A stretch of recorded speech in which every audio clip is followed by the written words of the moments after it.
gone on to 9 o'clock. Welcome to the Caravan Industry Council. And I declare open these hearings of the Parliamentary Joint Committee on Corporations and Financial Services into the Small Business in Insurance. The committee will be conducting hearings today in person and via telephone. So Ms Jarrett will be joining us live, of which she's on air.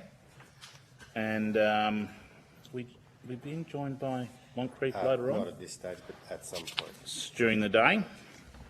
I remind all witnesses that giving evidence to the committee that they are protected by parliamentary privilege. It's unlawful for anyone to threaten or disadvantage a witness on account of evidence given to this committee, and as such any action may be treated like the Senate as a contempt.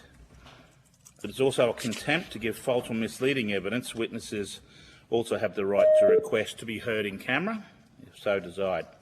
If a witness objects to answers or a question, they should state the grounds on which the objection is made, and the committee will determine whether or not it will insist on an answer, having regard to the ground which it's claimed. The committee determines to insist on an answer. A witness may request to have the answer being also given in camera. I remind any committee members and witnesses who are appearing via teleconference to mute their microphones when they're not speaking. That's some housekeeping. And now I formally welcome representatives from the Caravan Parks Industry Association of Queensland and the Caravan Industry Association of Australia. I understand that information on parliamentary privilege and the protection of all witnesses giving evidence to the Senate estimates has been provided to both of you. Thank you. For the Hansard, both of the witnesses are nodding. For the Hansard record, would you please state your full names and the capacity in which you appear here today? So Stuart Lamont, Chief Executive Officer of the Caravan Industry Association of Australia. And Michelle Weston, CEO of the Caravan Parks Association of Queensland. Welcome. Thank you for appearing before the committee today. I now invite you to make a short opening statement, and at the conclusion of those remarks, committee members will start asking questions. Over to you guys. Thank you, Chair. Scott, Chair. Stuart Lamont, Caravan Industry Association of Australia. We are the peak national body for the caravan and camping industry in Australia. We have a vision to lead and champion a safe, compliant and sustainable caravan camping industry in Australia, and as part of that we value risk. Very importantly, we run a number of national accreditation programs which directly link into the subject matter at hand today. And certainly, we have been, let's say, trying to address this particular issue for many years as a result of the market eroding back in 2000 and many insurers leaving the market, leaving our particular industry heavily exposed. Many of our industry businesses across the entire spectrum, from manufacturers, retailers, repairers and caravan parks, are smaller micro businesses. So we value the opportunity of coming and presenting to this particular inquiry. Thank you, Mr Lamont. Ms Weston, any comments? On behalf of Caravan Parks Association of Queensland and our members, we appreciate the opportunity to appear today. CPAQ represents 323 caravan and residential parks across Queensland. They range from small family-owned businesses through to parks owned by large publicly listed entities. Caravan and residential parks are a really important part of Queensland's tourism infrastructure, and they also play a significant role in regional economies, provide local employment and especially at the moment, form a critical part of the housing landscape in these communities across the state. Insurance has become one of the most significant business challenges raised by our members. Through our member engagement activities, including regular business sentiment surveys, insurance is consistently identified as one of the major business pressures, with parks reporting significant increases in premium, rising excess levels, restrictive policy conditions, and in some cases an inability to obtain insurance coverage at all. And while cost is a significant concern, we believe that the committee should consider the broader impacts of insurance availability. So the first is around business investment, where parks are forced to divert funds away from infrastructure improvements, resilience upgrades and guest facilities to cover increasing insurance costs. In some cases, it's also meaning that parks are choosing not to invest in particular infrastructure on the basis that they are either unable to get insurance for it or it's going to be cost prohibitive. The second one for us is business succession. We're increasingly hearing from business owners, particularly up in North Queensland, that they're unable to sell their businesses. Often these business owners are purchasing and growing their business with a view towards their retirement, and that is their retirement asset. So if they can't sell that business, it not only impacts their retirement, but also impacts the tourism experience within that business. And the third one is around resilience. So we do recognise that the industry has a responsibility to be a good insurance risk. Across Queensland, our members are investing in risk management, maintenance, disaster preparedness and resilience measures to reduce the likelihood and the severity of claims. As an association, we've supported those initiatives through bushfire and flood preparedness initiatives, which have been supported by grant funding from the state and federal government. However, our members are frequently reporting that those efforts do not appear to be considered in the underwriting decisions or the insurance products that they're provided. Where businesses are making genuine investments to reduce risks, we believe that they should have the confidence that those efforts will be recognised by the insurance markets. So thank you again for the opportunity to appear today, and I look forward to answering any questions you may have. Thank you very, very much. Now, when I think caravan industry, I think my initial thoughts are great nomads at the end of their working career who have purchased a caravan and are choosing to travel around Australia. I conjure the thoughts of they having a few drinks of an afternoon and in bed by 6 o'clock. Why are caravan parks so expensive to insure? Why are you receiving premium increases of more than 100% in a single year? I think, Chair, caravan parks have the luxury of being in the most beautiful places in Australia. They're on lakes, they're on rivers, they're in bushfire prone areas, and that naturally comes with an inherent risk from an insurance perspective. And so the very great desirability in terms of where people want to go, and it's not only grey nomads. Our largest market is the families, and now we're starting to get into these people that work from home, the digital nomads that are enjoying the great places around Australia that you can go to, caravanning affords. And so the caravan parks, unfortunately, are being exposed to a number of risks, insurance being one of the major ones attached to that, and that's just purely because of the perceived risk profile of the location that they sit in. So despite, as what Ms Weston said, the industry has been very proactive in terms of undertaking risk mitigation. We look at the bushfires back in 2000, we look at the Murray River flooding. The nature of our product means that it's movable. It means that we can undertake risk mitigation, not only for their own protection, but also the protection of the assets that the insured or the insurer is looking to protect. And I don't think as an industry, we're just categorised as anyone else. Those efforts that we do make as an industry to protect those assets aren't taken into consideration when the pricing of the premiums. That's fair.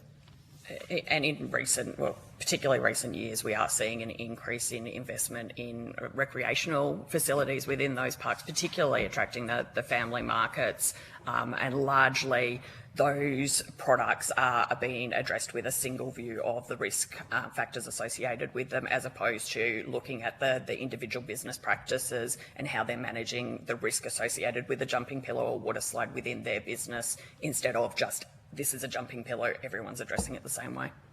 Do you, as an industry, correlate data collectively across the sector when it comes to claims? Are you able to make an assessment if claims have increased in this single year where you've seen a 100% increase in premiums? There is data, and we are lucky that there are some specialist insurance brokers and underwriters for our sector, so we can gather some very base information. That being said, I think we put this in our submission, the data relating to injuries as a result of activities within a caravan park and more broadly is lacking. And so we did do an exercise as we were trying to talk to the insurance market, the difference between a jumping castle and a jumping pillow, and could relate and pull some numbers out from hospitalisations. But that doesn't identify in terms of a claim through the insurance market. It'll only impact on those that actually present themselves to hospital. So the data is available, but it's very scant. One of the businesses in particular that's had those 100% increases year on year, in speaking to them, they have had claims in the past, but the claim doesn't necessarily correlate with the year that those increases have come in. Yeah, okay.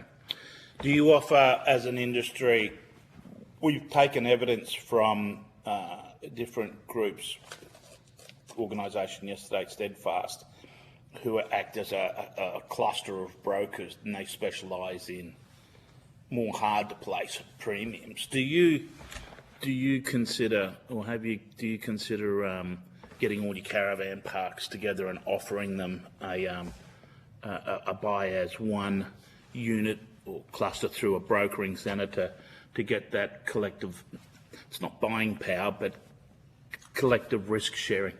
In Queensland, we have found a small number of brokers who actually understand the industry. Yes. And we've found that where members are having difficulty with insurance, those are the best place to refer them, because these are brokers who understand the industry and are willing to look at the business as an individual as opposed to as part of a broader, this is a tourism business. So while we don't have that specifically, we do have a small number of brokers who we recommend. And what we have found, group buyers distort the market, and so you have genuine, large-scale insurers that we would want to be in the market and providing cover, become disadvantaged or become disincentivised if you take the group out of the market. So we would rather have greater availability and people coming in and offering in terms of competitive products.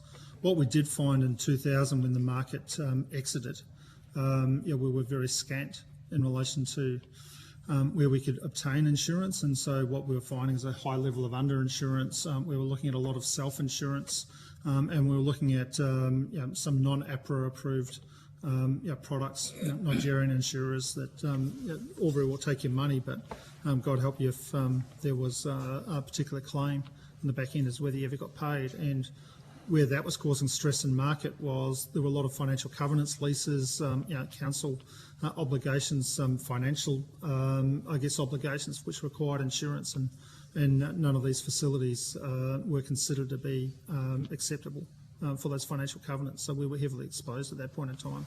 So we did take an approach that we wanted to expand the market. We did that through education of the insurers. Where do you see this increase in premium? What do you see the role for government moving forward here to try and address the issue? I think one of the great things that did happen back in 2023 was the Assistant Treasurer at the time, Stephen Jones, actually went into Lloyd's and into some of the underwriting markets, and he presented a view that Australia wasn't as risky as otherwise. We would love to see some sort of government representation on a regular basis talking about the insurance profile. Encouraging in terms of peak bodies such as ourselves to be able to feed into those conversations so that as a subset of the insurance market we could be presented differently in a way that we wouldn't otherwise have access to. From a government perspective, certainly one of the major costs from an insurance premium perspective are levies, charges, and some of those are at a state level. But the federal government should be trying to work with the states as to either capping some of those levies or trying to find some exemption for it, because that I think, as we said and what Michelle said, from a business valuation perspective, if you're operating at a cap rate of 10%, you increase or have $5,000 worth of government charges, all of a sudden your assets reduced by 50 grand. And so when you're looking in terms of taking it to market in the future or getting a valuation in relation to finance, is severely limited because of those cap rates and multipliers. I think the other piece to it too is around access to finance. So we're regularly hearing from people who want to come into the industry and people who want to exit the industry that having the insurance coverage to allow the purchaser to actually get finance on that property is the thing that's causing the sale to fall through. So allowing or encouraging finance institutes to consider things like parametric insurance or self-insurance where there can be proof that would be suitable for that level of finance, that would really help in terms of business succession and investment. Are you able to give any examples of insurance premiums so I can get a sense of a valuation and an insurance premium and how they contrast? If you're saying a single line item of insurance premium is prohibitive to a sale of a contract with a bank going through, can I just get a sense of what that premium number looks like? Do you have the numbers? So one of our members had an insurance premium pre-2020 of about $68,000. Within 3 years, that had gone up to $980-something thousand. They have, through significant... Is that multiple sites or a single site? That is one business. So it's $8 million wiped off your balance sheet. So that's one location? One location, one business owner. Yeah. Yeah. So they, through significant negotiation and investigation, they've managed to reduce that back down to about $600,000. But when you consider that previously it was $68,000, that's a lot of money that they're not employing staff with. That's a lot of money that they're not reinvesting in their business.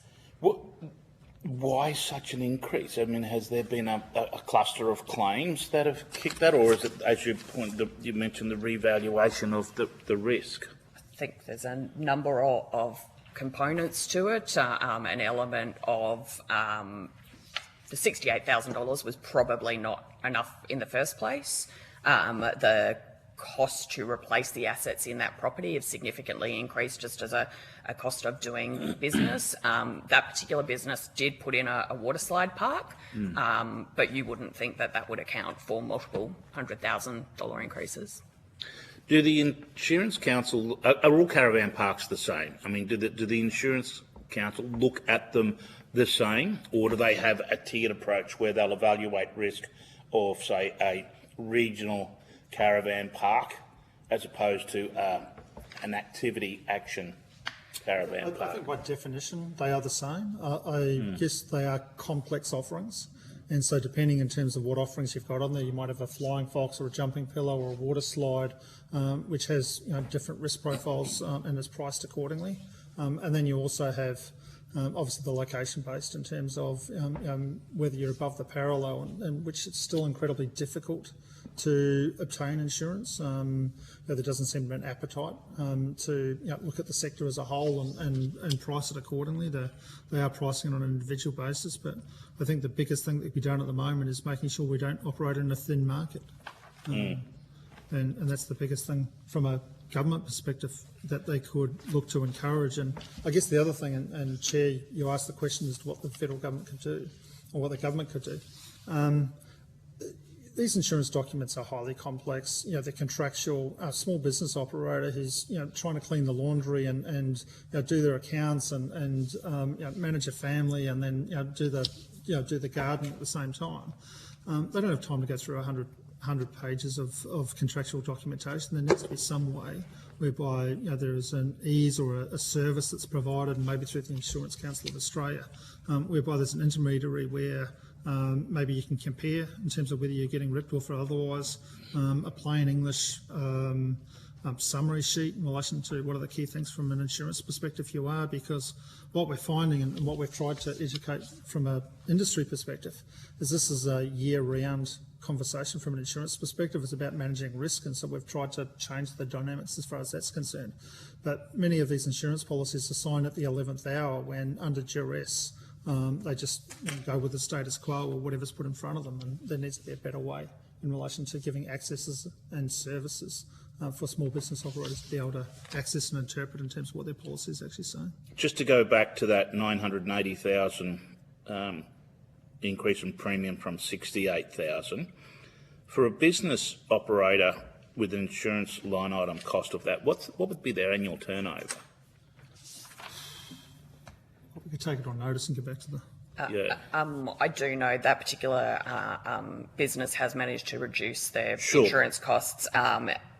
It was, when it was below that, it was 4.5% of their annual turnover. They have managed to renegotiate it down to 3.6% of their turnover, but I do have some members who've reported that insurance is 9% of their turnover. Okay, yeah. Which is significant. Is there an industry standard where you think it should be at? Oh, we haven't gone down that piece of work, but obviously the smaller the business you are, the more exposed you are. And there are many, and particularly in Victoria. The more exposed you are, sorry to interrupt, Mr Lamont, but you'd think the smaller the business, the less the risk weighting would be. The more exposed in terms of the total value, but at the end of the day, it still wipes out a property. It takes away a tourism community or tourism operating in a small community, caravan parks, in many cases, the social fabric or community of a small regional town. And when you're on the breadline, not making a lot of money in the first place, and you've got insurance as a heavy burden attached to that, and they're highly price sensitive. Do council caravan parks in regional areas fall within the same problematic issue with premiums, or do they capture their insurance through the shire? Different shires, different approaches. I do know that there are some shires where the leaseholder has actually approached the council and asked to be captured under the council's insurance, and they have agreed to that. But equally, there is another region in Queensland where the leasehold for one of the parks the sale of it has fallen through multiple times because the potential purchaser can't get insurance. Okay. And before I go to Ms Jarrett, who's joining us by teleconference, just to go back to that point about the parallel with more competition from insurers up there, who's currently operating in that market north of the parallel? There are very specific insurance brokers that are providing, but they have capacity limits. And so while we were managed to bring back in 2000 more insurance and more smaller operators that had a higher profile risk, in many cases they still are not prepared to go up there. So it still continues to be a very thin market. And while back 5 years ago we were inundated by people with insurance questions, now the only people that we are fielding insurance concerns from are those people that are above the parallel one, who are still subject to flooding, cyclone and what have you. And irrespective of whether you're in a cyclone region or ever going to be hit by a cyclone, you're still bundled into the same characteristics by virtue of location. Okay. I've just been advised, but we're actually going to go to Senator Paul Scar, and we'll circle back. Senator. Thank you very much, Chair, and if I can acknowledge your passionate advocacy for the caravanning industry, it's certainly in Parliament. You've got the industry as no better advocate, I can assure you, and we appreciate that. Yep. So I'm surprised I've even been given the opportunity to ask you any questions. I thought you'd take up the entire session. But there you go. Can I thank you both for your submissions? They're excellent submissions, and you really do provide an insight into the issues facing those who are engaging in the caravanning industry, and in particular those succession issues, which succession's a difficult project as it is, but those examples of how insurance can actually be the stumbling block in terms of successfully exiting or entering into the industry is quite evocative, and I think just underlines the issues. So really thank you for those submissions. And also I just want to recognise, and I might start here. Both associations seem to have done a hell of a lot of work in terms of trying to address these issues through your own resources, through your members' resources, through collaboration with government. So I also want to commend you on the efforts you've made for for the industry in that regard.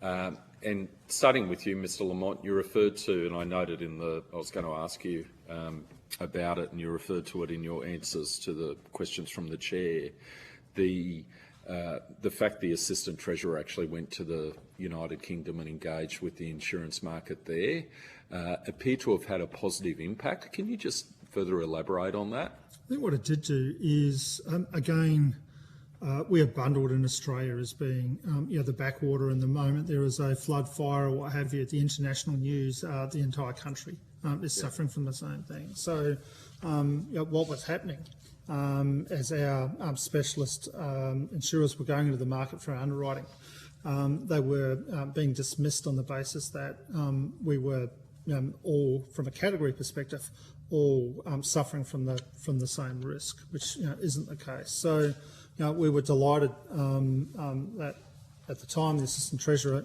went over there. What it did do is it opened up conversations for us as, I guess, an individual industry to back that up and go and have private conversations with the Lloyd's syndicates and sort of follow on the back end to show what we were doing as an industry in terms of trying to protect their assets and trying to make it, at the end of the day, those policies more competitive and more profitable. To be honest, insurance isn't a right; it's a privilege, and it does, require somebody that's prepared to take the risk for profit, and we need to understand that. So, just trying to quantify the impact of that.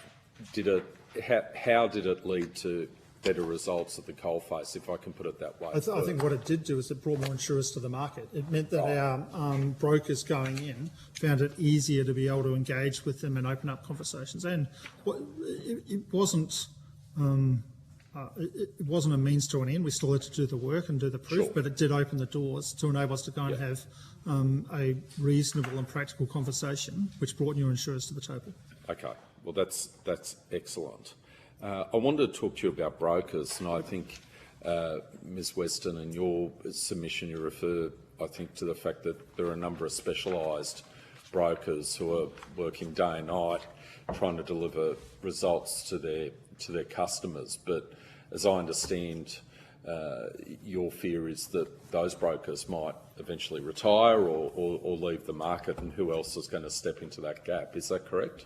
There's that. There is also the fact that there are only a couple of them that we believe truly understand the industry and take the time to go and understand the individual businesses. Understanding the individual businesses does take time and effort, and not all brokers are willing to make that investment into a long-term relationship. So there is that real risk that either these brokers will retire and not be replaced, or that they will just decide that there are other sectors where it's a little bit easier. So I'm trying to think of practical things government can do to assist without becoming an insurer, which probably the preference is. We haven't called for that either. No, I appreciate that. What can the government do to assist, say, those brokers, or what can the government practically do to assist the industry association, say, to have the resources, the dedicated resources, to actually procure insurance on the best possible terms for your members? And I think the concept of government advocacy in terms of resilience measures, that's a very good example, Mr Lamont. What else can the government do to assist the industry to have the resources to procure the insurance on the best possible terms? I think there is a need for more education around insurance. And most people, just business owners, individuals, think that they just go to the broker and the broker, comes up with a number and puts it in front of them. But actually helping businesses understand what they can do in their business and how they present that to the broker to get the best possible deal, helping them understand what underinsurance is and what that's going to mean if they make a claim.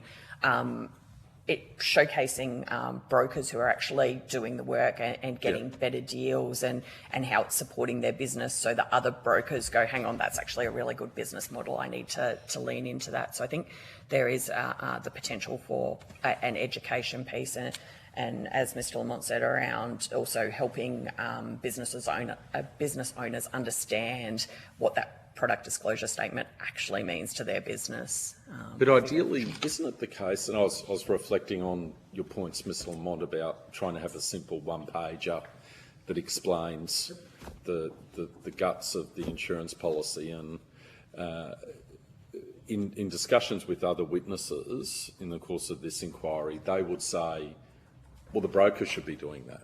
The broker should be explaining it. So are the specialist brokers, is part of their service suite to really explain to the customer, this is what you're getting under this policy, these are the major gaps, but this is the best the market can provide at this point in time? How do the brokers fit into that?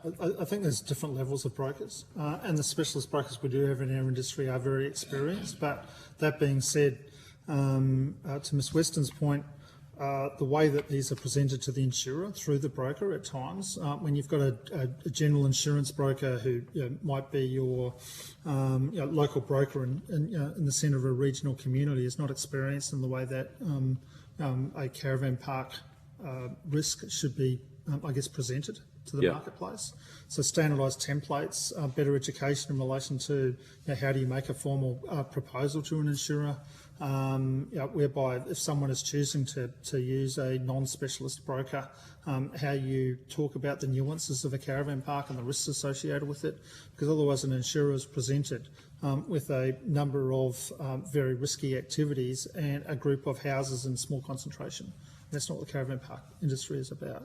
We pride ourselves in relation to providing great guest experiences at the safest possible opportunity. And when we look at lots of roofed accommodation that we do have and housing and cabins, if I look at the Murray River and the flooding, all of those assets were relocated off site. They're designed to be relocated within 24 hours. And so, yeah, I noted that in the submission, which was surprised I think me. there was a call at one point in time for the Insurance Council to suggest that there should be no development on floodplains. Well, many of our caravan parks are in floodplains, and what they do is they provide a valuable service to allow people to go caravanning in some pristine sites, and still have the ability to be able to relocate those assets and put them away safely in the eye of danger. There's an excellent example of that in Queensland, up in Maryborough. The river there regularly floods, and that park pulls all of their cabins out, puts it on the local council oval with agreement with the council, and once the water goes down, they can be operational again within sort of 48 hours of the water going down. And I think the other, our chair referred to grey nomads, etc., and maybe that's aspirational. He's talking aspirationally in that regard. Surprisingly, a heap of young people there in the industry.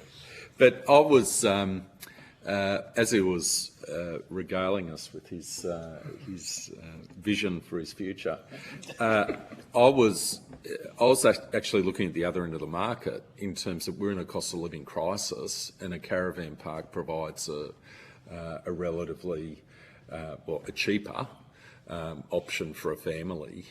We say value, but okay, value. Sorry, I'll use your lingo. But absolutely, it's a one-stop shop, and what better playground? I know I grew up as a kid in terms of that social interaction and being around the campsite and having a holiday which brings the social fabric of a family together, and friends that continue for lifetime. But just we've lost the art of actually getting out and being kids anymore.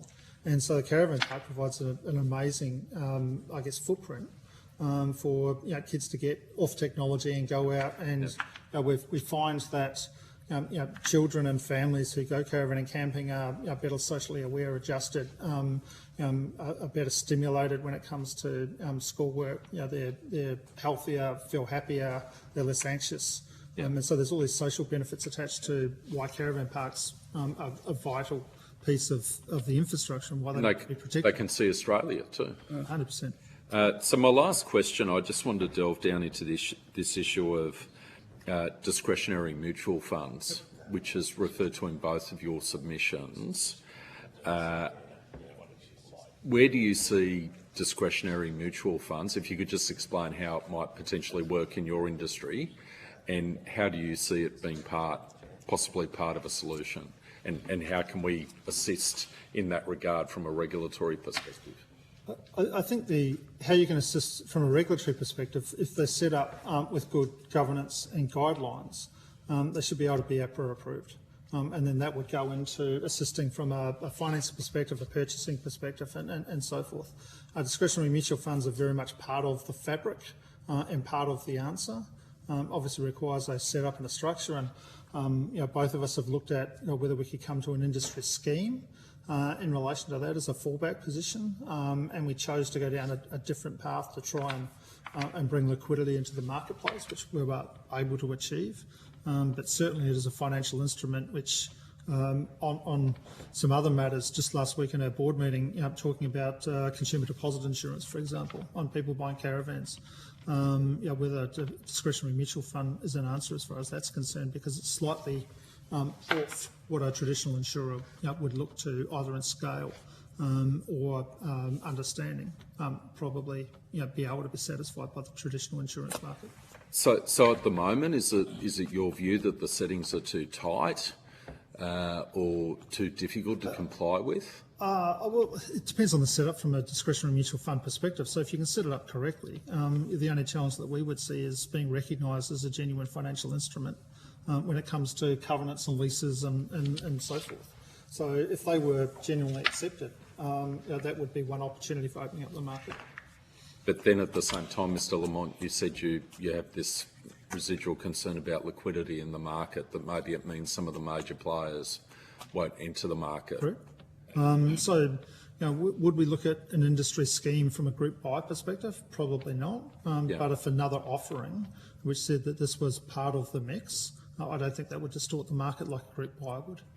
Okay. All right. Okay. Thank you. I just want to, before I let you guys go, one of your core dot points at the beginning was business succession. I just don't want to leave without addressing that. One of the remarkable observations I have made in being involved in the caravan industry and seeing Mr Lamont host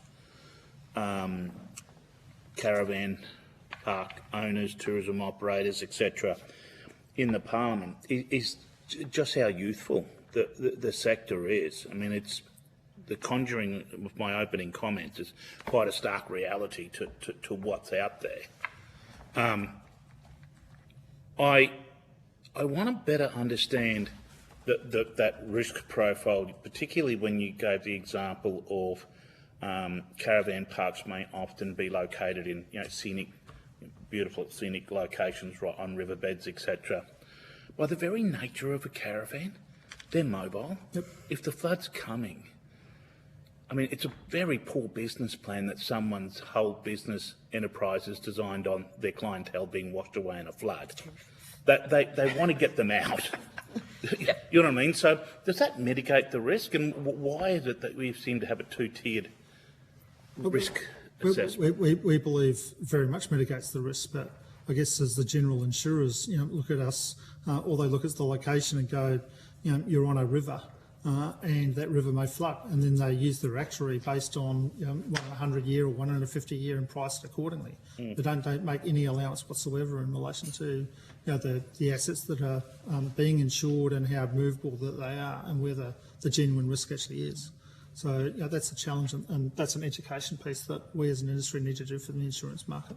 Outside those active caravan parks with the pillows and the water slides, these more regional ones on riverbeds, outside the toilet and the laundry block, wouldn't the infrastructure be slabs of concrete? And movable cabins, which, cranes, sometimes tilt truck, you can actually move those off-site fairly quickly. And did I hear you correctly when you said, Mr Lamont, that there was not a tiered, but it was the risk weighting was weighted proportionally from that caravan to the one I mentioned earlier on of an more active caravan park, or is it? Based on the feedback that we receive from our members, if your business is called such and such caravan park, then you are treated the same as every other caravan park, regardless if you are a small, 40-site caravan park on the beach up near Mackay, or you are a 300 site park with everything, water slides, jumping pillars and everything else. You're treated perceived exactly the same unless you have risk. a broker who can effectively communicate what your business looks like. Well, he'd be worth his money. Oh, yeah. Yeah, and that's why, unfortunately, there are few in the market, and Or she. they are like gold. And because there are so few, and Queensland is such a big state, that becomes challenging in itself. Generally, those brokers will try to visit the park. Yep. And, when it's a 20-hour drive from Brisbane to Cairns, that's a significant investment in time and effort. Well, is there any other comments that you want to place on the record before we bring these hearings to a conclusion? Can I just come back to your comment about succession and at the Friends of Caravanning events? I know there have been a number of young people coming along to those, but equally there are a couple of parks up in North Queensland who have owners who are in their 90s who desperately want to sell their business but can't sell it at the moment because there's no insurance available. In their 90s. In their 90s. Active participants in caravan parks as well. Some of the young... Well, they are desperate to sell their businesses, but because there's no insurance available, it's made it really, really difficult for them to exit the market. The two I'm thinking of have been trying to sell for at least 5 years now. I know there were some young people who came along to some of those events in Canberra who are currently managing parks and would one day like to own their own park. So maybe there is actually an opportunity around some finance assistance for those kind of people to purchase these kind of businesses where you've got good, young, enthusiastic operators who have a sound understanding of risk management and would genuinely look to put in place the management that they needed to, because, as you say, they don't want their guests floating down the river, but actually allowing these older owners to exit their businesses, fund their retirements, and these young people to come in and really continue to grow the industry. Is it your observation that if you own and operate a caravan park, you live longer? At the age You might feel like you do. Yes, but He's looking for the fountain of youth. the evidence would suggest you might have a buyer.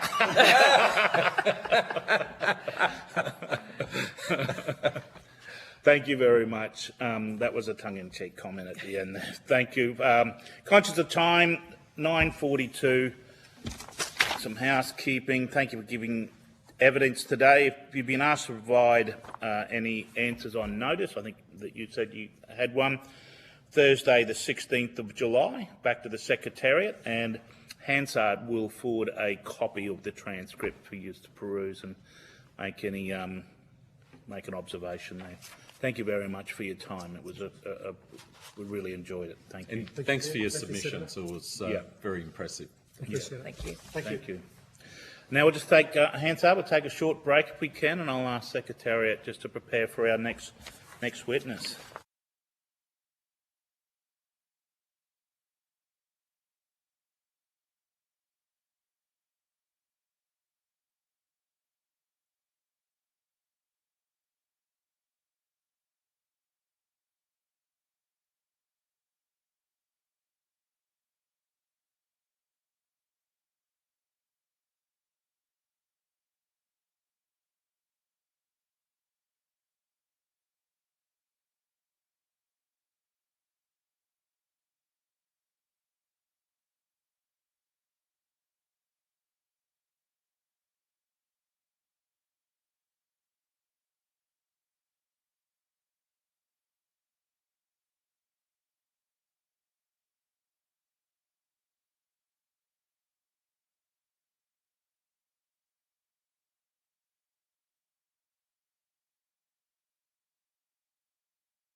I welcome representatives from the Australian Amusement, Leisure and Recreation Association Incorporated. I understand that information on parliamentary privilege and the protection of all witnesses giving evidence to the Senate committee has been provided to each of you. For the Hansard record, would you please state your full names and the capacity of which you appear here today? My name is Stewart, initial M, Mary Stewart. I appear on behalf of Alara, and I also appear on behalf of Luna Park, Melbourne. Okay, wonderful. My name is Christy Ahrens and I'm appearing on behalf of the Australian Amusement, Leisure and Recreation Association, also known as Alara. Thank you very much. I now invite you to make a short opening statement. At the conclusion of the statement, we will ask you a series of questions. Who would like to go first? Ms. Ahrens. Chair and committee members, thank you for the opportunity to appear today. My name is Christy Ahrens and I'm appearing on behalf of the Australian Amusement, Leisure and Recreation Association, known as Alara. I appear with Mary Stewart, Executive Director of Luna Park, Melbourne, and Board Director of Alara. Alara is the national peak body representing Australia's amusement, leisure and recreation sector. Our membership includes theme parks, family entertainment centres, transportable amusement operators, agricultural shows, indoor attractions, water parks, engineers and industry suppliers. We are here today because access to insurance remains one of the most significant threats to the long-term sustainability of our industry. The challenge we face is often described as an affordability issue. While affordability remains important, our industry's experience demonstrates that an equally serious issue is availability. Since 2019, Alara members have experienced dramatic premium increases, reduced insurer participation, policy exclusions, higher excesses and, in some cases, an inability to obtain suitable cover at all. Details of these matters are set out in Appendix C of our bound submission in front of you. Without insurance, businesses cannot operate, attractions cannot open, agricultural shows cannot run, community events cannot proceed, jobs are lost and regional economies suffer. The attractions, amusement and leisure industry is important to the visitor and tourism sectors, and the viability of this industry has significant regional, state and national economic implications. Recognising the seriousness of the issue, Alara has simply not asked government to solve the problem. We have proactively sought to find solutions to the market failure affecting our sector. Over the past 6 years, we've worked extensively with industry stakeholders, brokers, insurers such as Aon, Federal Treasury, state governments and the Australian Small Business and Family Enterprise Ombudsman to identify a sustainable long-term solution for our industry. We've invested significant member funds into feasibility work, actuarial analysis, governance planning and risk management frameworks. The Australian Small Business and Family Enterprise Ombudsman subsequently undertook an independent review in your bound submission as Appendix D and concluded that a discretionary mutual fund represented the most practical and durable solution to address the insurance challenges facing our sector. What we have confronted is start-up funding issues. These are not insurmountable, and Alara has proposed avenues to the federal government to assist us to help ourselves. Importantly, the proposed mutual is not simply an insurance mechanism. It is a risk management mechanism.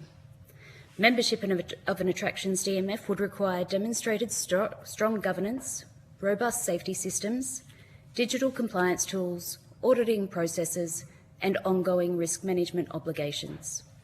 In effect, the model rewards good operators, lifts standards across the sector, and reduces claims exposure over time. It is also important to recognise that a discretionary mutual fund is not a new or untested concept. As per Appendix D, SBFIO's final report, The Show Must Go On, mutual and risk-sharing arrangements have been successfully utilised by local governments throughout Australia for decades. Internationally, major organisations, including McDonald's, use captive insurance structures and similar risk financing arrangements as part of sophisticated risk management programs. Alara is not proposing something novel. We are proposing that a proven concept be adapted to support an industry that has experienced a recognised market failure and remains vulnerable to future insurance market disruption. Our position is not that a DMF should replace the commercial insurance market. Rather, commercial insurance should remain the primary solution wherever possible.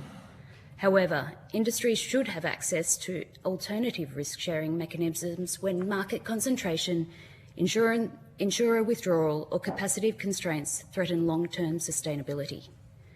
Our industry has demonstrated its willingness to invest in safety, compliance and self-governance. What we seek is a framework that supports long-term insurance resilience, strengthens safety outcomes and reduces dependence on an increasingly concentrated and unpredictable market. We welcome the committee's examination of these issues and look forward to answering your questions. Thank you. Ms Stewart, do you have any opening comment? Would you like to add to that? No. I would like to answer questions when available, and also I can provide some specific detail in terms of insurance costs as they have affected Luna Park. Let's start there then. How long have you been at Luna Park for, Ms Stewart? Since 2005. And do you remember roughly what your insurance premiums were in 2005? In 2005, I can get the figure for you. I don't recall that off the top of my head, but the insurance premiums increased, and I was the CEO from 2005 until recently. The insurance premiums increased, but at a modest CPI rate, yes. And when did you see the premiums break that trend and jump? In 2019, the cost for $100 million of public liability insurance, which is the amount of insurance cover we had consistently since the change in ownership in 2005, and prior to then it was the amount of cover that the previous owners had. The cost for $100 million in public liability insurance was $185,000. That increased. That was roughly about 1% of turnover. 1%. And that increased to 1.1 million, going up to 1.2 million for $20 million in public liability cover, which equated to about 10% of turnover. In what year? That was over 2021. Those costs have remained unsustainably high since then, and have started to moderate slightly in the last year or so. But the costs are still up in the range of that $1 million mark, and we have managed to increase the amount of public liability insurance to 50 million in cover,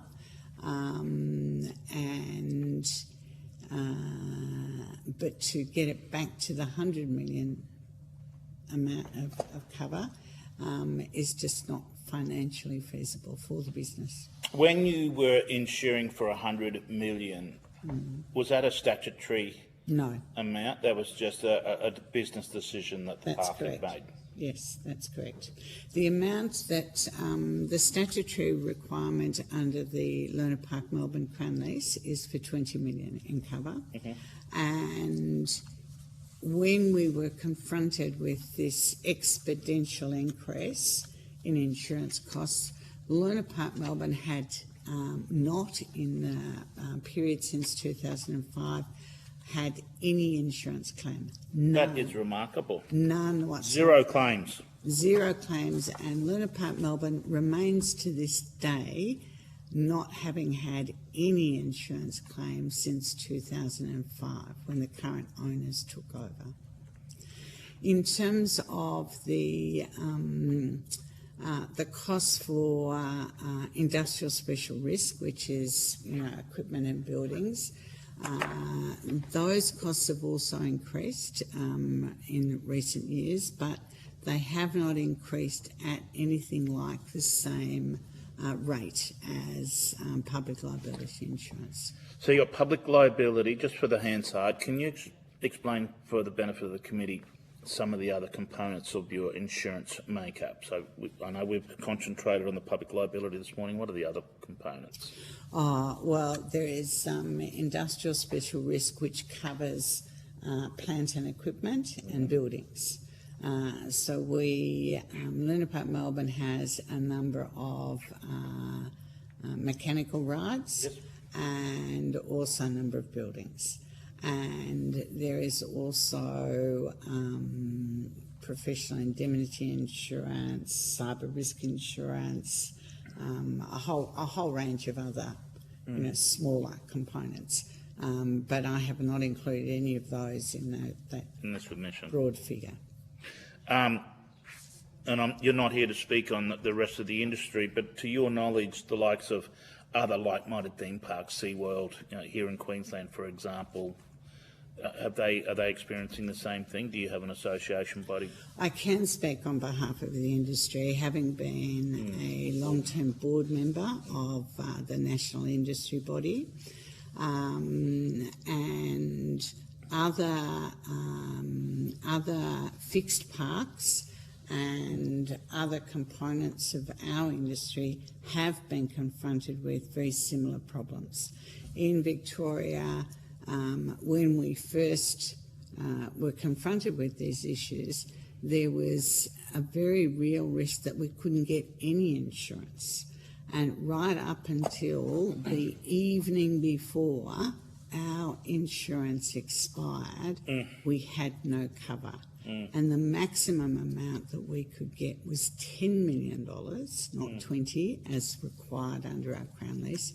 And without being able to secure it, we had to go directly to Lloyd's of London to be able to do it. And without being able to secure it, we would have not been able to operate. And that is a circumstance that confronted a number of almost everybody else in the industry. I take your advice that there had been zero claims, and that's a really interesting phenomenon. I want to circle back to that. Within the industry, to your knowledge, was there any significant claims across the other members that may have contributed to such dramatic increases?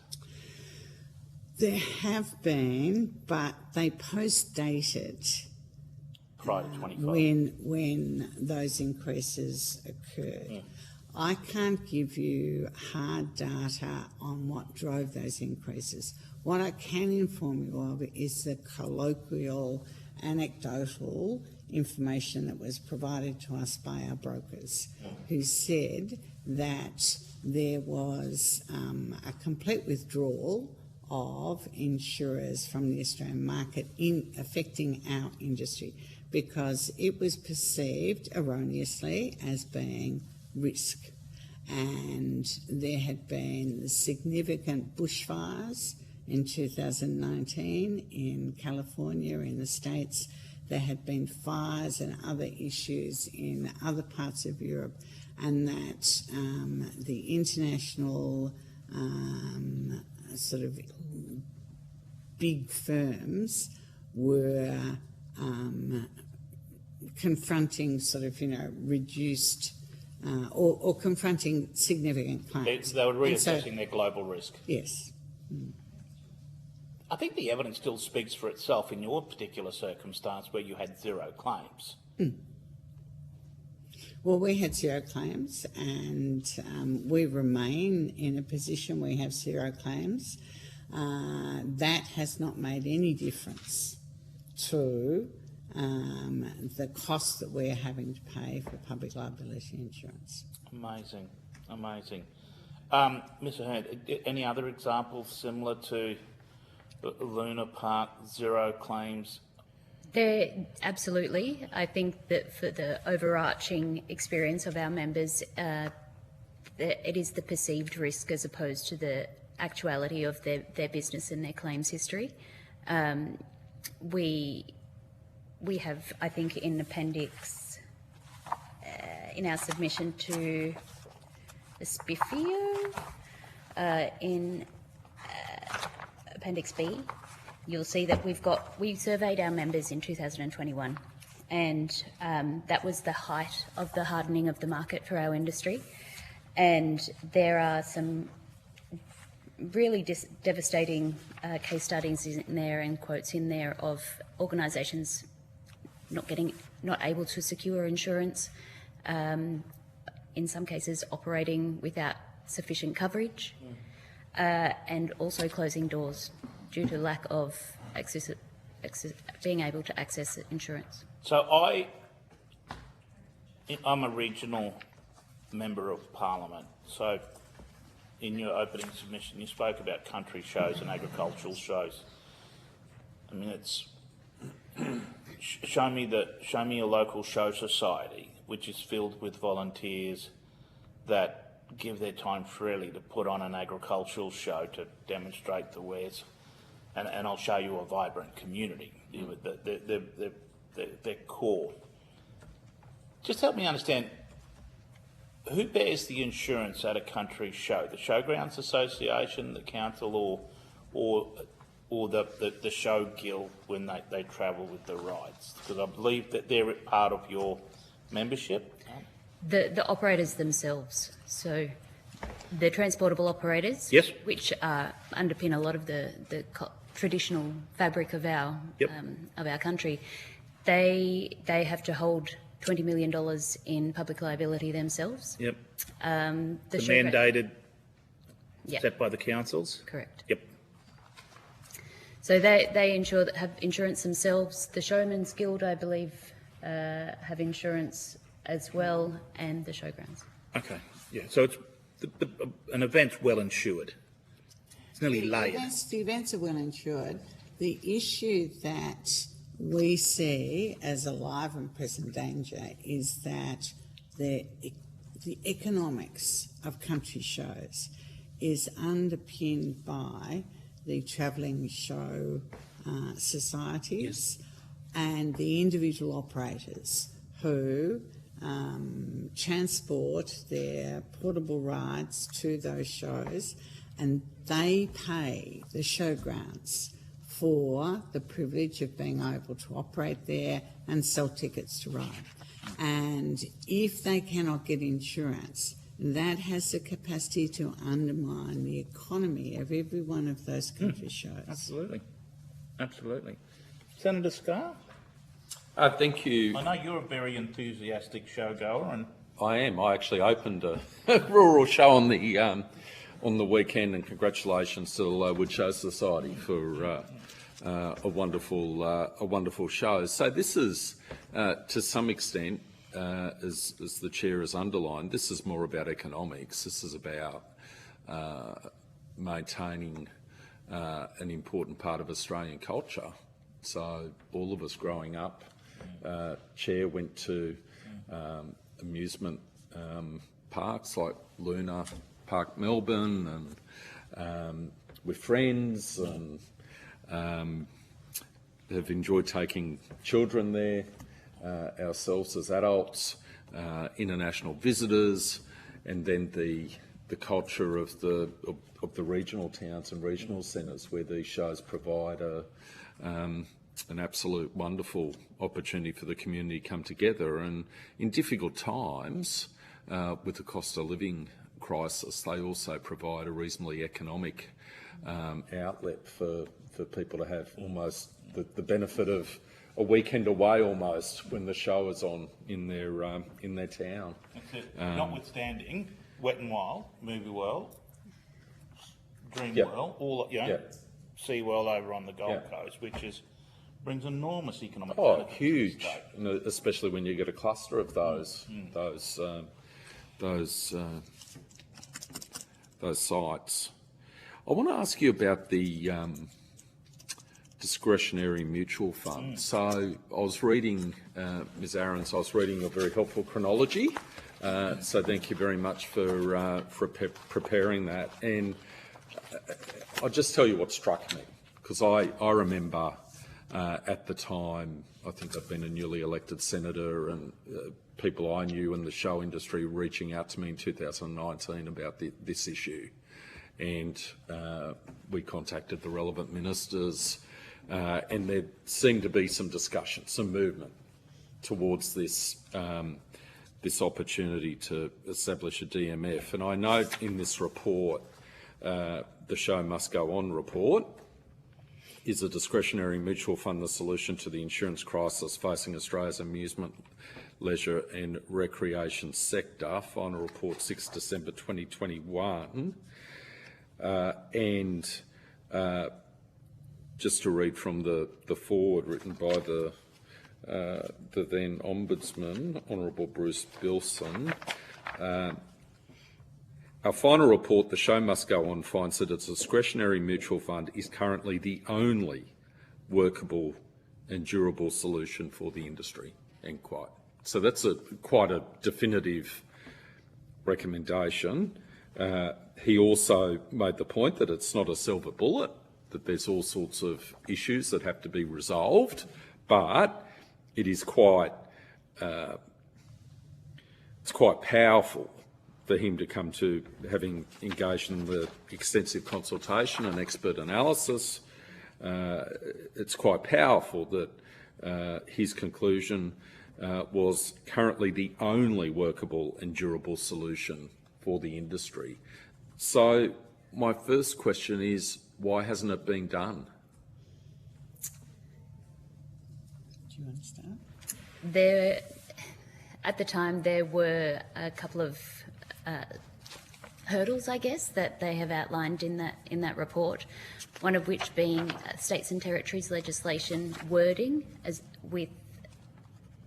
there was need for them to all come together and ensure that the wording in the legislation wasn't public liability insurance. Okay, so I'll get you to run through the hurdles, and then I'm going to circle back and go through these hurdles so we can better understand why the hurdles weren't removed. So we've got the state and territory legislative settings. Yes. Yeah. So federation issues. Yeah. The seed funding, the initial pool of funds to establish the DMF. Okay. To So ensure immediate coverage. yeah, and from my understanding of the report, what was suggested was there needed to be 1 year's worth of seed funding in order to get the fund up and running. Is that correct? That's correct. That's correct, and that was set at about $5 million at the time. When we had discussions with the then Assistant Treasurer, Stephen Jones, he said he thought that our seed funding should be closer to $10 million. And given the affluction of time, I think that is probably right. So we're not talking 10 million. The froth of a coffee. The froth of a coffee was one of the quotes that one of the ministers of Parliament said at the time. Whose quote was that? And you're not going to say. No, I'm Is it copyrighted? Can I use it? Okay. So, that first year's seed funding, yeah. It is the seed funding that is the major stumbling block. So those two issues. So in terms of securing the future of this industry and its positive impact across the whole country, the two major issues, and tell me if there are any more. The first issue is all of the state and territory governments and the federal government getting together and sorting out the legislation, which I would have thought would be eminently possible because the common interest in making sure this industry continues. And secondly, a measly $10 million. And I think an additional one to that. Sorry? Who are the other group? I mean, so you got Luna Park. Do you have SeaWorld and MoveWorld and those ones named before and other theme parks? I mean, when I think of the collective turnover of those organisations, if that was split proportionally to raise the 10 million, making the assumption that the seed funding was going to be generated from within the industry, that would still sit as an asset on your balance sheet, that proportion, because it'd be ultimately refundable, but it just sits there as a pool to start the reinsurance, and then you receive the benefit. Am I right? Well, in terms of what you're paying in premiums, etc., I guess, and making sure you've got the coverage, so you're getting benefit from it in the longer term, yeah? In terms of Luna Park Melbourne, we don't have the financial capacity, pure and simple, because we are currently paying the insurance costs. If we'd made the decision back in 2020 to self-insure, what is that? 6 years worth of nearly $1 million. $6 million. But if you'd had, is it right, Ms Stewart, that if the seed funding was provided, say, by government to establish this, and it could even be provided in terms of a long-term loan and repaid, That's what presumably we have put that to in 5, 10, 20 years. Yes. That gives everyone in the industry the capacity to then pay into the fund for 12 months, maybe it's 2 years, to make sure it's appropriately capitalised, and then it stands on its own 2 feet. Isn't that correct? That's absolutely correct. And when we did the initial work with the members of ALARA, we canvassed all of the membership and asked people if they were prepared to participate in a discretionary mutual fund if we were able to establish it. We had the indication from people that there was the capacity for people to, and the willingness and the desire of people to go down that path. And for the industry, this is the second crisis in insurance that the industry has confronted. The industry was confronted with a crisis back in 2000, and when again there was excessive cost and lack of availability. And the HIH collapse. Yes. And what we wanted, what the organisation, what ALARA wants to do, is to be able to sort of protect the industry into the future. See, I look at it, let me tell you one of the ways I look at it as a parliamentarian, tell me if I'm wrong. The government makes all sorts of grants every year in terms of, and they come under different names, thriving communities, grants to establish facilities for community benefit, etc., right? And amounts of 10 million, 20 million, establish a swimming pool at a regional centre, another 5 million, build a sports stadium, maybe 100 million. And here you've got an ability to invest $10 million to support facilities which are there to be enjoyed by the community, either fixed facilities like Luna Park, facilities all over the world, all over Australia that are currently in operation and available to be accessed, but you're sustaining what's already there. Plus, you're providing an opportunity for show societies, etc., across regional Australia to have those sorts of experiences, if I can put it that way, visit their communities at least once a year, so the families in those communities get to enjoy that as well. And we're talking about $10 million. Was the cost really the impediment from the minister, or what was the impediment? I've read the minister's letter, and he referred to, and I take it on good faith, right? Stephen Jones, and he says, after careful consideration, is not satisfied that providing funding to a DMF is the most appropriate way to address the challenges, and refers to obstacles in the report. What were from your perspective, Ms Ahrens, what were, because this letter's addressed to you, what were the real obstacles that the minister felt couldn't be overcome, which we as a committee need to consider in terms of making recommendations coming out of this inquiry? Because if our recommendation, whatever it may be, and I don't want to preempt the thinking of the committee, but if we make a recommendation along these lines, we need to deal with some of these obstacles in a proactive way to give that recommendation more strength. I think first and foremost it was the states and territories legislation, and then secondly possibly, would potentially yes, the guest perception of is it a lesser product of coverage. A lesser product of coverage. Lesser quality. Okay.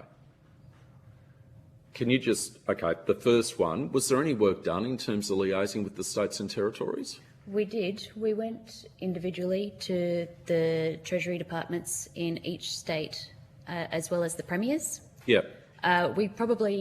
Queensland was probably our most inclined to help. Yep. However, timing is of the essence in most things, and they just come out of COVID. So it was a challenge from their point of view. Cameron Dick did suggest that if we could get it up, he'd support it. Yep.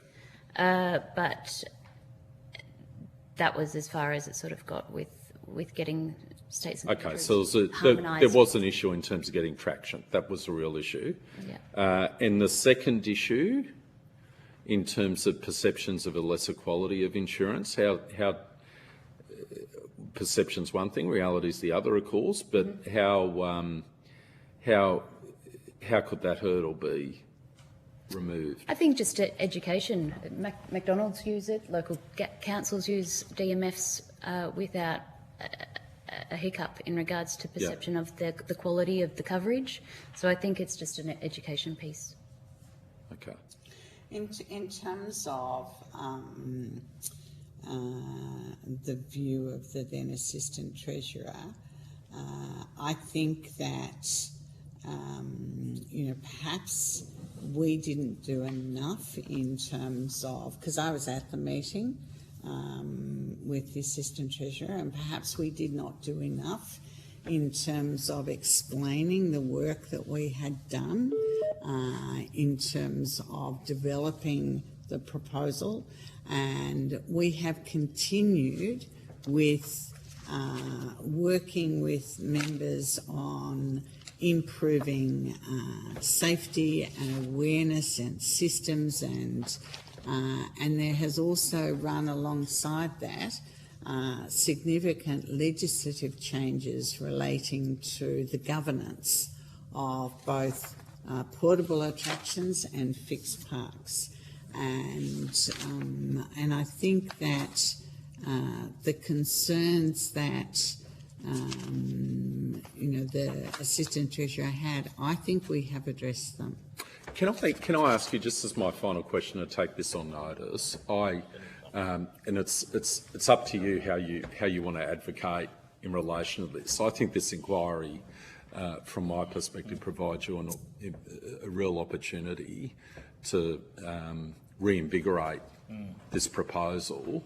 So if you wanted to make a further submission, almost like a bespoke submission dealing with providing as much detail as you can with respect to Ms Stewart, the ways in which things have evolved over the last number of years from both a regulatory perspective and also in terms of the management response, if I can put it that way, of your members to these issues, and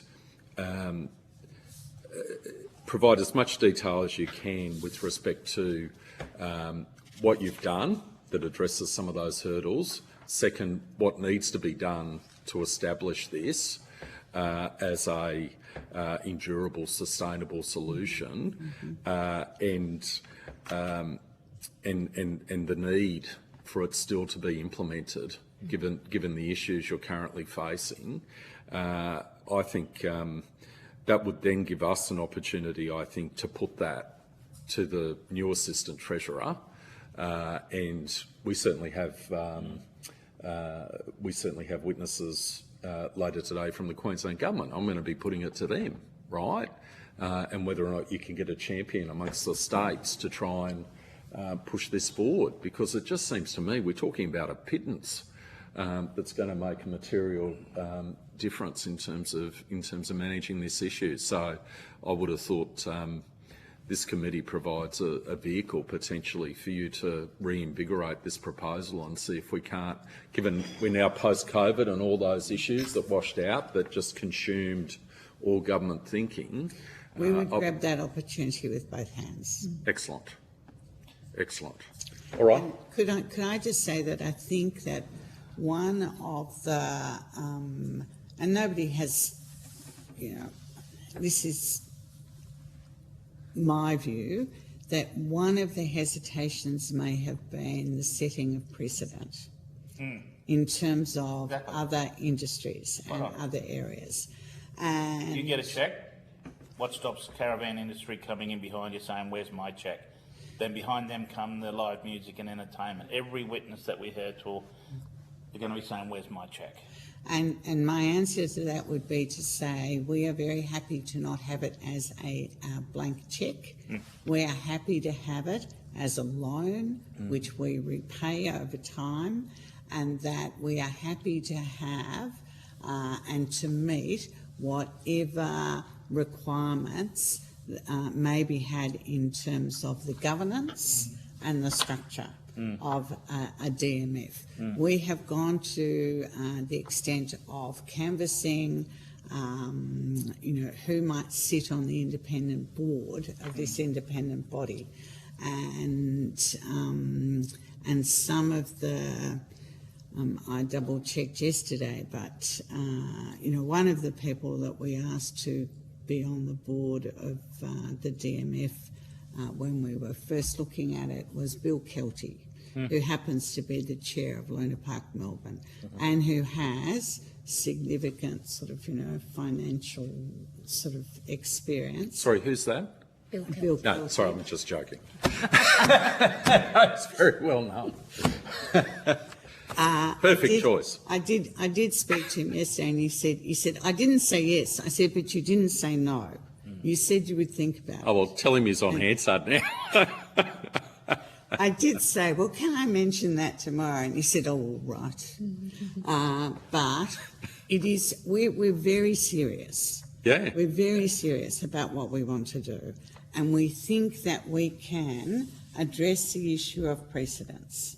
And we believe that what Alara and this industry could give this inquiry is a demonstration model of what can be achieved in order to address the very issues that you are investigating. Well, and that's a good point, Ms. Stewart, that this could potentially be used as a case study, and if 5 years, this could, Chair, I was just saying this is potentially could be used as a case study to see if this sort of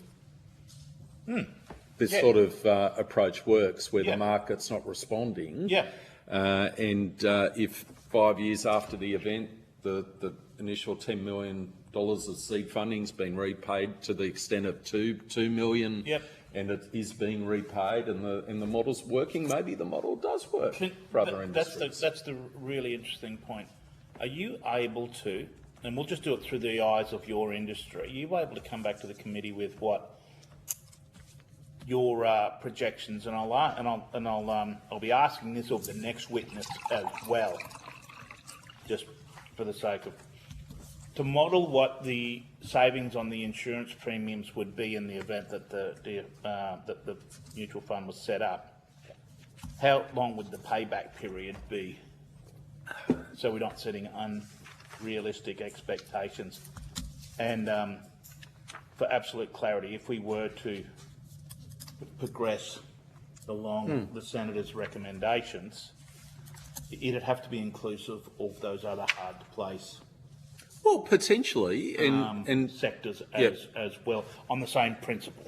So Ms. Stewart, when we're talking to the live music representatives yesterday about this issue of how do we get the funding, and they raised the New Zealand no-fault system, and I raised a concern that no-fault system makes me a bit nervous because where's the incentive? Where's the differentiation between those who are doing the right thing? Luna Park, Melbourne, no claim since 2004 or whatever date you gave us, on the one hand, and those who are maybe subject to multiple claims. How are we differentiating between the two? And the Live Music Association representatives said, well, what you can do is make sure those who are participating in, say, a DMF are actually compliant to certain standards.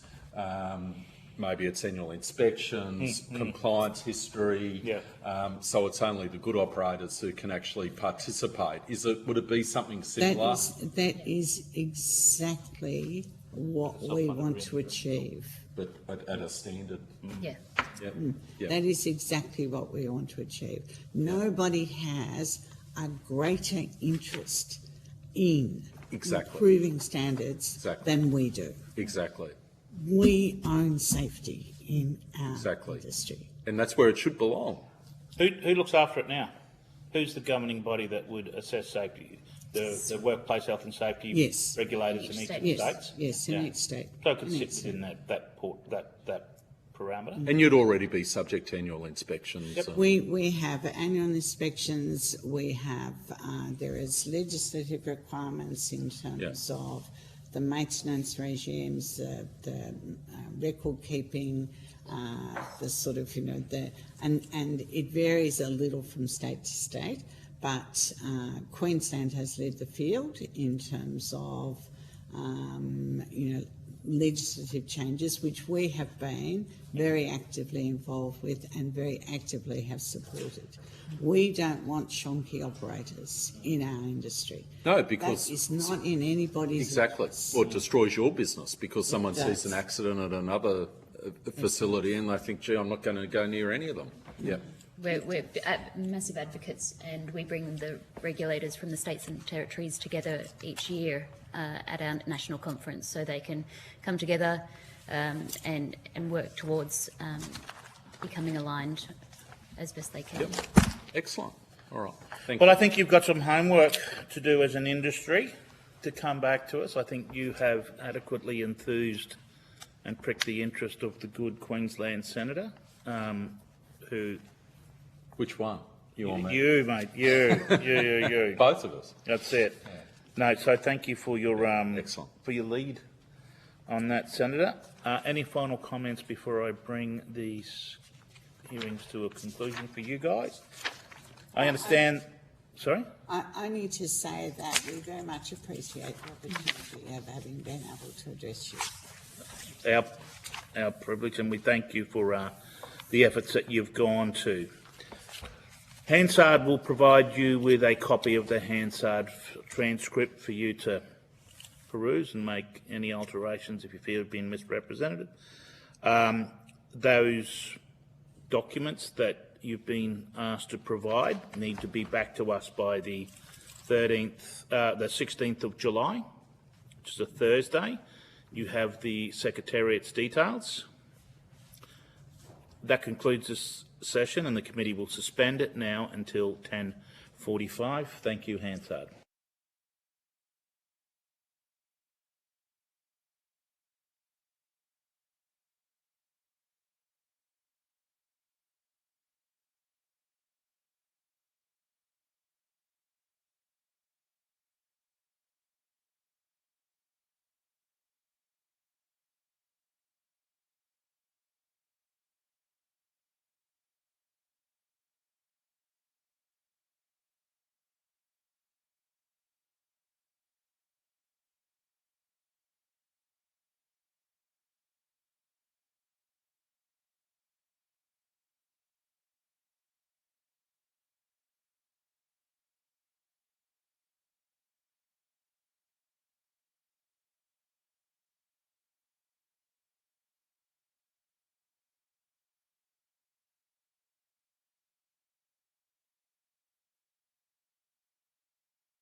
Recognise and recommence with representatives from the Griffith Institute for Tourism and Queensland Tourism Industry Council. I understand that information on parliamentary privilege and the protection of witnesses given evidence to the Senate committee has been provided to each of you.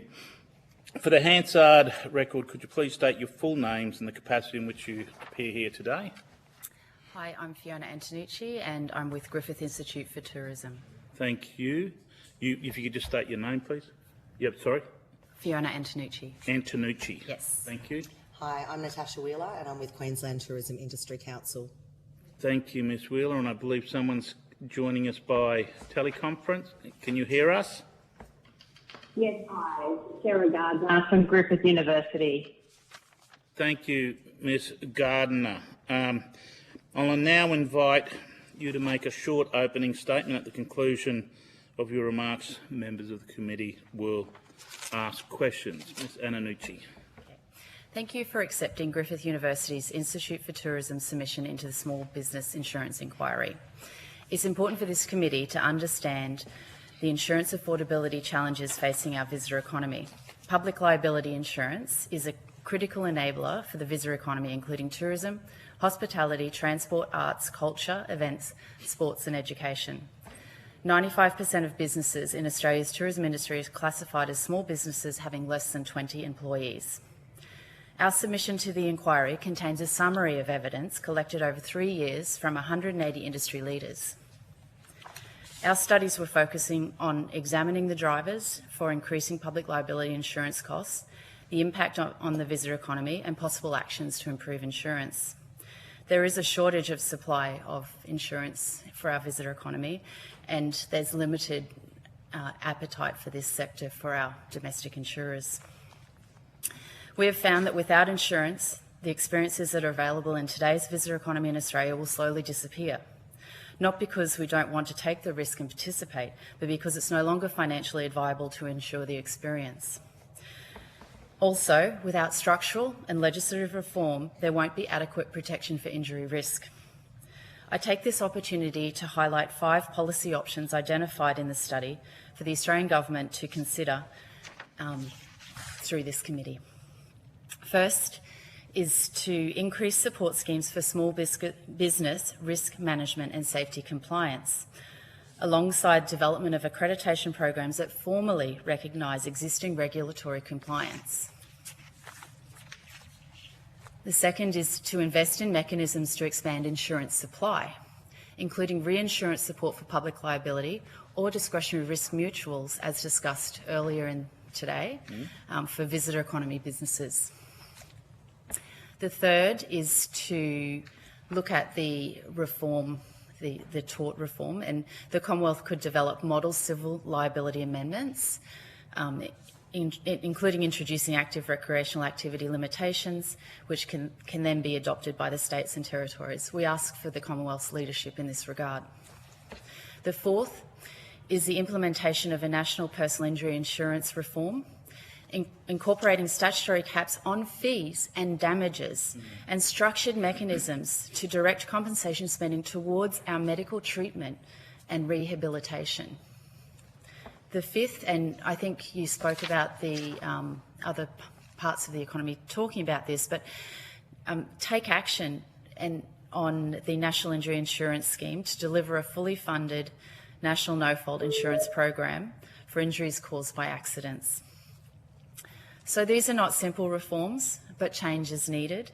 This change is not only for our ability to share good experiences, this is a change to rebuild the social fabric destroyed by an overly litigious environment that has pushed our insurance industry away from providing affordable public liability protection for experienced providers. Thank you, and I welcome your questions. Thank you very much. Can I just start by thanking you for your time, and you've spent considerable time researching this field. I think somewhere in the vicinity of the last 3 years you've given to. So I'm interested to hear your comments today. Just the last point that you made then about the litigious nature of the environment. What evidence have you gathered in your time researching this insurance sector to suggest that the the litigious nature is increasing? From discussions, so my interviews focused on the insurance industry as well as the visitor economy. So from discussions with the insurance industry, there is a reluctance to support the very high risk products because the cost of claims is 120%. So for every dollar spent, $1.20 is spent in paying out claims. And this is focused particularly on the public liability, and there is a national public liability claims database that is held, but it doesn't include the costs of claims by international insurers. And so when you look at our sector, most of the insurers coming into that sector for high risk areas is the international insurers, and they do not need to provide evidence or enter into that national claims policy database. Do you have a sense of where the claims are deriving from? Where the claims are deriving from? Where the claims are coming from? Are they small claims? Are they large claims? Are they? I mean, we heard from witnesses earlier on today, this amusement parks that hadn't had a claim in over 20 years. Yes, so there is an increase in probably small claims, and if those claims, I guess, add up over a period of time. So most of my evidence on that is what's existing within the national policy the claims database, which isn't complete. So, but you are able to suggest that for every dollar of insurance, there's $1.20 being paid. That's verifiable. So it's the sector is underinsured. The sector is underinsured in respect that domestic insurers are not providing much insurance in this market. So in terms of the survey I took of providers, there are certainly, percentage-wise, only 67% of businesses state that they're fully insured. Okay.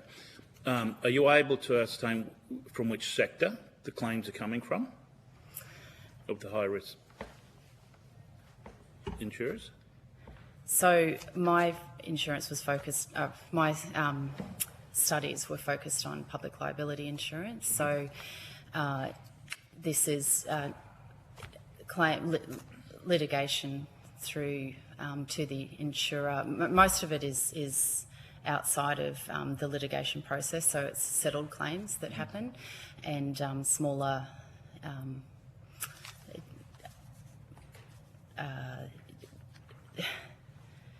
what would you say? Yes. Yes. Sorry to. You're right. Let's go somewhere else then. Yep. Go back to talk me through then some of your work that you did on reinsurance. Your doc number 2. Okay. So as you know, there is a reinsurance vehicle that exists for terrorism that has been applied for natural disasters in the northern part of Australia. This, I guess, there is where there is, and that's put in place where there is evidence of market withdrawal, as there is for public liability insurance. So it would be prudent to consider that sort of framework for an area where there is an issue with public liability insurance. How much is the reinsurance pool for terrorism? I couldn't tell you that off the top of my head. Okay. Yeah. Do you want to? I want you to expand on your dot point 3, insurance affordability challenges for small business. Market failure. You had 5 dot points in your opening comments. I want you to speak to your number 3 dot point, please. number 3 dot point.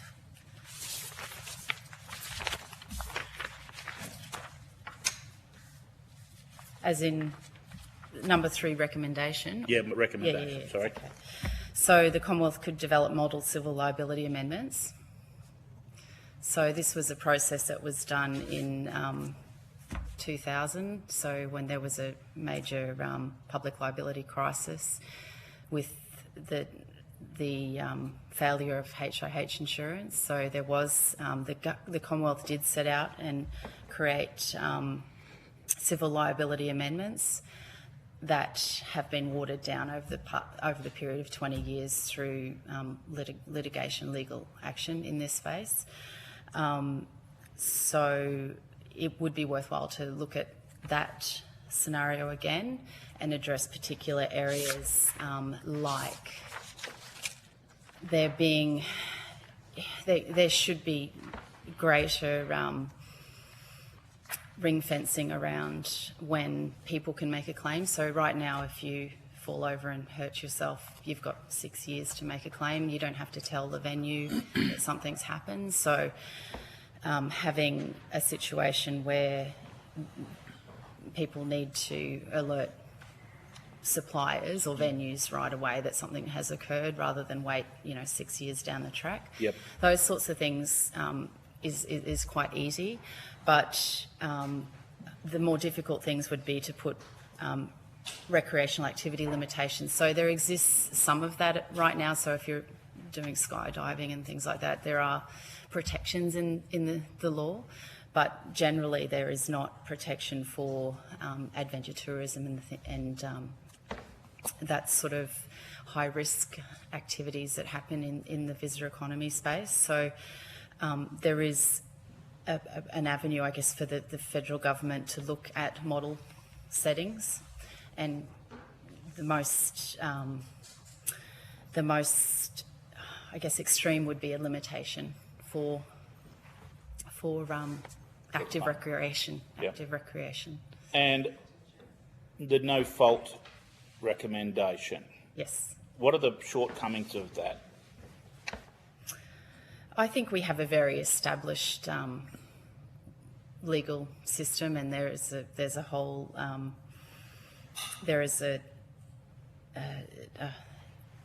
I guess parts of the economy that would not be winners in that scenario. So Who would they be? our injury lawyers. Yep. Yeah. So there would definitely be a redirection in the economy. So that's, there would be a lot of opposition to that sort of approach. And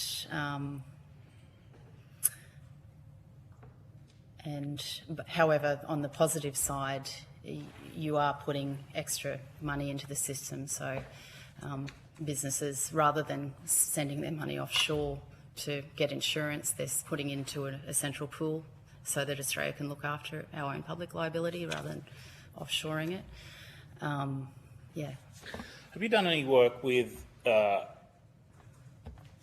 investigating the offshore underwriters? Yes. And I think the only reason we go offshore to the likes of Lords and others because there's a market failure or a gap in the Australian market, just because of the population density.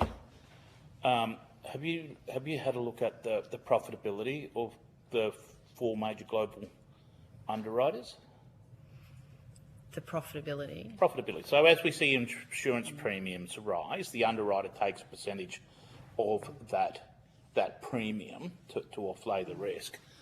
I think it would be difficult to get that sort of data, but I haven't looked at it. Okay, you haven't? No. Okay. Can I just welcome Ms Jarrett, Queensland? Maybe you would like to introduce yourself? Yeah, hello there. I'm Madonna Jarrett and I'm the federal member for Brisbane, and we are sitting in my electorate as we speak. There you go. Well worth acknowledging your presence here today. I might take the opportunity to throw to another great Queenslander, Senator Paul Scar, who has a vested interest in this. Well, we all have a vested interest, don't we? Absolutely. Mrs. Wheeler, I might ask you some questions if I could.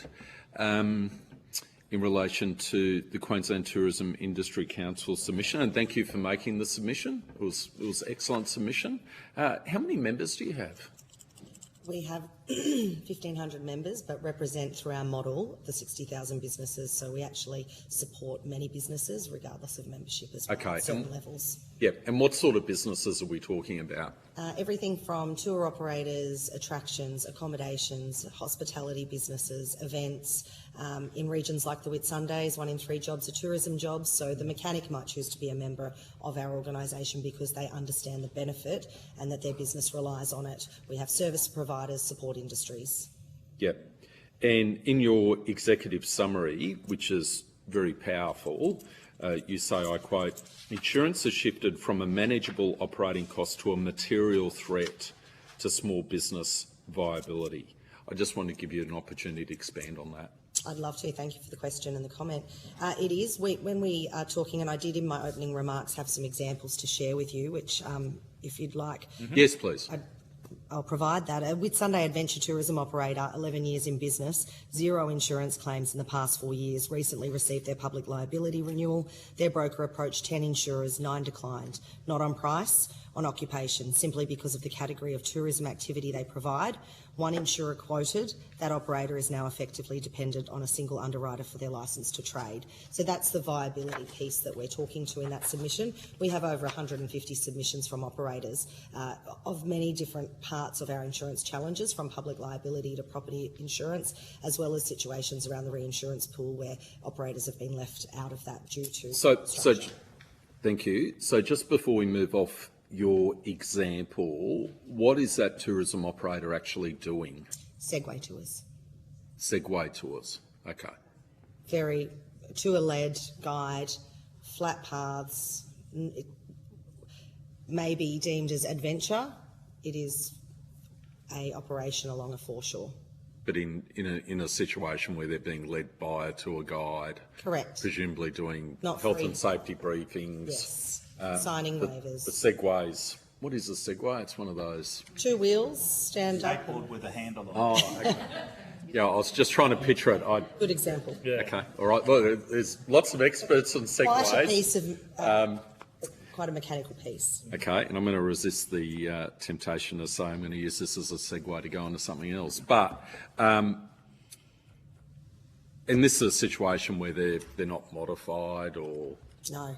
Yeah, so in fact they'd be safer than getting on an electric bike. We're not talking free-range e-mobility, we're talking about structured tour with, yes. Okay.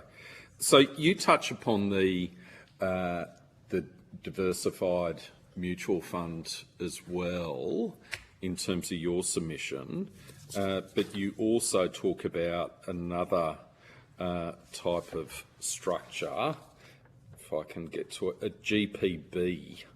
What's a GPB? I will need to take that one on notice to make sure I provide you an accurate response. Okay.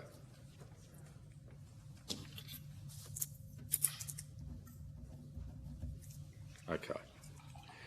You talk about,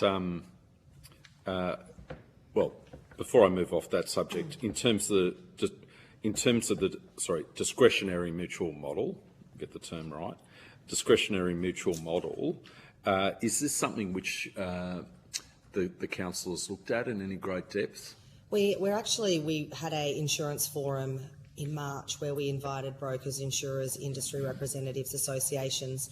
From that forum, we're in the process of writing a formal report that actually goes through in a much more detail around what our ability is for a number of mechanisms, one of those being the discretionary mutual fund, and what role we can play as an industry collective, what we think the state government, the federal government, and those different levers. So we're in the final stages. We should be launching that report in the next 2 weeks. Were you here for the previous witnesses who we asked questions of in relation to the amusement industry? Unfortunately, I wasn't here to listen to that full session. Well, we might...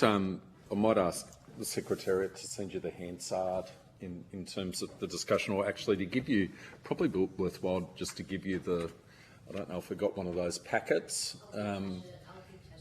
Yeah, that was very helpful. And from my perspective, that certainly alerted me to a possible mechanism to come up with some sort of sustainable solution. So if I can ask you, what was the initial thinking around the concept of a discretionary mutual model as it applies to the tourism industry? Do you have any initial thoughts, given the forum that you had, and what's your timeline in terms of preparing something substantive? In terms of the discretionary fund, what we know across our visitor economy is that it's very diverse. We're talking everything from tour operators, attractions, accommodation businesses, hospitality, and everything in between. So the initial work that we've been doing as a result of the forum is looking at whether a discretionary fund, in terms of starting with the most at-risk sectors within the visitor economy, such as adventure tourism. So we would hope that we'll have this first report completed, well, it is going to be completed in the next 2 weeks and launched, and then we'll start to dive deeper. We're already working with some people around a discretionary fund and building that next level case simultaneously, but the report will inform that. We'd be happy to provide that to the committee. And would be happy to receive it. Is any work being done with your comparable organisations in other states and territories? It is a very interesting question. Across the country, we have different levels of focus on this area. Obviously, tourism industry councils are small member-funded organisations, and the priorities in which we advocate are driven by our membership base. So for us here in Queensland, insurance is number one, and for counterparts in the Northern Territory, we know it sits with them and Western Australia, so we do collectively talk. And from a national tick level, it's up in our top 5 priorities. Okay. Top 5. Okay. Understood.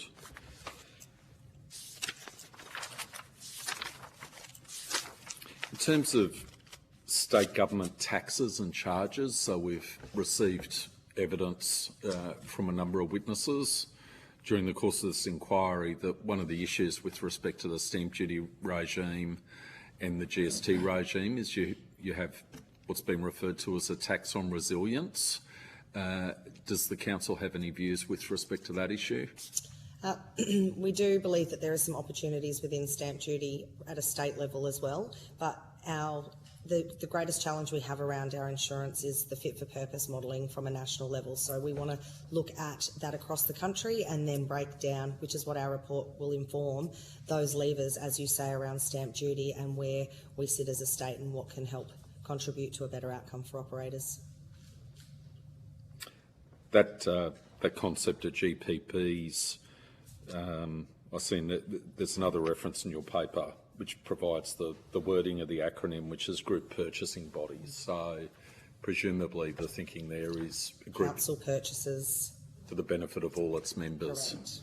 Correct. Right. But given our count, and this is where the work will be informed through the paper, because we are not one sector. My colleague Michelle from Caravan Parks Association, she represents holiday parks and caravan parks, much easier to do, or maybe not easier, shouldn't make that comment, but when you represent one part of that, for us we need to work with our counterpart associations and identify how we help the most vulnerable business parts of our sector and look at what that group buying would be and what that would mean in terms of outcomes, but it's certainly something that's on our radar.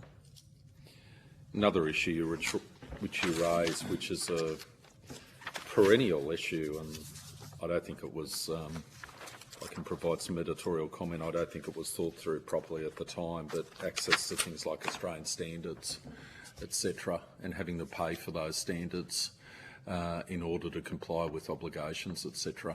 In terms of accreditation levels and that type? Yep.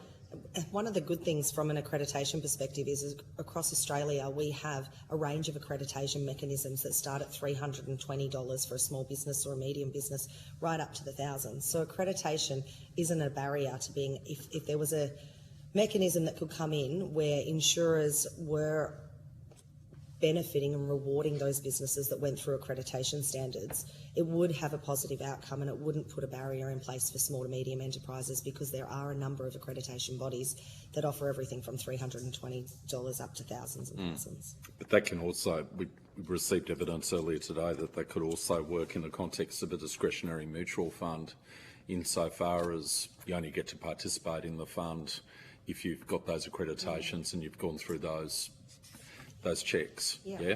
Yep. Yep. Okay.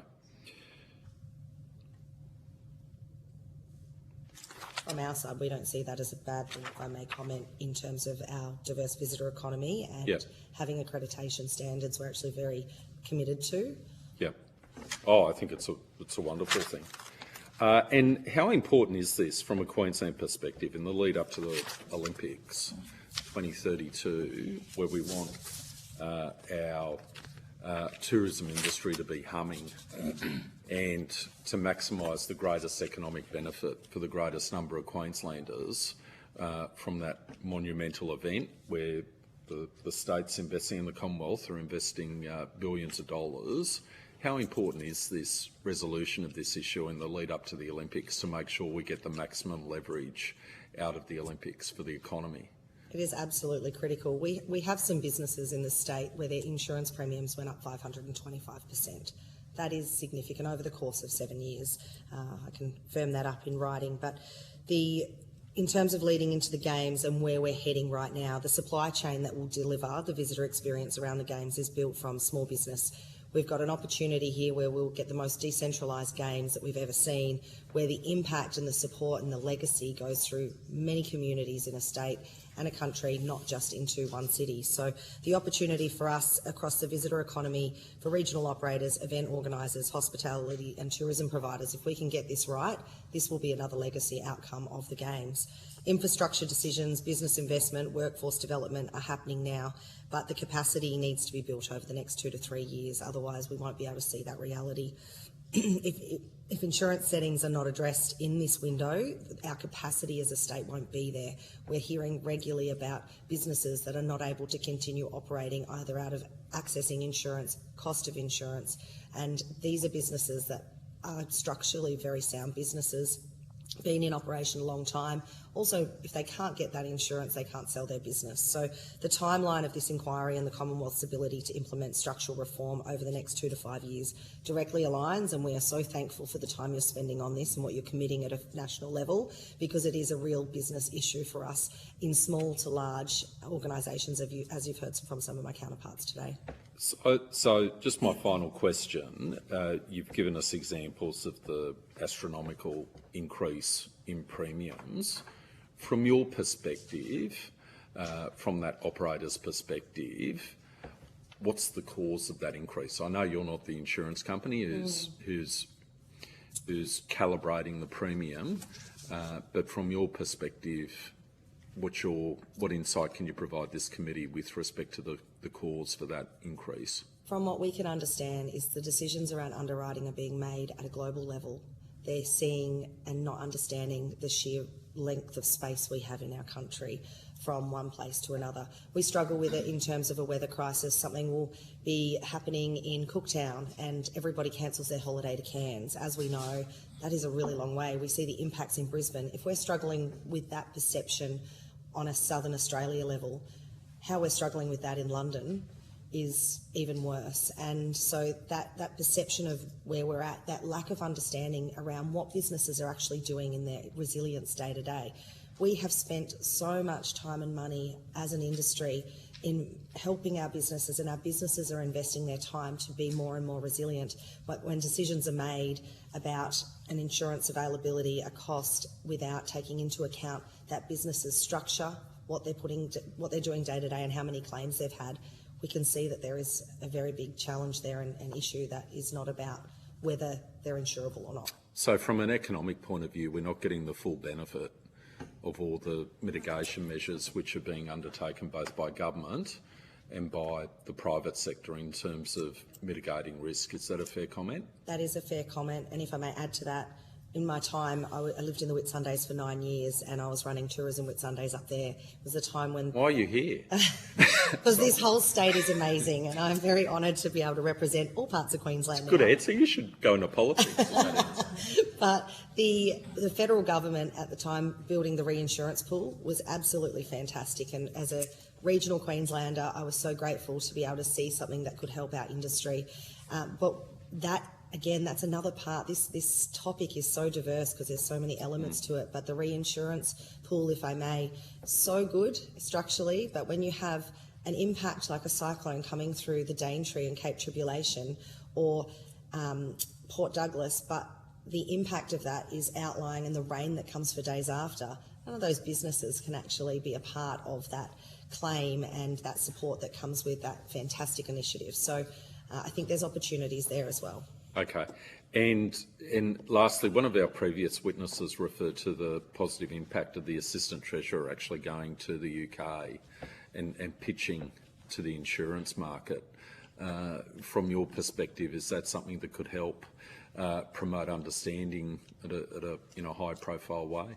Absolutely. We know of other sectors that have done that and undertaken that work and gone abroad to make sure and educate, and also bringing people down to Queensland or Australia to actually come and understand our landscape and the space between. I think they're good measures. And in the context of the lead up to the Olympics, it underlines the importance of that. Absolutely. Even more so.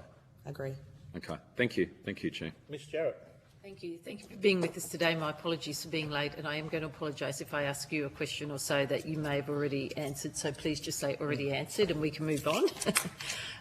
But I just want to be clear. So if you look at your membership, so Tourism and Industry Council, Ms Wheeler, like what are the specific insurance products that the majority of your members want? So we've got public liability, we've got property, what else have we got? Public liability and property are our two key challenges in terms of our industry. Yeah, but what are the other products that they would normally buy? Is it income? There's a number of those. I'd need to take that on notice. I'm sorry. Okay, but it is to make sure I'm accurate in the response. No worries. And the reason I'm asking is because I'm trying to understand: is it the whole breadth of insurance for your sector that is the issue, or is it literally just those two elements that you've raised in your submission, property and public liability? From our perspective, they're the two key elements that continue to come up through our industry engagement, our pulse surveys, where the major challenge is, majority of issues, but that's just from our perspective. Yeah. From Griffith, yeah. No. So it might be worth, if you could take on notice, just let us know what the affordability challenge is for some of those other elements as well that are important to your sector. The other, I noticed in the submissions that came through, you say that, and I believe this might be for Griffith, that the big issues or challenges in the tourism sector is structural, not cyclical, and we've heard quite a lot of evidence on this committee that it's all very cyclical. Can you please explain what those structural issues are? Now, I heard a little bit on in relation to maybe competition. That was sort of the tail end of when I walked in, but yeah. Okay, so this is not the first crisis. So in 2000, there was a public liability insurance. So my research is focused on public liability insurance, I'll speak to that. Yeah. So in 2000, there was a similar crisis when the HIH went under, and there was a number of reforms that took place that brought capacity back into the market. And over the past 26 years, those reforms have been gradually eroded to the point where we're having another crisis. Can you be clear on what that is? So what came in and what's disappeared? Okay, so from the public liability, there were legislative limits, I guess, on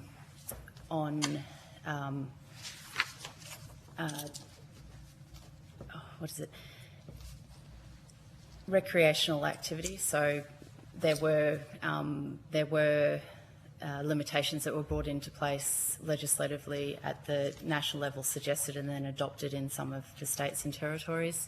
Is that the definition? You're talking the definition of what might fall under recreational activity? Yes, yeah. Okay, and that was, in your view, therefore narrower than it is today?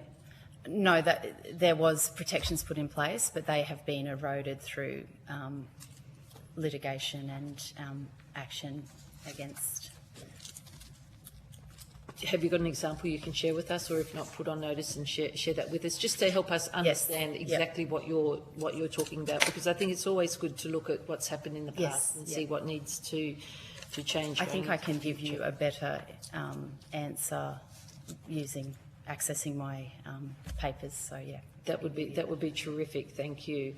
And have these structural changes worsened since COVID? Like, when did you see the big change start to happen? So there were, I think,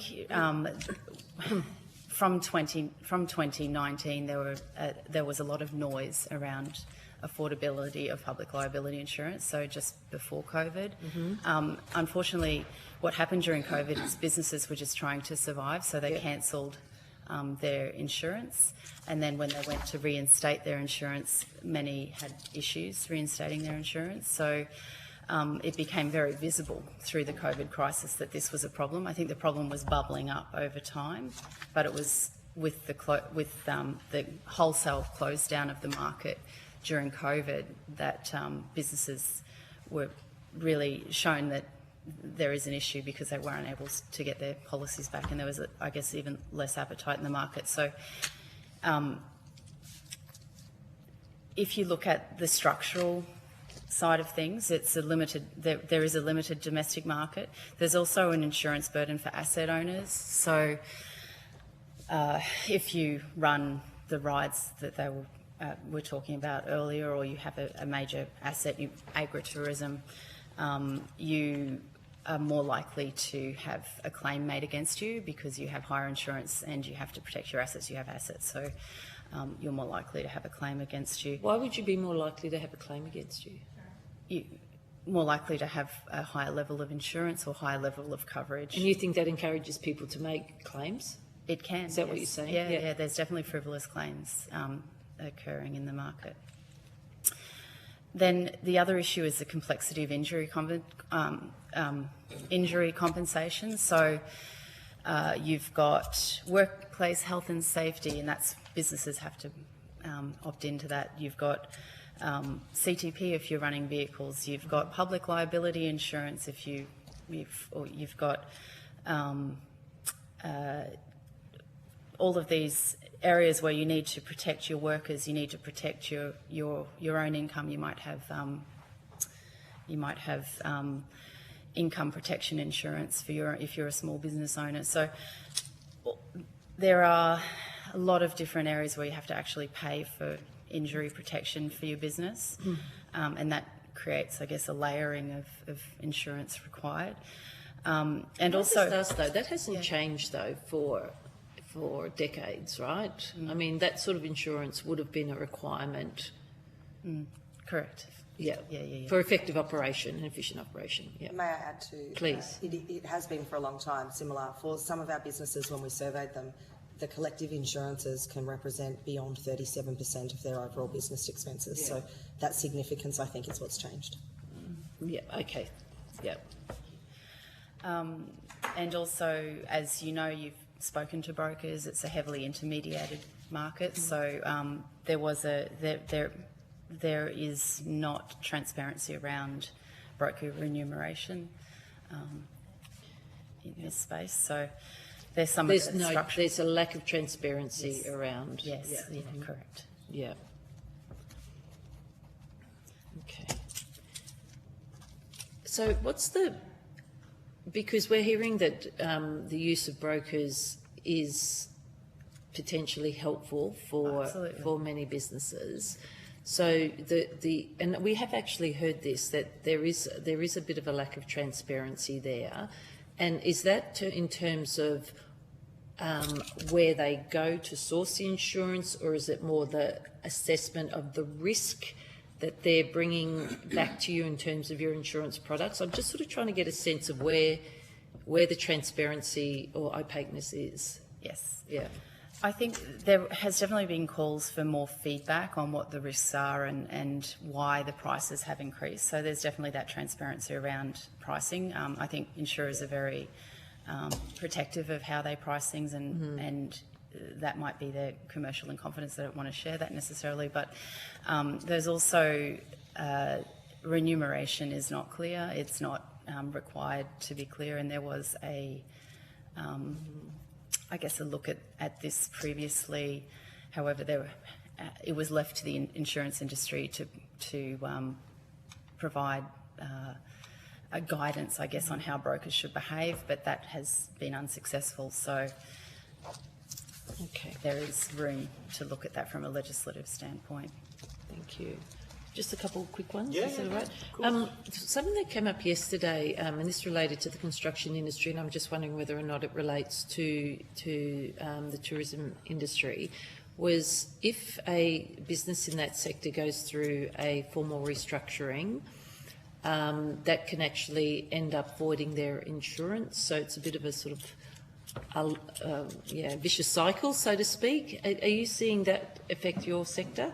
That one hasn't come across my desk. It's not, It's okay. not in one of the bigger conversations. Okay, thank you. Just wanted to check. And property, why is property so problematic? Is it location? Is it... Because, I mean, public liability, I get, that's one piece, but property, where we can mitigate, where we can move... We have some great examples of that in Airlie Beach, in Cairns, Port Douglas, even coming further south down Queensland. One operator, or accommodation operator that I know of in Airlie Beach, talks a lot about his property insurance and the lack of claims that they have actually put in. Regardless, their properties are built to withstand cyclones. Tropical Cyclone Debbie, his property was where everybody went to, yet his insurance premium increased still so significantly. We've got other people in similar areas that don't take out any version of property insurance. They self-insure themselves now because of the cost and how much that's increased. But we do have some great examples, and I'd be more than happy to provide those formally to you afterwards. Yeah, that would be great. And in particular, that one where you talked about the property was the go-to, and their premiums, their premiums went up. Yeah. Because I think that goes back to the point you might have been making earlier about understanding of the risks in certain parts of our country, and the lack of knowledge there. I had one other quick question. You mentioned in your submission that one of the failures in the insurance market is a transfer of risk from governments to small businesses. Can you help me understand what do you mean by that? Okay, so this is where a government wants a business wants to access public land, and they need to have quite high insurance. So that might be the example of the travelling show rides. So they have to, each individual business has to insure for 5 or 10 million. I think it's 10 million now. So Public liability. Yeah. Okay. Yep. So, or another example might be to enter into a national park and provide a tour. You might need to have a $10 million public liability, when perhaps there's a better way to access what insurance is already existing for national parks through the government system. Can you explain that a bit more? Yeah, so national parks, the federal government and state governments all have their own public liability insurance programs that public assets subscribe to and contribute to, and they are not available for the private sector. So a private sector has to come in with their own insurance, even if they're participating or providing access to that. And is this new? No, it's not new. So it's been around. It's been around a long time. Yeah, correct. Yeah. So I guess that it's not adding, but it's not helping. Correct. Yeah. Okay. So I guess there's probably creative ways to think about how to encourage businesses to access things like national parks and provide tours, perhaps by looking at the insurance from a national standpoint, or whoever owns the asset. Yeah. Okay. Thank you. That's all, Chair. Thank you, Ms. Jarrett. In your conclusion, you say public liability insurance affordability is critical a constraint on small business participation in the Australia's visitors economy. The research demonstrates that current challenges are structural, persistent, and disproportionately borne by small and regional operators. If it's borne disproportionately by small and regional operators, who are the other operators? I'm assuming they're large and metropolitan. Yes, yeah.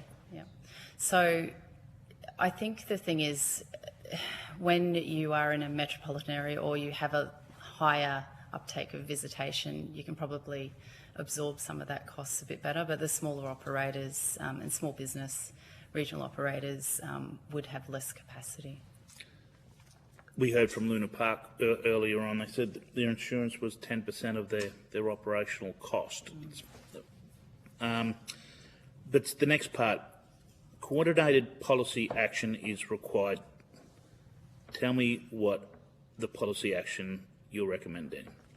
Okay, coordinated policy action. So unfortunately, it's not a simple fix. Like, there's so many things, even to have a discretionary risk mutual, to have that supported by Commonwealth model civil liability amendments that will help not only our sector but broadly the civil settings, would help, I guess, smooth the way for the putting in place discretionary risk mutuals.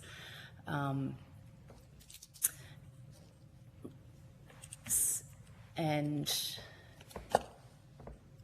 statutory caps, so and that would be within the model civil liability, looking at statutory caps and on fees and damages. So some of this is driven by the opportunity, I guess, for profit-seeking litigation that's happening in claims farming and things like that that are occurring in this space. So, can I just ask a follow-up question in that regard? This is a highly contested area. Yes, absolutely. Do you admit that? Absolutely. It's and the systems are different state to state. Yes. So we had the Queensland Law Society appear before us yesterday, including Mr Murphy, who has practiced in this area over decades, who spoke about some of the reforms that were introduced in Queensland. For example, the 50-50 rule with respect to legal fees, how the law has developed to deal with causation in relation to certain civil claims and what the most recent law is in that regard, the imposition upon parties to share medical expert evidence at the earliest possible time, pre-litigation meetings to try and resolve issues, and the evidence he gave was 97.5% of cases, even higher, are actually settled before they go to court.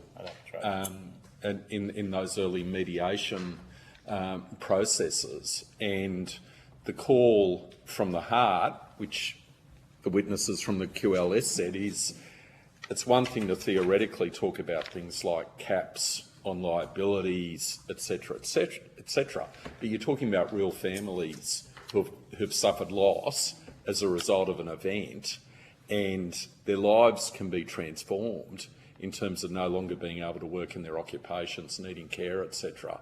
Do you recognise the competing issues in that regard? Everyone should be able to make a claim. There should be compensation. There's absolutely no question about that. However, what is the mechanism to do that? Can they go to the doctor's office and make a claim directly, as is the case in New Zealand? If they've had an injury, they put the claim in right away, or do they have to wait until they've been through rounds of help and go to a lawyer and go and seek that? So sometimes having claims available to people at the very onset of an injury would actually prevent further cost in the claims process in the system. But again, there's contested evidence in relation to the New Zealand no-fault scheme. We've received evidence that what it does is provide no incentive for people to mitigate risk in terms of the checks and balances that occur, say, in a jurisdiction like Australia, where you've got pressure from the insurance companies, how are you mitigating your risk, etc., pressure on operators to mitigate risks. And the evidence we've also received is that New Zealand no-fault scheme is in financial trouble because everyone's just looking at consolidated revenue to fund the scheme. So again, do you recognise that none of these issues are silver bullets, and there's considerations on both sides of the ledger? Absolutely. Okay. Yeah, for sure. All right. Thank you. May I contribute to that question? An adventure operator that I've known for a number of years regularly has to deal with pre-settlement issues for people. No one wants to deny anyone that's been impacted and is suffering an impact for loss of income or their lifestyle because of an event that took place in a tour operator. However, there are a number of claims that do take place that, because of the ability to claim up to 7 years and the not having to register it with the company itself, sometimes some of these claims are very much not legitimate and have been actually discovered through our operators, but they're still settling them before they go forward, which is adding another cost layer, obviously, to their business and their operations. Mrs. Wheeler, could you provide on notice some of the details with respect to that feedback you're getting from operators? And presumably that feedback's with respect to operators in a Queensland perspective. Yes. And if you provide that feedback, Chair, I'd like to provide that feedback from Mrs. Wheeler on notice to the Queensland Law Society. Oh, yeah.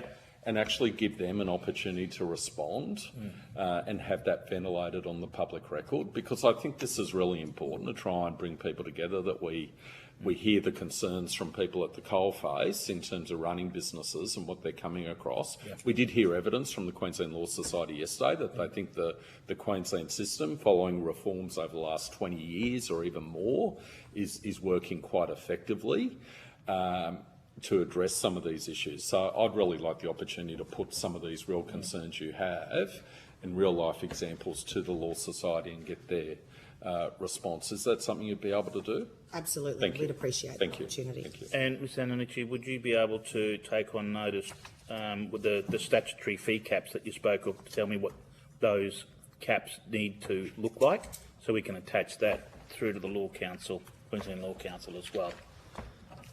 Okay. All good? Yep. Okay, so I'm conscious of time and we've got our next witnesses here. Hansard will send each of you a copy of the transcripts for your consideration, and those issues that you've taken on notice, you've got the Secretariat's detail. If you could have those returned by the 16th of July. That concludes this. Can I ask one last question?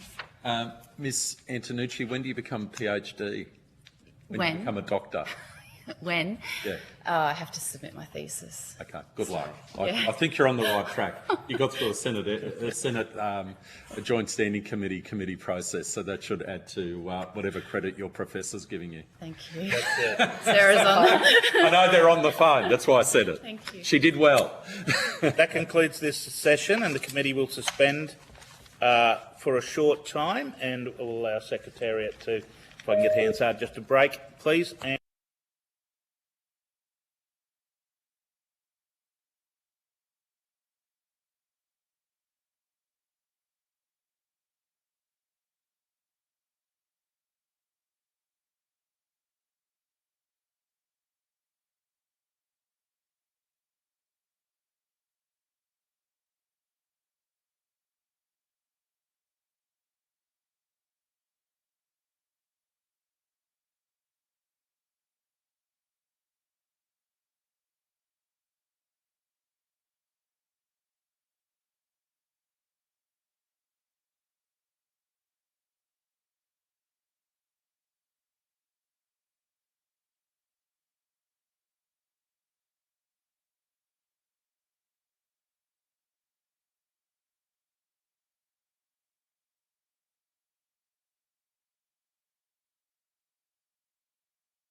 From Yui, and I understand that information on parliamentary privilege and the protection of witness giving evidence to this committee has been provided to you? That is correct, Chair. Thank you. Wonderful. For the Hansard record, could you please state your full name and the capacity in which you appear here today? Nathaniel Simpson, appearing in capacity as UE's Chief Executive Officer. Now, where's UE based? Queensland? We're our headquarters is on the Sunshine Coast, right next to the University of the Sunny Coast. We started our operations in 2008 based on the Sunshine Coast. Roger. I now invite you to make a short opening statement, and at the conclusion of those remarks, members will ask you a series of questions. You now have the call. Thank you, Chair, and thank you, members of the committee. It's my privilege today to be able to share some of UE's perspectives. I think this is an incredibly important topic to be ventilated on the public record. UE is known to be a real and human challenger. In fact, I think we are the last challenger to the Australian insurance industry that has gained any sense of scale. Founded in 2008 as a greenfields startup, we've always positioned ourselves as real and human to address the three things we know that matter most to all consumers of insurance. That is an affordable price, that is incredible service, and it's to make sure that you can trust on your insurer come claims stage. So those are the three absolute fundamentals we try and pull everything back to every day. We've also witnessed the evolution of this Australian landscape from us being a very small startup to getting a slight foothold in this highly concentrated environment where you have a handful of really large insurers representing the vast majority of the entire market. And that is something that we will keep challenging and keep trying to chip away at. And I think that is worthy of good conversation, how competition and contestability is the ultimate form of sustainability. And you need to have all sorts of combinations of price and service, various product innovations, various models of insurance. They all need a place in the Australian landscape. So I think that is fundamental to our belief in competing on those three key dimensions of price, service, and trust. So, Chair, I'm happy to take. Thank you. Happy to take questions. So, Mr. Simpson, Yui, who do you? We've heard from a number of different insurers, and particular those in that have high exposure to high peril risk, above the parallel, bushfires, etc. Do you insure all across Australia? Yeah, we're a national insurer. We only don't provide in the Northern Territories. Mm-hmm. And maybe just for good context, given we were founded in Queensland, we have a larger proportion of our portfolio in Queensland relative to nationally. So we are a big supporter with the capital we have at our disposal of the Queensland insurance market, but we aim to play nationally. Your marketing strategy that I see on the TV it seems to be focused towards home, car insurance. Do you have business insurance and the other suites? Or? We do indeed, and maybe I can talk about what we have done in the past and what we do at present. So we sell a small business insurance product that covers both liability and elements of property. We plan to invest in that and expand that product over time, and we are doing so. So we have some product innovations coming to market in due course in that regard, and that is a key area of focus for us. By our math, and it is full of assumption, we estimate that we do about 5% of the small business insurance, and we do that all direct to customer. No broker.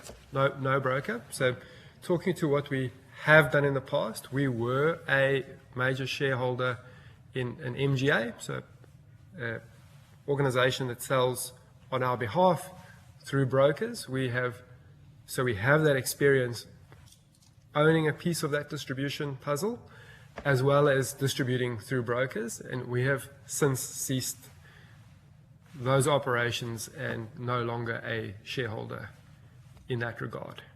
So we have a bit of experience to talk to in how that's just worked for us as a small challenger and relatively new entrant to the market. So you have a higher exposure in Queensland. What's your exposure like, say, in those areas that are more prone to cyclone activity, say north of Mackay? Yeah. We don't have an absolute point at which we no longer insure above, say, the Tropic of Capricorn, or also the north of the Noosa River or anything like that. So we do provide cover up the coast. Yep. So it is probably in line with our Queensland share, and I'm happy to take on notice if more detail on that is required. But we do participate. Yeah. No. Some of the other insurers were just saying that it would be beneficial to them if they had more people more insurance companies participating into the market, because they were making the claim that they felt that they were overexposed in those areas. And I was just testing that theory. But if you're saying you are there, you were there in with claims on the ground, or you provide, but it might be is it at a higher rate? You have a different model where I see on the television if you'll tailor make a car package if the car only gets driven to church on Friday on Saturday, as opposed to one being used as a work tool. Yeah. And in a key element of competition is to make sure that there can be a spread of prices in a market, and that there can be varying risk appetites and approaches to assessing risk. There isn't really one universal way to assess that. And we as UE have a massive incentive to be competitive on price. That is the number one problem to be solved for the people who purchase our product. So price competition. So in order to give that good price, you would become very good at valuing your own risk when you're speaking to your underwriters. Yeah. So all our pricing needs to reflect is because all pricing is a guess about the future cost of claims. So we try and do that as best we can with the information at our disposal, and how much it costs us to provide that service. And we do everything we do to manage that cost diligently, so we can keep it low, we can keep our products and our processes simple, so that we can be competitive through cost advantage, as well as understanding the risk. And then whatever small little bit is left, that needs to produce a profit that can substantiate shareholders providing you capital. Because at the end of the day, risk consumes premiums and capital, and the best way to get premiums down is to take risk out the system. And that's not necessarily to say you need to cap liability claims or access to legal services or anything like that. It's trying to manage the controllables. So how would you price a property, say, in Cairns as opposed to a property in Brisbane?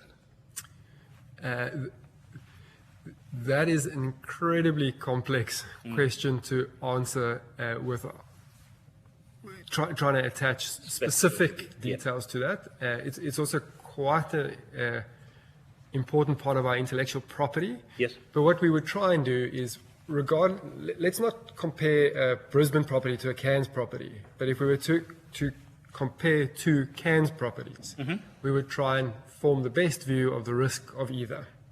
and make sure that we can be as competitive in the marketplace as we can in order to acquire a larger and larger share of the market. I mean, if you look at it, the four largest insurers, in essence, control north of 2/3 of the entire premium pool in the market.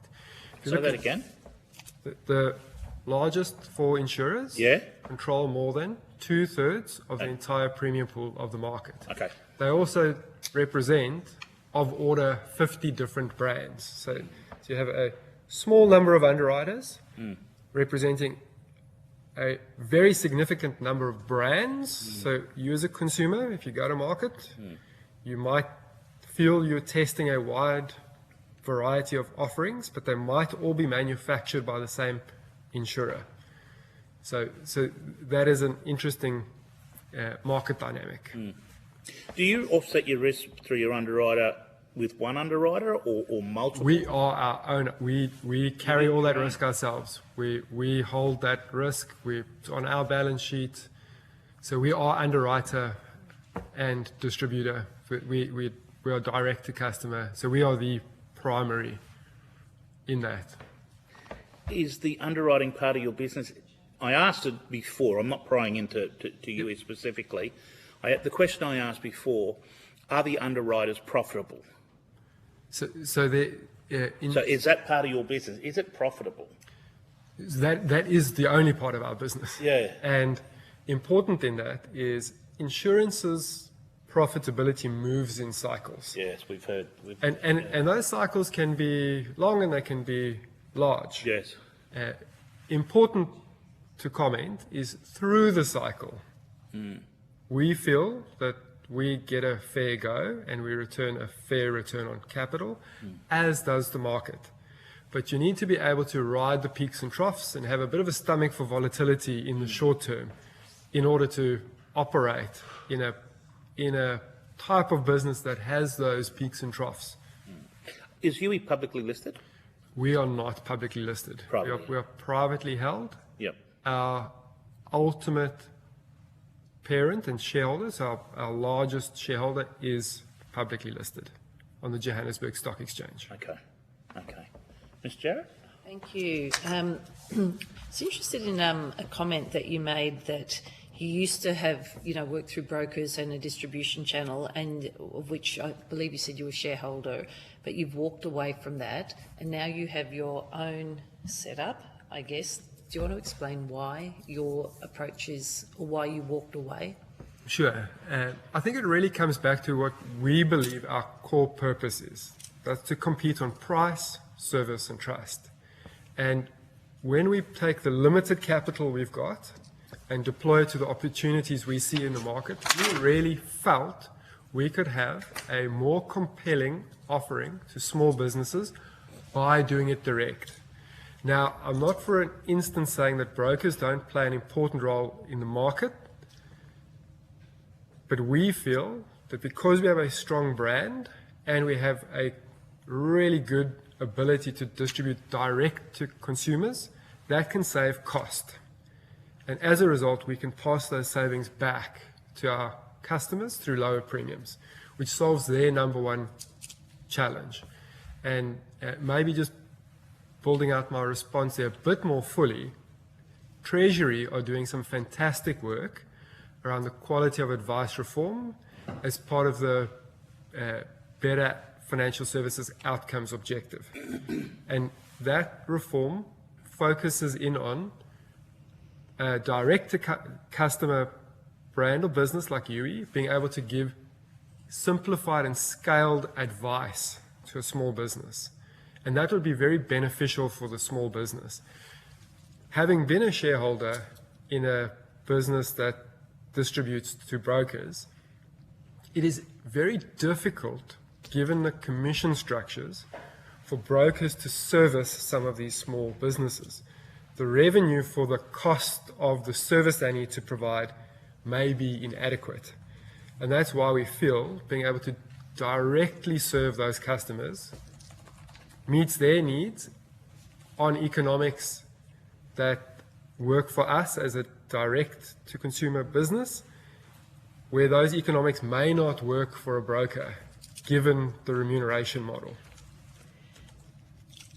So just following on from that, basically what you're saying is that the broker network, let's just call it a network, and I don't mean the formal network, but the broker network, the commissions that they get for small business packages are generally insufficient to support small businesses? If it is small businesses, yes, because of the level of advice they need to provide and all of the work they need to do to be able to service those businesses. If you run a small and simple business, you may not need that level of advice and all of the sophistication and complication that comes with it. So if you can have something that's a bit more fit for purpose and a little bit more targeted to your narrower needs, you can save. Yeah. And we feel we can play in that space and help consumers save. So I'm just thinking about then the small business pool. If you look across, maybe you might have to look outside your market too. I'm sorry, but like, what percentage do you think is like bog standard? I can get this package and that'll do for me in a small business versus the more complex. And it's probably a difficult question to answer as I'm asking it. The more complex business, because I'm wondering whether or not we have a pricing issue that's related to certain parts of the small business sector versus the entire. Let's not go even into industry where we know there's all sorts of differences. Yeah. I think at its highest level, the larger and more complex your business, more employees, larger revenue, many different types of activities within your business, the more complicated your insurance needs and the larger the necessity for tailored advice through a broker. Yeah, that makes if you're a smaller, simpler sole trader, physio with a very small, physically small practice, etc., your insurance needs look very different. And there you can get appropriate service direct. And then it's a trade-off. Yeah.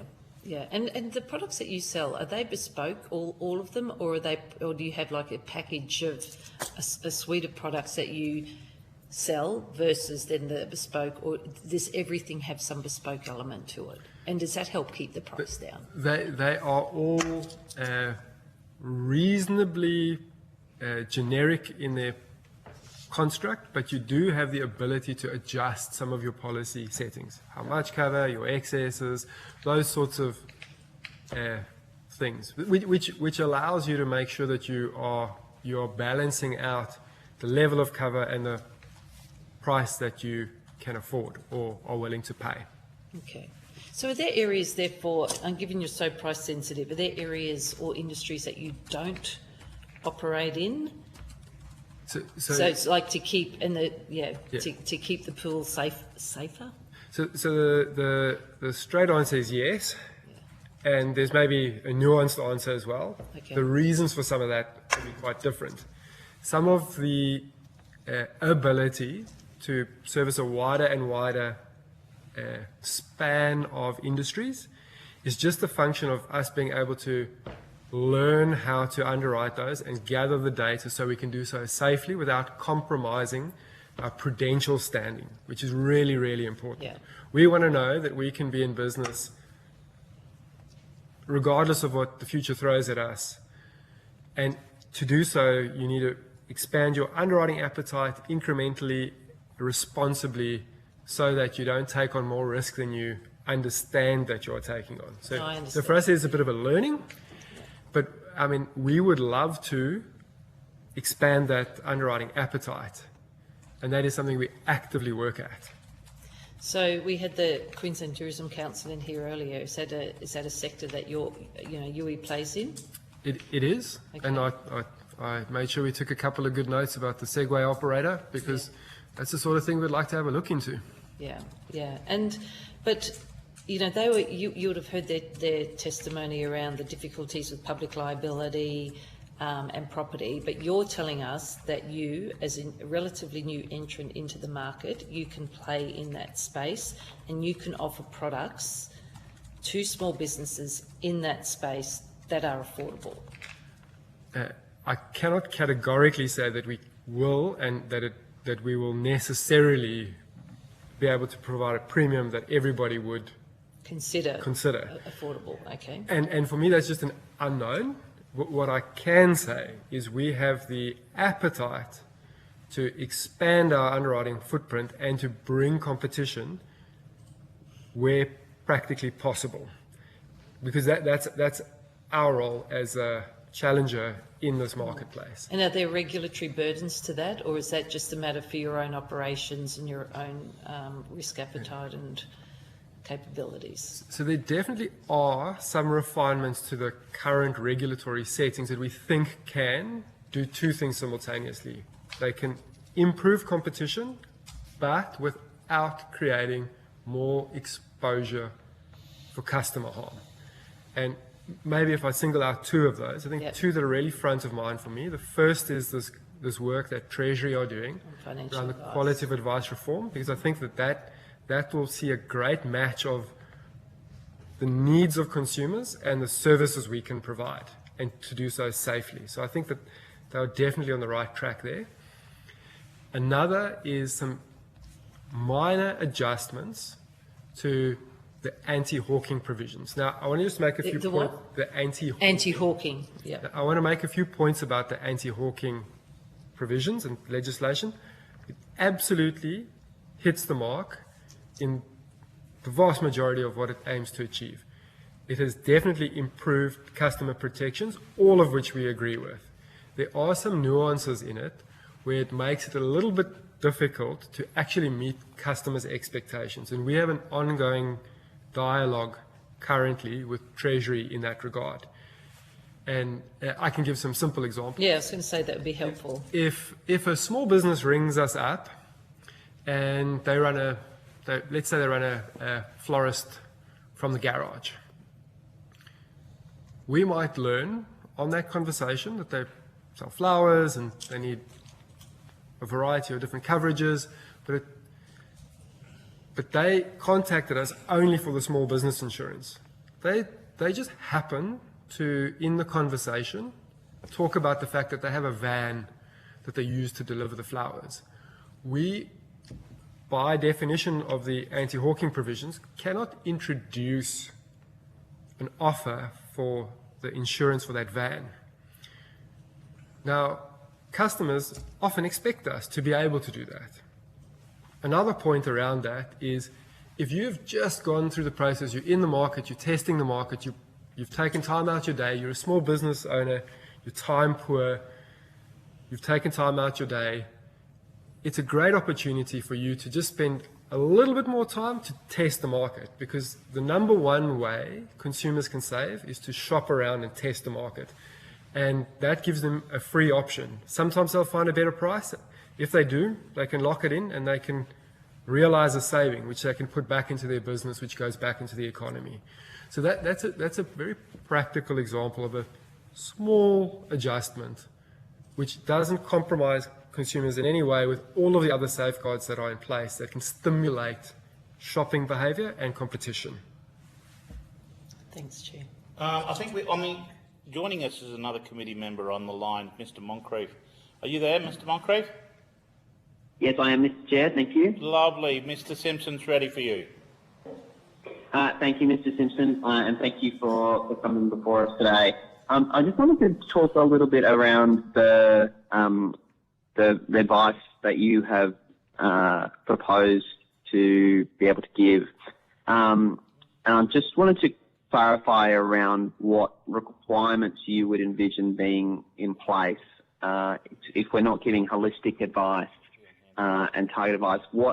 Obviously, your brand is known for collecting quite detailed information on its clients, but I just wanted to clarify around what you would envision that being required by participants in the market for what sort of information they would need to collect to provide that bespoke advice. Thanks, in terms of that advice, it is being able to move from general advice to a bit more tailored and specific advice to you as a consumer and your specific needs.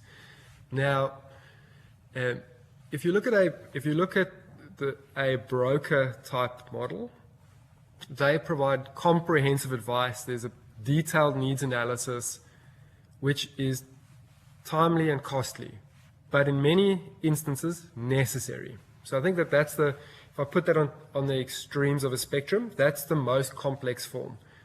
Where we currently operate today is the simplest end of that spectrum, which is a general advice model. I can talk to you about the generalities of the product, I can talk to you about the generalities of the process, but I can't give you specific, tailored, personal advice. Now, that is what the quality of advice reforms are zeroing in on.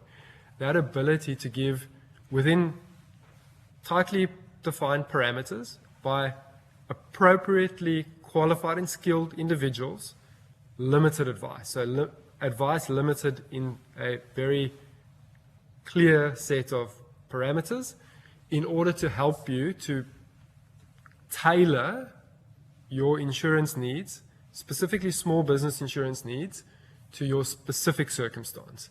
And that'll help you make sure that you're not over purchasing or under purchasing. So you're not leaving yourself exposed or buying more than you need and then ending up spending more than you should have.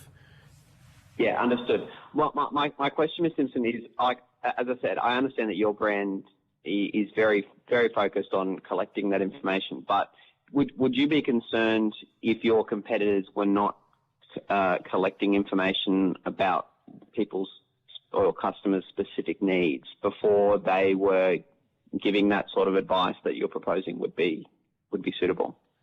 And I think that this comes back to UE's core of competing on price, on the combination of price, service, and trust. And I think it's important that there's space in the market for all sorts of combinations of that.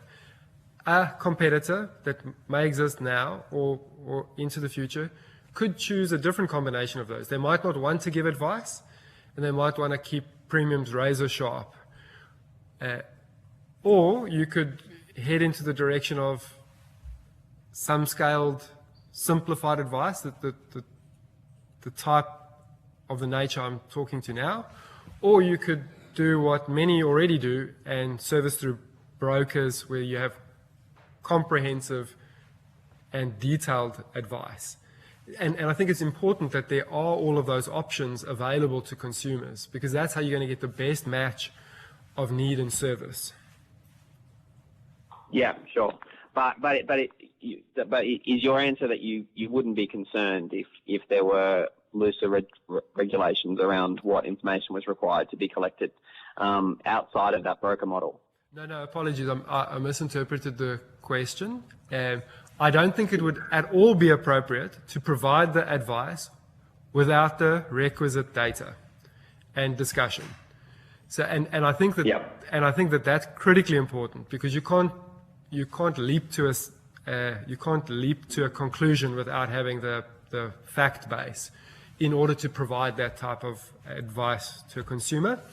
And again, I think Treasury are absolutely on the right track in terms of the thought process on making sure that the parameters in which you need to do that are correct, so that you can't.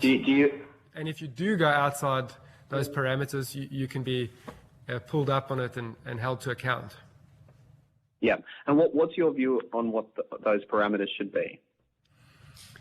I think if you've got a human-to-human interaction and you can have very good training and qualification, you can have somebody guide a consumer to some form of scaled advice without having to go the whole hog of having a comprehensive needs analysis and statement of advice.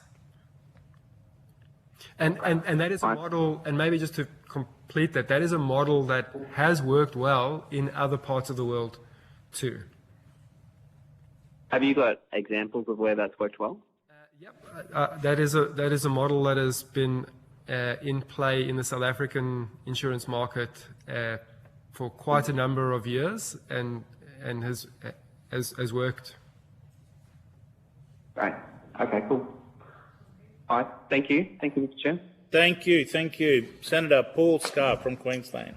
Thank you, and thank you very much, Mr. Simpson, for appearing today. And I think Yui's story is an interesting one. So we're talking about competition in the insurance market. The fact that Yui managed to successfully enter into the market with the substantial backing from your owners, to me would indicate that in terms of barriers of entry, there is an opportunity for new insurers to enter into the Australian market and establish successful businesses. Would you agree with that?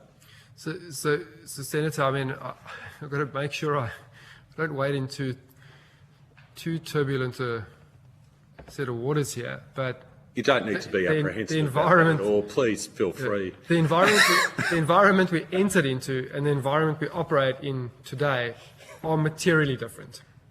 If you look at just over that period, from 2008 to now, it is materially different. Okay. Much more complex. It is, and maybe I won't answer it from a Yui perspective, but I think the best test is to what extent have there been others that have had a go, and if the market was attractive to new entrants, would there not have been more? It's a large insurance market. It's well regulated. It's got a stable regulatory framework. It focuses on good customer outcomes. If you have all of those building blocks in place and the barriers to entry were low, would we not have seen more? And if not, why not? So I mean, I think that's a question I've asked myself many times. And what would need to change for the catalyst for there to be more flow of capital and investment into the next wave of new entrants? Because there was a wave of them, and since then none. Well, it's a competitive market. Would you accept that? In terms of the car insurance space, maybe I can answer with a few data points that I have at my disposal, cool. which I'm also sort of happy to share. I have a good set of numbers on some of these things. Right. 3/4 of consumers don't test the market, roughly, give or take a little bit. 3/4 of the consumers don't test the market every year.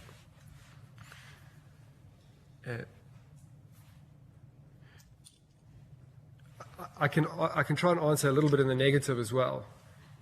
If it was a highly competitive market and the barriers to movement of market share were low, would there not be more movement of market share? In the commercial insurance market, the three largest listed insurers account for more than half of all the premium. The three largest. That has been the case for at least the last 5 years. So I'm not saying it's not a competitive marketplace. I'm maybe just asking around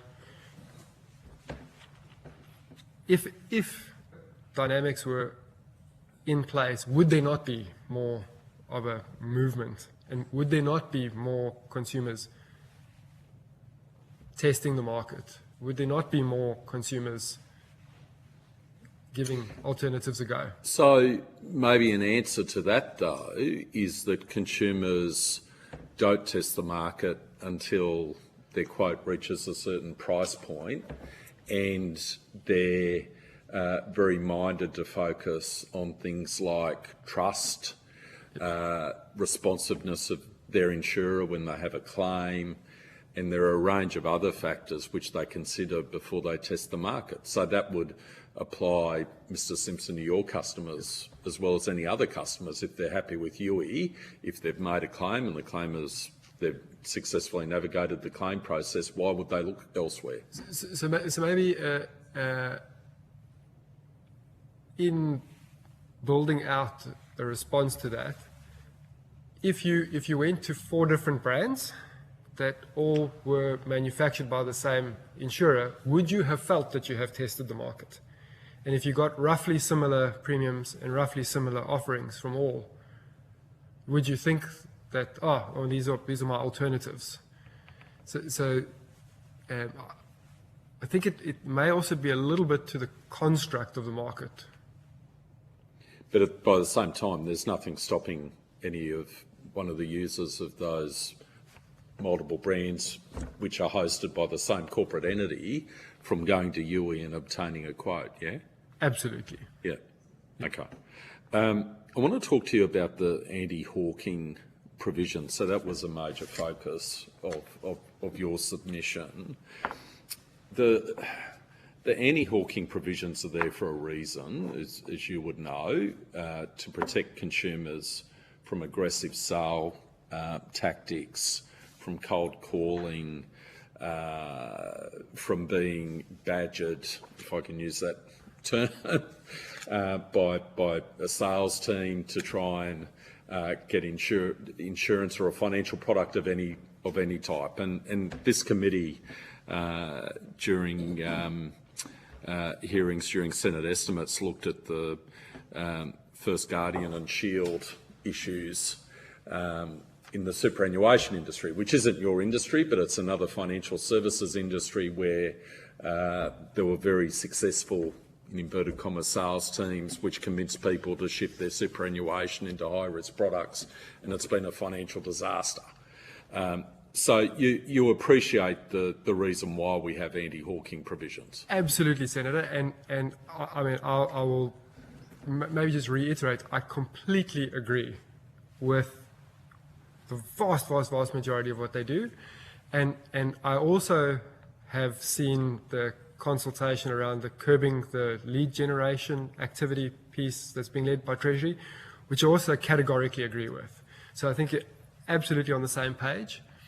I think it is also important to look at any piece of legislation in the context of all the other legislation. Now, Sure. And I do think there are elements of the anti-hawking piece that, if just with little effort, can be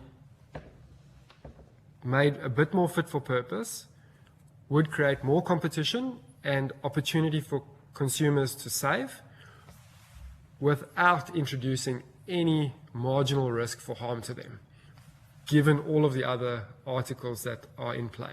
Okay, so that's what I'm advocating for. So just walk me through a practical example of how you believe, and no doubt you've obtained legal advice on this and you've interrogated the issue very closely.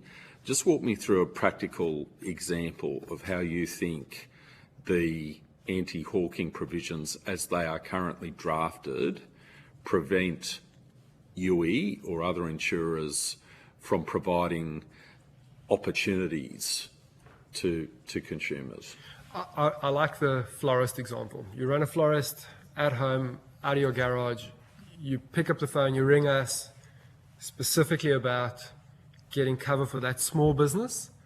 The guidance around the anti-hawking precludes us, and in that conversation where we've just talked to you about all your small business, exactly what you need, etc., for your small business, in that conversation it comes out you've got a van that you use for the flower deliveries. We can't talk to you about the insurance for that van. So when did that come into place? So let's tease it out. Hold that question. But the van is being used in the business, and I'm ringing you in connection with insurance for the small business. So why can't I ask you, why isn't there a naturally progressed discussion around what is the small business, what are the assets of the small business, what are the potential liabilities of the small business? Surely the van naturally comes up in the course of that conversation. I would think so. However, unfortunately, it's seen as a different class of product, and there is because it's motor vehicle. Because it's a different product. A similar conversation could happen if you ring us about your home insurance. We go through that process. You tell us you have a double garage, and inside there you park 2 cars. We can't introduce the conversation about cover for those cars. Well, and presumably you couldn't introduce a conversation about life insurance either. Which I actually think is right. Right. So even what I'm asking for now, in the subtle changes to the anti-hawking provisions, I would expect that it wouldn't allow you to introduce something like life insurance or a conversation around your super, because they are so far removed. This is really, because if you put yourself in the shoes of a small business owner, this is what they need. That's sort of why they're reaching out. And that's where these subtle changes to the anti-hawking provisions, as well as the work being done on the quality of advice reform, really come together nicely. Okay. So just taking on the Chair's question, the Chair's ahead of me, as he often is, in relation to whether or not there are particular changes to the law which triggered this, from your perspective, more expansive interpretation. Yeah. They were all part of the package of reform post the Royal Commission. Main Royal Commission. Yeah. Okay, yeah. Understood. When? And when was that? Well, 2019, 2020. Yeah, yeah. Okay.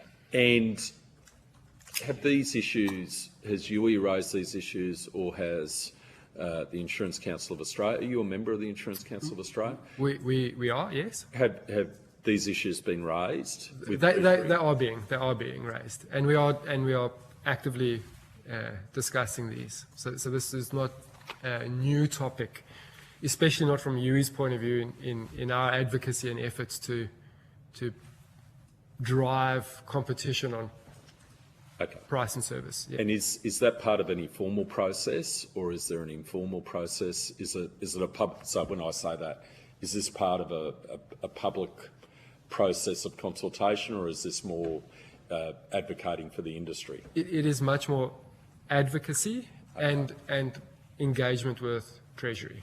Okay. Is there any engagement with ASIC as well?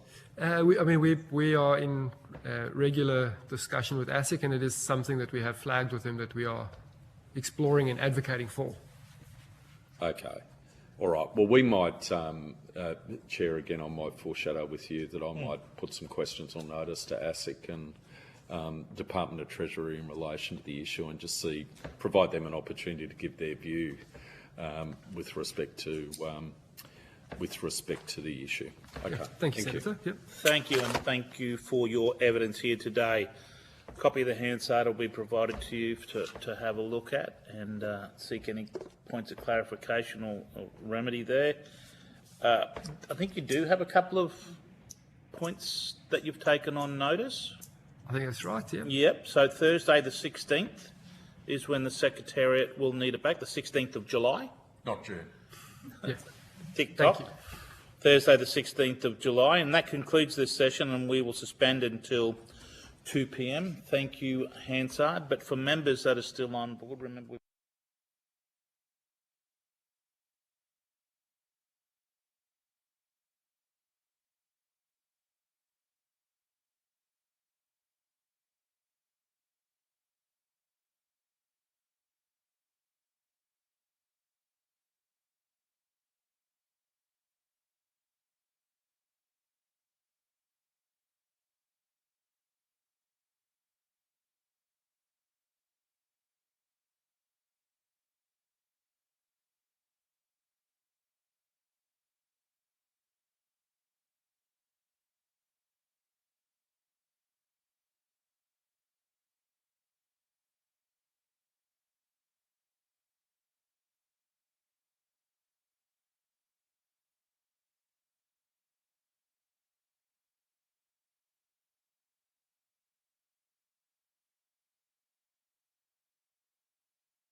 commence with the Australian Consumer Insurance Lobby, and I understand that information on the parliamentary privileges and the protection of witnesses giving evidence to this committee has been provided to you. Yes. Thank you. And for the Hansard record, could you please state your full name and the capacity in which you appear today? I'm Tyrone Shanderman, the chairperson of the Australian Consumers Insurance Lobby. Thank you, Mr Shanderman. Now I invite you to make a short statement, and at the conclusion of that, we'll go straight to Senator Scarr for some questions. Thank you. The floor is yours. Thank you. Thank you for the opportunity to appear before you today on behalf of the Australian Consumers Insurance Lobby. Insurance is not a luxury. For householders and small businesses, it's an essential service. Without access to affordable insurance, Australians are forced to take greater risks, businesses become more vulnerable, and when disasters occur, the cost does not disappear.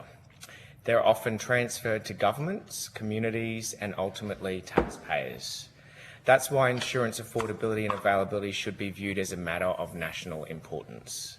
Australia is now facing an insurance affordability crisis. Inquiry after inquiry has examined rising premiums, declining affordability, and growing concerns about insurability. Yet too often the result is another report, another set of recommendations, and too little action. I hope this inquiry is different. The committee does not need to look far for evidence of the problem. Small businesses across Australia are struggling to obtain professional indemnity cover, public liability insurance, cyber insurance, and cover in regional and disaster-prone areas. In some sectors, businesses are not merely paying more for business, they are finding that insurance cover is no longer available at any price. I would urge the committee to approach evidence from the insurance industry with a healthy degree of scepticism, particularly when reforms are proposed that may not align with the insurer's commercial interest. One of the first inquiries our organisation participated in was the inquiry into the cyclone reinsurance pool. At the time, the insurance industry strongly opposed the proposal. Industry representatives warned of unintended consequences and questioned whether it would reduce premiums and argued against government intervention. Today, we have the benefit of hindsight. The Australian Reinsurance Pool Corporation has found that premiums in the highest risk areas have fallen by an average of 39% since the pool was introduced, while small businesses have had reductions of around 31% for building and contents cover. Insurance availability has also improved, with quote success rates increasing significantly in higher risk areas. The ACCC has likewise concluded that the cyclone pool is lowering premiums for consumers and small businesses in medium and high risk cyclone areas. What the cyclone reinsurance pool demonstrated is that the insurance industry's warnings were fundamentally wrong. The industry fought the proposal at every step, predicted negative consequences, and argued it would not deliver outcomes. Yet today, as the pool stands, it is a success. Looking back at the evidence presented by insurers, it becomes difficult to avoid the conclusion that much of it was driven less by public interest and more by a desire to protect and preserve the profits and the status quo. Insurers frequently tell government that affordability problems are caused by taxes, regulation, weather, planning laws, building standards, litigation, or reinsurance costs. The truth is that there is truth in many of those factors, but what is often missing from the conversation is any discussion of the industry's own responsibility. The insurance industry enjoys the privilege of operating in a market where consumers and businesses often have little practical choice but to purchase its products. Unfortunately, much of the industry is led by greedy, short-sighted executives who have lost sight of the social licence they have been granted. Their focus is not on ensuring Australians can access affordable and available insurance. Their focus is on protecting profits, satisfying shareholders, and preserving the status quo. Whenever affordability and availability issues arise, the industry's first instinct is to point the finger everywhere else. The reality is the insurance industry has the capacity to play a much greater role in solving these problems. It could work collectively to develop mechanisms to support hard-to-place risks, address emerging market failures, and maintain access to cover in sectors that are increasingly becoming uninsurable. The question before this committee is not whether solutions exist. They do. The question is whether Australians are prepared to demand more from an industry that plays such a crucial role in the lives of householders, small businesses and communities. We are one of the most prosperous countries in the world. Australians should not be forced to ask whether they can afford to insure their home, operate a small business, run a tourism enterprise, host a community event, or continue working in a profession simply because insurance has become unavailable. This inquiry presents an opportunity to do more than document the problem. It presents an opportunity to act. ACIL urges the committee to be bold, to challenge assumptions, and to ensure that insurance affordability and availability are treated not merely as market outcomes but as matters of public interest. Thank you. Well done. Senator Scarr. Thank you, Chair. And Mr Shandyman, I can assure you we bring our inquiring mind, our collective inquiring mind and individual inquiring mind to all submissions. Thank you. We receive. But thank you for your passionate advocacy that shines through. Just tell us a bit about your organisation. Yeah, so look, basically we started as the Northern Australia Insurance Lobby because the cost of insurance in Northern Australia was so excessively unaffordable. Yep. And we didn't feel that there was consumer groups that were united to represent that specific issue. Yep. Shortly after, the government did release a cyclone reinsurance pool, but what we found, or what I found when we started that, was that there was actually a shortfall of consumer representative groups in this industry. Yep. We had a number of things that came about. Insurance affordability and market availability was one of our key factors. We also look at government taxes and a number of other things as well. So we are a group of 6 committee members. Yep. 3 are professionals and 3 are consumer advocates, and we advocate for the cause for consumers on insurance. So you also just touched on another matter there in terms of taxes and charges. Yes. So we have received evidence, and I think objectively there is a concern that state government taxes and charges, they do vary from state to state, but to the extent they are imposed upon insurance, it does have a impact of making insurance less affordable for consumers. Is that correct? Look, this conversation has happened inquiry after inquiry.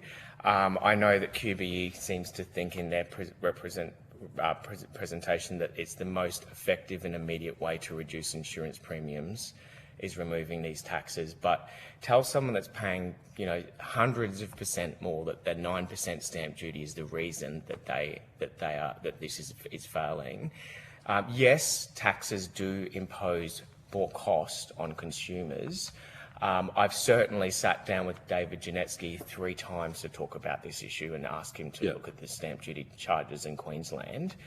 And he's asked you, where do I raise the revenue from? Well, that is the problem, right? Because the response back is, well, this funds roads and schools and everything else, okay? And to be quite frank, I just don't see the appetite changing in Queensland, but there are states like New South Wales where you're looking at 30% fire service levy charges, which really do have quite an impact. But what I ask this committee is don't get caught on the issue of government taxes from the insurance industry, because that is their way of just pointing the finger in every direction but themselves. Okay. All right. So at the same time, though, to the extent so I'm going to play devil's advocate a little bit here. Insurance is a way of, and a market is a way to price risk, right? And to the extent that you have difficulty procuring insurance, it can indicate that there's some sort of market failure or some sort of systemic failure which requires government intervention of some sort because of the particular circumstances of the case. And the North Queensland reinsurance pool is perhaps an example of government action which has had a positive impact in terms of the insurance market for people living in North Queensland. Is that right? Yes, correct. Yeah. Correct. One thing I'll say is that I used to work for Suncorp back in the day, about 15 or 20 years ago, when they started introducing a pricing model that priced risk based on a specific granular address. Yeah. Before, it was more of a collective pool. Yeah. You might rate it by postcode, and what it meant was that some were paying probably more than they should have and some were paying less. But insurers have gotten so granular in the way that they price risk. And I remember the conversation at the time with some of the staff members, and someone said to me, someone made the comment, well, that this is how businesses run. It's about profit. Yeah. Someone at the time said, well, isn't that going to cause a bit of a market failure because the people who can't afford it are going to be paying so much more? And it's just so funny to watch that conversation develop in all of these years, because you've seen the industry go to a point where people just can't afford it anymore. Where back when I started in this industry, insurers were probably more willing to take on some risks not at profit and allow others to cover that. Right now, this industry is just so driven on pricing everything for profit. And that's the reason we have inquiries, and that's the reason why governments need to intervene, because they're simply not willing to take steps to make insurance more affordable and available for everyone. They can do it, but they're not doing it. So to what extent, and I don't know if you listen to some of the previous testimony given to this committee, including today, but to what extent do things like discretionary mutual funds and other arrangements provide an alternate pathway where a particular business or occupation group, cohort, can actually mobilise, perhaps with some government support in terms of initial seed funding, to set up a different model to their mutual benefit, which helps them to manage risk?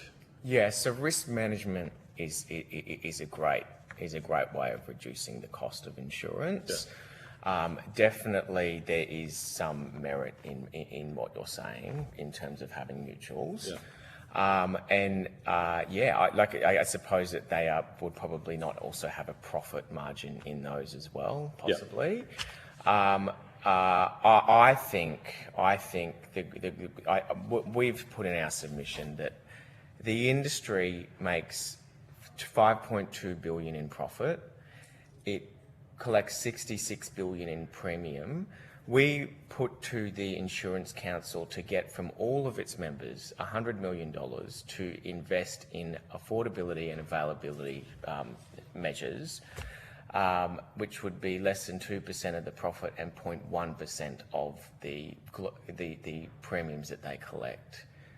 They can do that. Insurers can do that, but they don't. But look, definitely, I think all options should be explored, including mutuals. Okay. If I can expand on that, we have also floated the idea of all insurers coming together and creating an underwriting agency, which is your insurer of last resort for some of these occupations. They could just put a little bit of their money into it as their social license, and collectively insure these risks that they don't want to insure, but they're just not willing to come up with creative solutions. It's all about it's everyone else's problem, not our own. But to what extent do we then? I mean, this is a bit of a philosophical argument as well, right? In terms of their companies, they have obligations to their shareholders, and at the same time they need to maintain their social licence to operate in our community, and that's good business as well to maintain that social licence.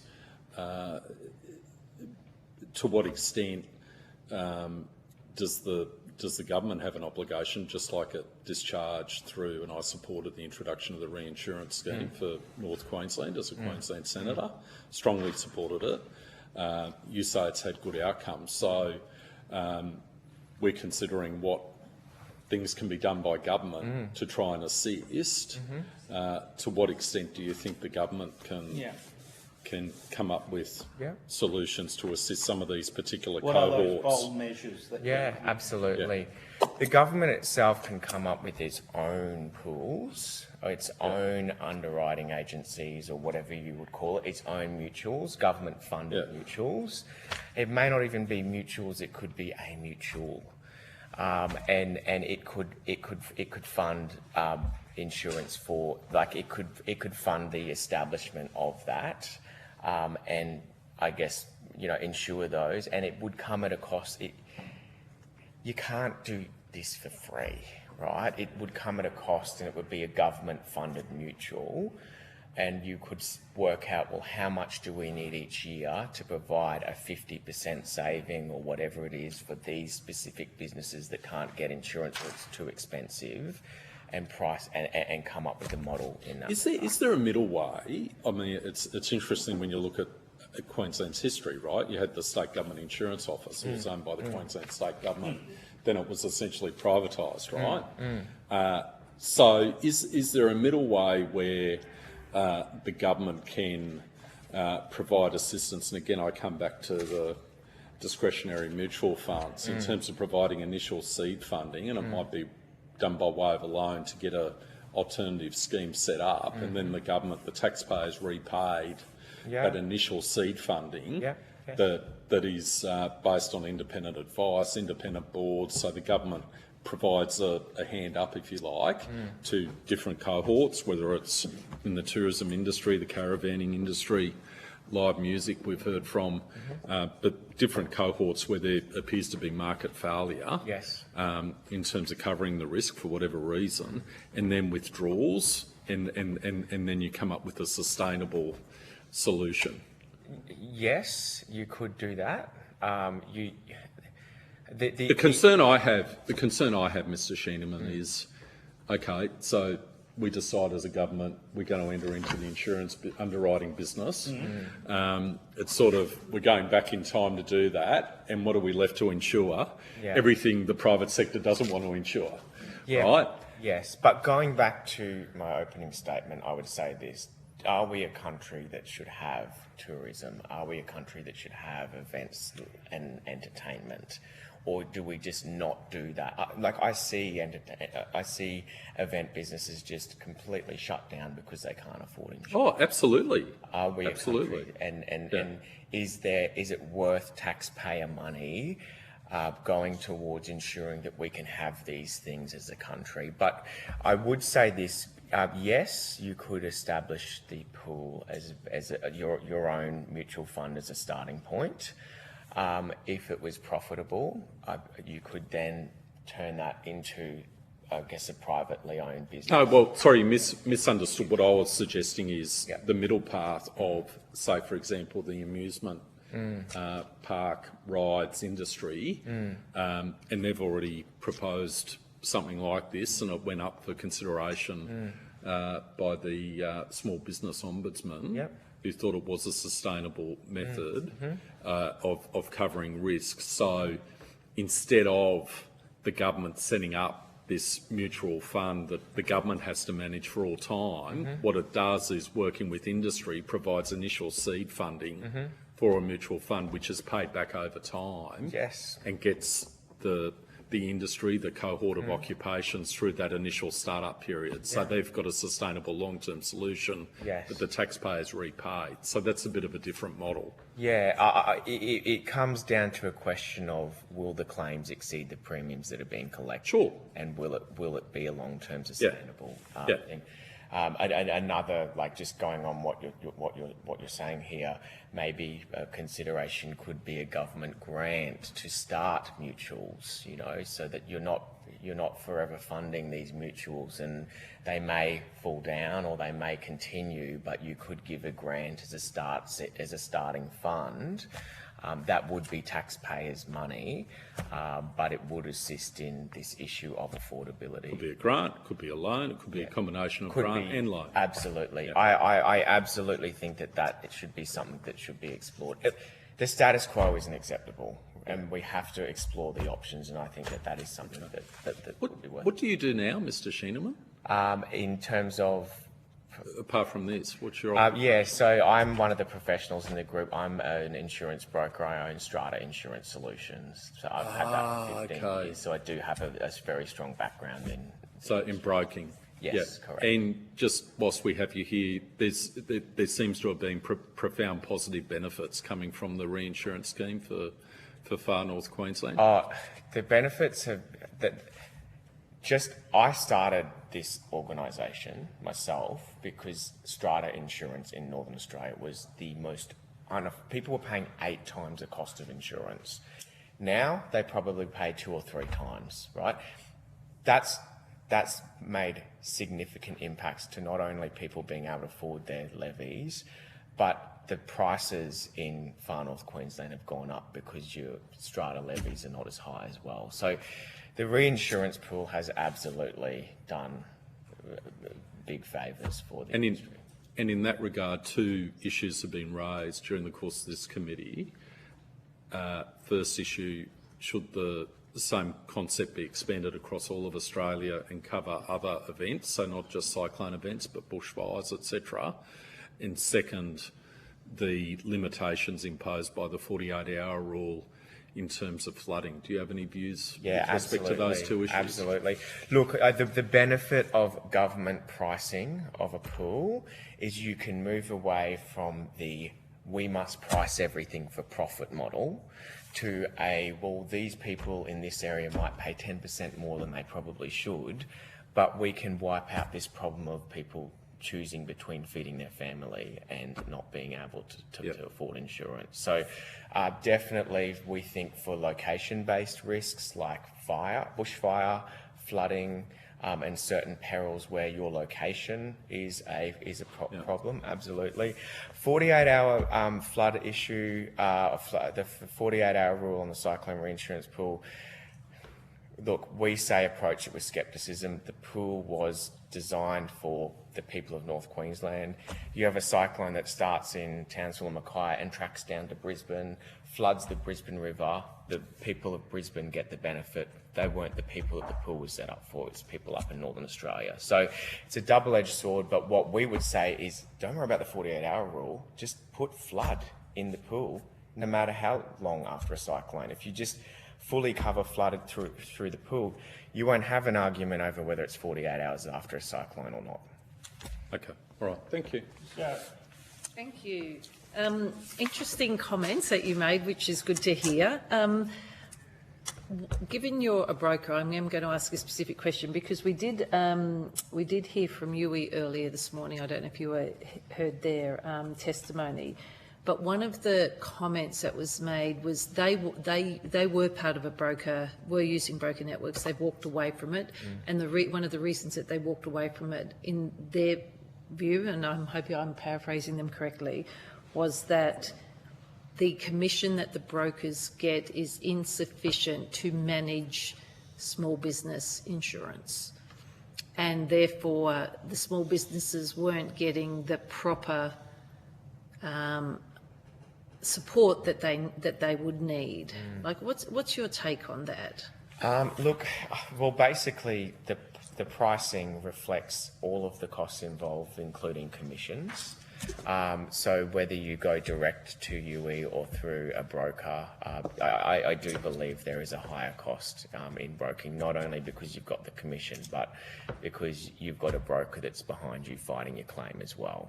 Okay, so look, at the end of the day, the price should simply reflect all costs of business, including commission, and consumers have an opportunity to go direct and not have a broker, or they have an opportunity to use a broker and it may inevitably cost them more. So I wouldn't say that commissions, now obviously there's a conflict here, but I wouldn't say commissions are the reasons why we have unaffordability and unavailability of insurance, because consumers have both options available to them. Yeah, no, I think they were more talking to the fact that it might not be that they get the best product. But having said that, are you seeing, though, as a broker yourself, now admittedly you're in the strata area, are insurance products, or is there a demand for really complex insurance products versus, and let's say the small, small business area versus simple, run-of-the-mill, easy, like what are you seeing out there? Because I'm trying to work out where is the real difficulty here in terms of where is insurance unaffordable? And we know it's in certain sectors. We hear small businesses can't get it, but then there are run-of-the-mill insurance, they probably can get it. So, yeah. Yeah, so I think where I would stand is that I think that it is based on very much in small business. Your occupation is a very big determining factor on whether you can and can't get insurance, and your location. I don't know the broking and location. Yeah. I don't know the broking argument really stacks up, because there are products available for both brokers and direct, and I believe that brokers make up about 50% of the small business insurance market. So, and you have to remember as well that there's an advice piece in there that brokers give advice, and it's independent from the insurer, and they have a range of products available to them. So I'm not sure I follow Yui's arguments on commissions. Okay. It does increase the cost base, but that's what clients would understand when they are buying insurance.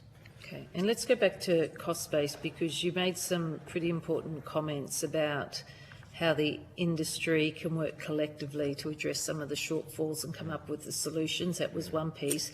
And then you also said insurers get so granular in terms of how they price risk. And I think this whole pricing of risk is something that's still a little bit opaque to the committee in terms of how the various insurers or underwriters, reinsurers, etc., actually do price that risk.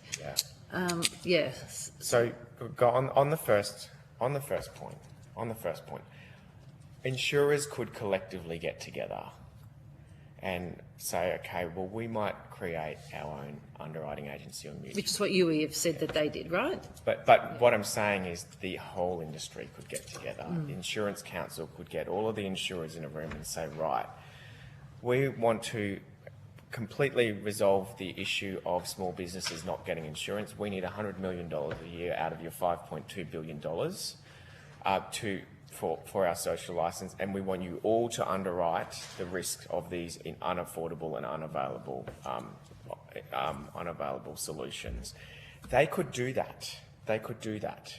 And we wouldn't be here today if they did. They don't have the will to do that. And I would love to see more pressure put on the insurance industry to solve this problem, because they will be the first to push against the government doing anything, but they won't come up with the solutions themselves. They'll point at everyone else. So a recommendation that could come out of this committee could be that the insurance industry collectively comes up with a solution for this issue, and in absence of that, the government strongly considers intervention. A signal like that by this committee would create action. They don't want you to intervene, but they want to price everything for profit. They can't have both. So some of them talk to us though about the establishment of these industry pools, and then having industry standards for participants in those pools. Is there a good model there that you've seen that could be a bit of a pilot or a forerunner to what you're proposing? Because industry is a small part of a big thing, right? Yeah, absolutely. I think we should lean on the industry to say, how can we reduce these claims? Absolutely. And insurers already have that ability to impose standards, because they have conditions that they can put on policies which require or exclusions that say, we won't pay claims where you haven't done this, and so on. They already can do that and collaborate with industry. It doesn't necessarily need to be a mutual industry response. They already have mechanisms to compel policyholders to do certain things that would reduce claims. They do already have that. They could sit down and speak to a panel of experts who provide them with recommendations to reduce the risk, and they could put that as conditions or exclusions within the policy, which would force the business owners to do that. Okay. And because we've also heard from those giving evidence about the importance of risk mitigation, which is exactly what, in a sense, you're getting at there. But to what extent does government or do regulators say there has to be risk mitigation, or does it become a practice? Or well, the way that insurers already have the ability to impose mitigation through their conditions. yeah. I will say that the mitigation argument, it is a fair argument, but insurers have never been able to sit down and say, if you did this to your roofs and windows or whatever it was, you would see it would reduce the price in this way. I would love to see a lot more transparency around insurers' arguments of risk mitigation. Right, okay. Because, as I say, they are very, very crafty at coming and telling you why they are not the problem, and giving you all of these hollow reasons, but I would love to see greater scrutiny of that from insurers. Great. One last question, Chair, if that's okay. So cyber insurance, we haven't talked about that yet in this particular hearing, but we've heard a little bit about the importance of cyber insurance. Two things here. So first of all, we've heard evidence that small businesses recognise that it's a must, that they really do need to have it. There's plenty of insurance products out there. They don't cost very much, and businesses is all on board.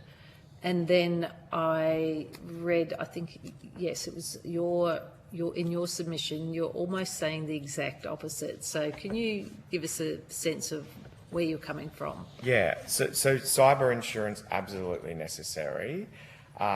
What we are finding that certain businesses are finding cyber insurance difficult. Certain businesses? Yes, okay, certain like businesses. What do you reckon? Look, again, I do have to say we probably don't have the qualitative data. I will say we are not cyber insurance experts because we are a consumer organisation focusing mainly on the residential side. But really where we're going with cyber insurance is that it is becoming an emerging risk. There is well publicised news of major attacks and major cyber events that have cost hundreds of millions of dollars, and what we see is that does reflect in insurance. It does reflect in affordability of insurance. As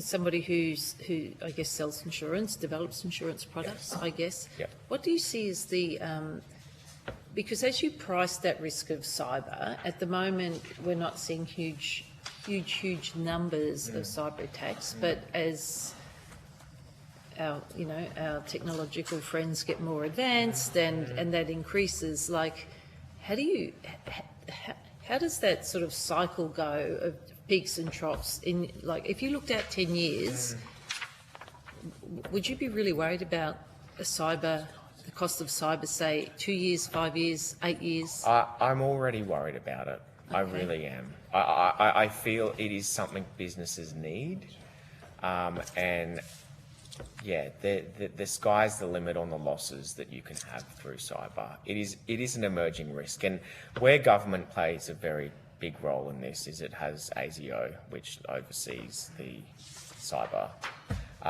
But yeah, I want to be very clear. I don't profess to be an expert in cyber insurance as well. So I could take questions on notice, but I would be winging it if I was to pretend that I knew a lot about cyber Okay, insurance. no worries. I won't go too far there then. But what about what about if I jump back to professional indemnity? Mm-hmm. You said your submission says that indemnity insurance is written on a claims-made basis, not on a risk basis? So the way insurance is written for professional indemnity, it gives insurers an out to get out of claims, right? Because they insure you on the basis that if you are insured with them and a claim is made against you, that the policy will respond. Now, we saw with cladding and risk and engineers and building consultants how the cladding issues started popping up. Yeah. But the legal cases didn't happen until a few years later. I'd say 5 years down the track. But insurers started coming off risk. But they were insuring these businesses back when they were giving advice. But because it's a claims-made policy 2 or 3 years down the track, they're off the hook. Where in certain policies, it's the event or the date the advice is given. Why are they off the hook? Because the insurers, the customers change insurer, or...? Because it's a claims-made policy. So effectively, if the insurer has been able to come off of cover 2 years down the track when that claim is eventually brought against the policyholder, even though the advice was given at the time that they were insuring, the claim has to be made when there's an active policy. So insurers can get off the hook because they just say we're no longer insuring. Okay. Yeah, and I do have to say, like, when you have systemic problems with the professional indemnity insurance industry, rather than the policy being applicable for when the advice was given, and you could go back to a policy 10 years ago, it is a claims-made policy, and they can all just exit the market and someone else picks up that risk. Well, who picks up the risk? Well, whoever's willing to insure them, if there is anyone. And we had real big problems with certain... We've had problems with engineers, with building consultants in this industry. Anything to do with cladding, building cladding after the fire, any professional advice. You speak to these industries and some of them had to just go out of business because of that. What's the answer? Well, look, I think it's an unfair proposition to say that I insured you when you gave the advice, but if too many of these claims pop up, I can just jump off at any time. So I think that there could be something in there around, the answer would be that insurers actually continue to provide the cover or give the cover when the advice was given, not when the claim was made. But that could, if you don't yes, mind, please. just the insurance is provided on the basis of, you're a broker, you understand this better than me, right? The customer's seeking the insurance. There are a number of ways in which you can obtain insurance. A claims-based insurance coverage isn't extraordinary in the history of insurance, right? It was over quite a period of time, it was a recognised way in which we provide insurance. And I guess one of the benefits for the insurer is they don't have to consider long-tail liabilities, right? Correct. That might be, take the cladding example, it might be advice was given 15 years ago and then all of a sudden you've got this liability that emerges. So presumably that would all be priced into the premium. It is all priced, but as I say, it gets to a point where you have an industry that is systemic number of claims and no one that's insuring them for the advice they gave 15 years ago. But is that again, we're getting into philosophy here, but is that a consequence of how terrible the cladding issue was in terms of the suppliers of cladding, in terms of their responsibilities to provide a safe, fit-for-purpose product, and the engineers who should have been potentially, at some level, should have been all over it, even the authorities, in terms of making sure that building inputs were fit for purpose. It's to some extent, it's a bigger issue than just the insurers, Yeah, but try telling that to the person who has run a business for 20 years, cannot afford to get insurance or just cannot get it. And they've given advice 15 years ago, they can no longer get cover for the cladding advice they gave 15 years ago, and they're up in bed at night, every night, wondering, is this going to be a claim against me? And they haven't got cover. And they haven't got cover. And yes, I understand that insurers don't want the long tail claims, but that is the game that they're in. They insure public liability claims for on occurrence-based wordings.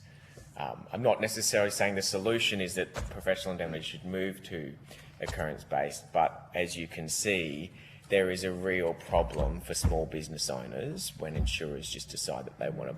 What's the, and I don't know if you're an expert in the history of insurance, but what was the original reason for the distinction in the type of policy between professional indemnity insurance and, say, public liability insurance? Obviously, it's something long-standing.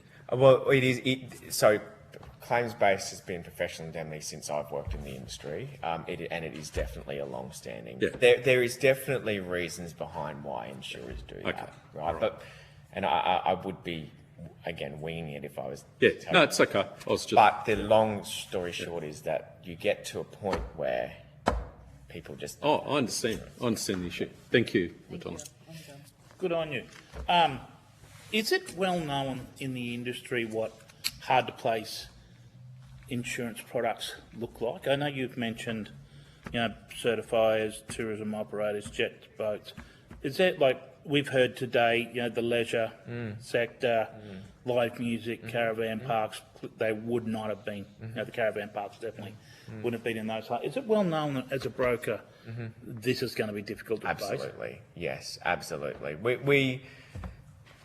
We already know which ones are going to be easy and hard to place. There's so much publicity around it because every time someone can't find insurance, there's a news story on it, right? And yes, you'll know because you'll go to the market and you'll get a whole heap of declines, and you could ring around an insurer and they say, you won't find cover here. You have to go to Lloyd's of London. So yes, it is well known. Good, because I'm going to task you. Okay. I want you to prepare a document for us. Yes. That ties into your opening statement. You want us to do more. But because this is such a sophisticated industry, to someone who was not born from the industry, most committee members are not. We have different backgrounds. I'm going to draw on your expertise. We would be more than happy to take that on notice. So I want to understand which sectors would be in. Which sectors, on the knowledge that you have. I want an understanding of what you think that insurance pool, for the want of a better name of branding it, what that value of product looks like. And I want you to consider, and you'll get this on Hansard, I want you to consider what a funding arrangement, you've said that maybe the insurers could do that, collectively.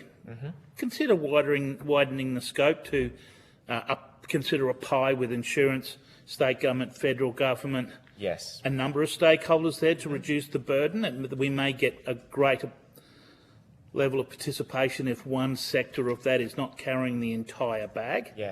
I do agree that the trajectory that we are on is unsustainable. It is just unsustainable. And when you hear the plight of these industry bodies that come to us, simply distraught. And they share the percentage of increases over the years. One was from under 100,000 to just under a million in an operation. They shopped the market and got that back down, but nowhere near what the percentage of increase was.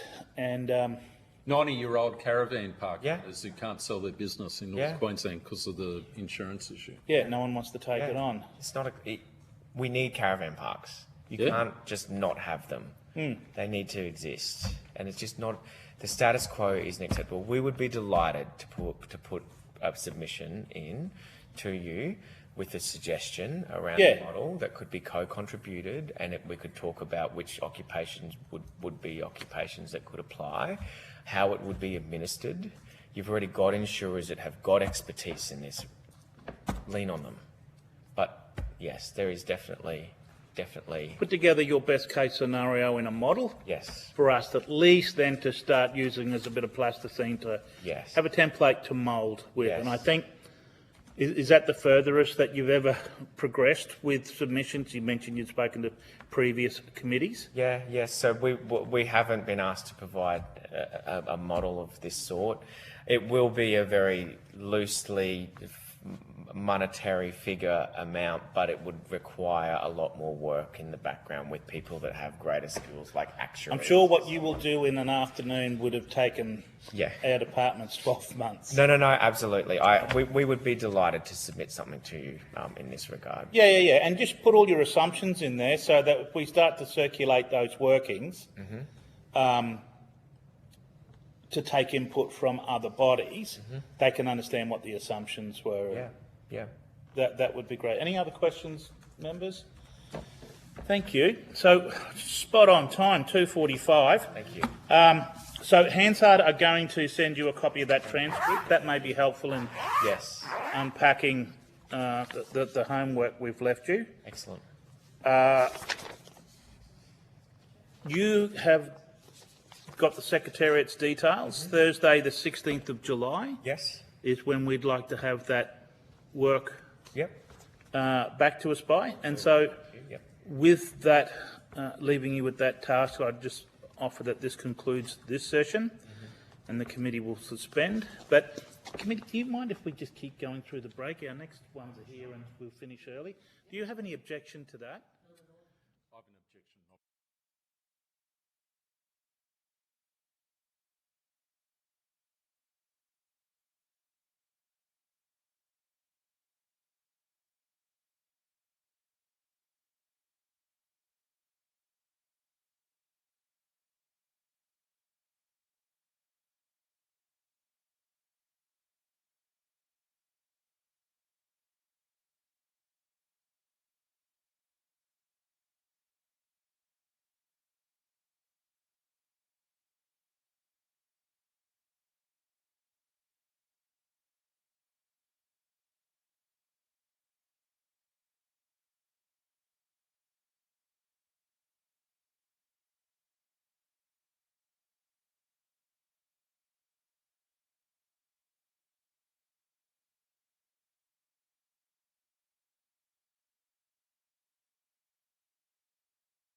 Representatives from the Office of the Queensland Small Business Commissioner, and I understand that information on parliamentary privilege and for the protection of witnesses giving evidence to this committee has been provided to each of you.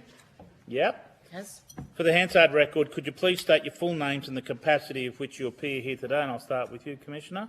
Thank you, Nicole Kelly. I'm Queensland Small Business Commissioner. Thank you. I'm Tamara Sharnik and I'm the Director of Advocacy and Engagement in the Office of the Small Business Commissioner. Thank you very much. Thank you. And Rebecca Godbold, the Principal Policy Officer with the Office of the Queensland Small Business Commissioner. Lovely. For the benefit of you guys, I'll just get the members to introduce themselves. Madonna Jarrett, Member for Brisbane. You are sitting in my electorate. Senator. I'm Senator Puska, Senator for Queensland, and you're sitting in my electorate. Scotty Buchholz from out of town.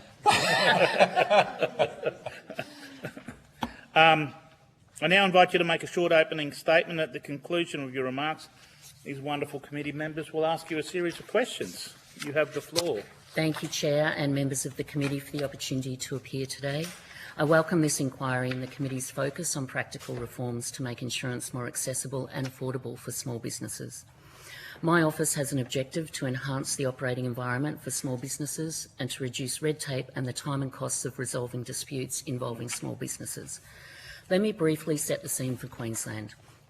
Our state is home to more than 508,000 small businesses, over 97% of all businesses in Queensland. They employ more than 1 million Queenslanders, nearly 42% of the private sector workforce, and contribute approximately $132 billion annually. 63% are non-employing sole traders. That means one person running the entire operation. These are not businesses with legal departments or risk management teams.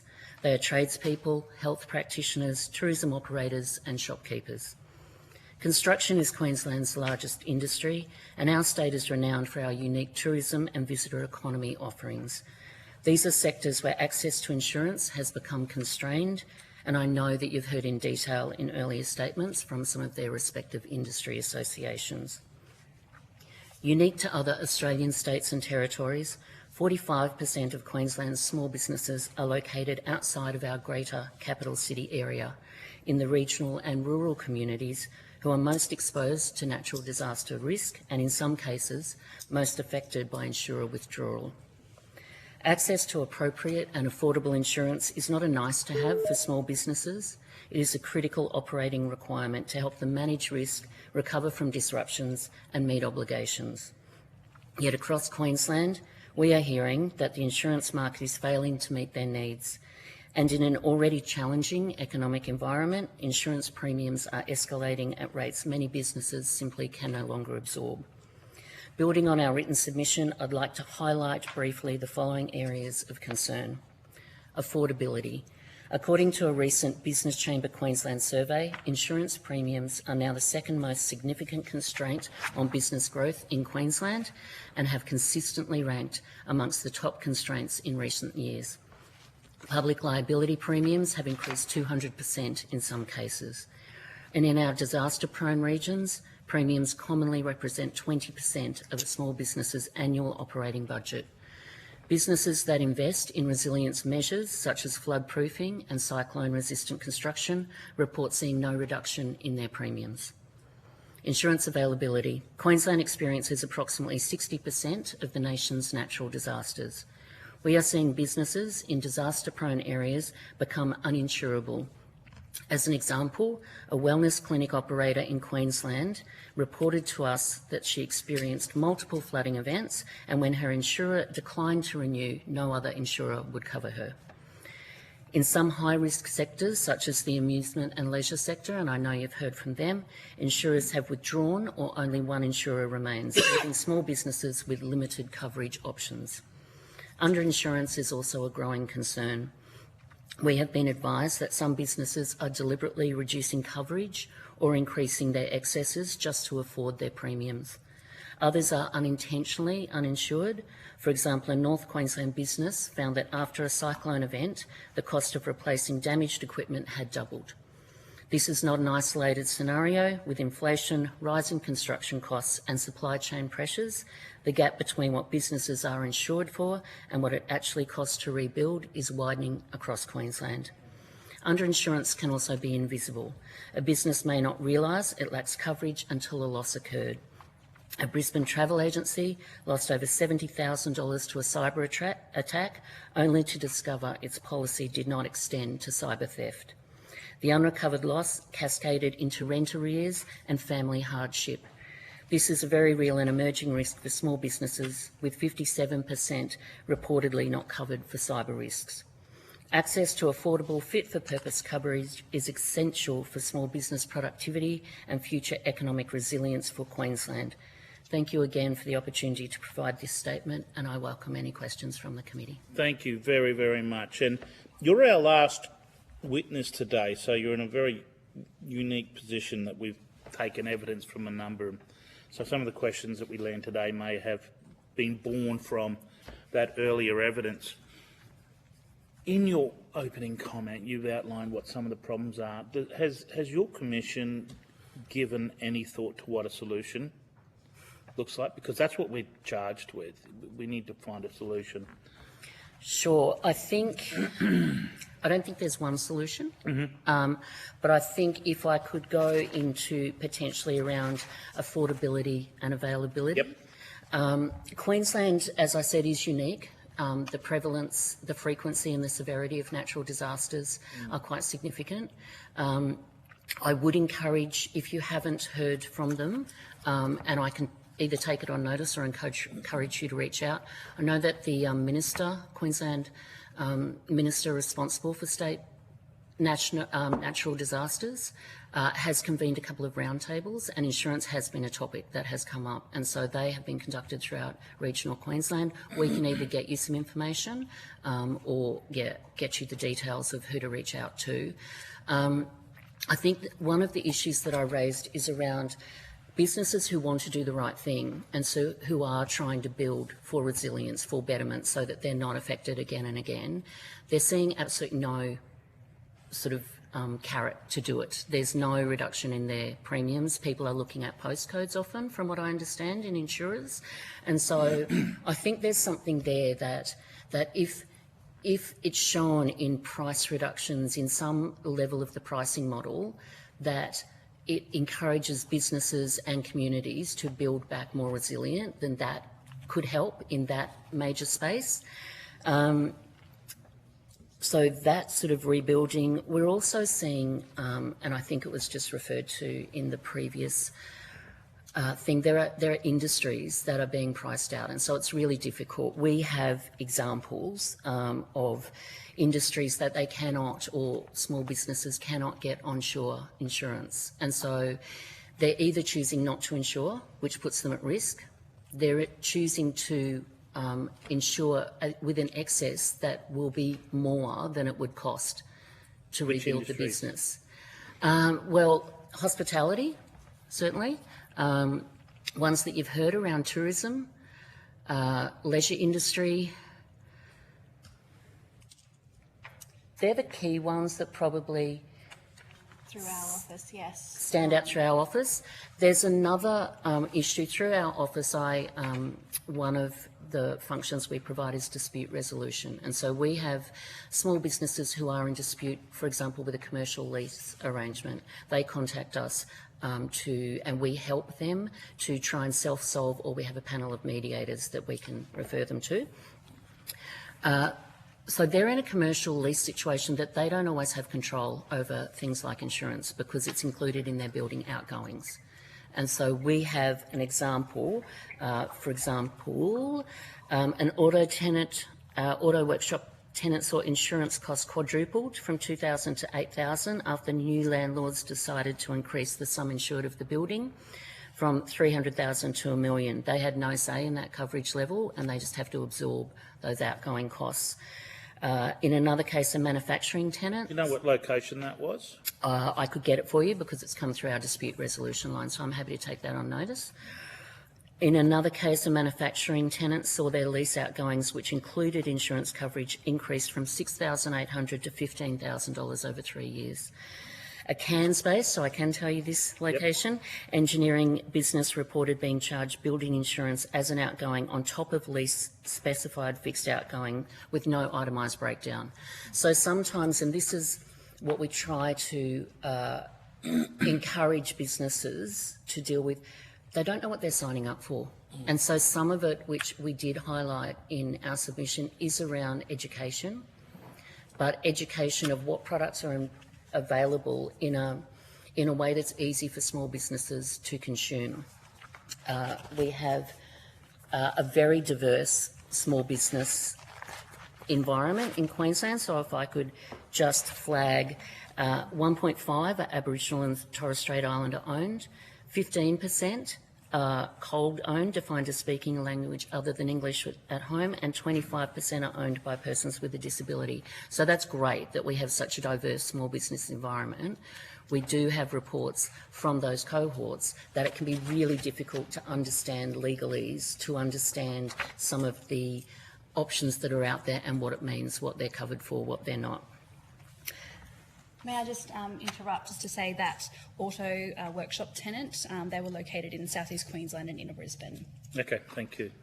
We also in Queensland, in our small business, and this is not a Queensland specific thing, it is a national trend, we have generational shift. So we have a range of older small business owners, particularly in some industries. So tourism is one, agriculture is another. We have a range of ageing small business owners who wish to get out, who do not have the next generation who are obvious that wish to take over, or if younger people wish to take over, they can't get the bank loans, they don't have the experience. So we've got an issue that we're dealing with, which isn't just for insurance, but it's a broader small business issue that we're looking at. Well, what is the succession planning there for small business? And I think in the hearing that we were lucky enough to listen to, you raised an example of a 90-year-old caravan owner who wishes to get out and can't because of where they're located, because of the industry, those type of things. So I think increasingly Queensland, well, globally, we're seeing an increase in the severity and frequency of weather events, and that affects Queensland disproportionately. I think, just to digress for a moment, is that you on the intercom there, Mr. Moncrief? No. Yes. Oh, good. So we were joined online by another member of the committee who's the member for Hughes in Sydney. He's just joining us by teleconference, and we'll come to you soon. I want to know, Commissioner, what your observation of the cyclone reinsurance pool looks like, and whether or not there's any observations as to whether that it has a positive or negative effect on the insurance sector in North Queensland. In our submission, one of our recommendations was that the federal government consider expanding the scope. So I guess, and I know that Beck has been involved in a range of discussions on this, so I'm happy to give a high level, but Beck, you are so welcome to come in with more detail. So our understanding is that some premium reductions have been achieved in high cyclone risk areas. From what I understand, the average SME premium in medium to high cyclone risk areas in Australia decreased by 24% since the pool commenced. So that's a tick, hooray. The average reduction in North Queensland was 14%. However, based on a ACCC insurance price monitoring report last year, they observed that no insurers have entered the market as a result, and so therefore there's not really a visible benefit for Queensland. The pool scope, so this is the main point I want to make, the pool scope is limited to cyclone-related risks only, which leaves significant gaps for flood, bushfire and when other was that? When did you say that no new insurers had gone into the market? That's from, and I'm happy to provide the source, it's from an ACCC insurance price monitoring report in 2025. In 25. I understand they're working on Yeah. the new report for this year at the moment. Yeah, because I was of the opinion, I thought we took evidence from someone that suggested Allianz had a policy where they wouldn't go north of that parallel and now have gone in there as a result of the reinsurance, the softening there to soften the blow. Sorry. Yeah, and look, not to take away the impact of cyclones. Clearly, Queensland has suffered a number of tropical cyclones throughout history and in recent events, but bushfires and floods also significantly affect Queensland and other states, of course, as well. So that's an example of what we think is an intervention which does help provide other options that individual insurers may not choose to do, but it's quite narrow at this stage. Okay. Mr Moncrief, do you have any questions for our witnesses?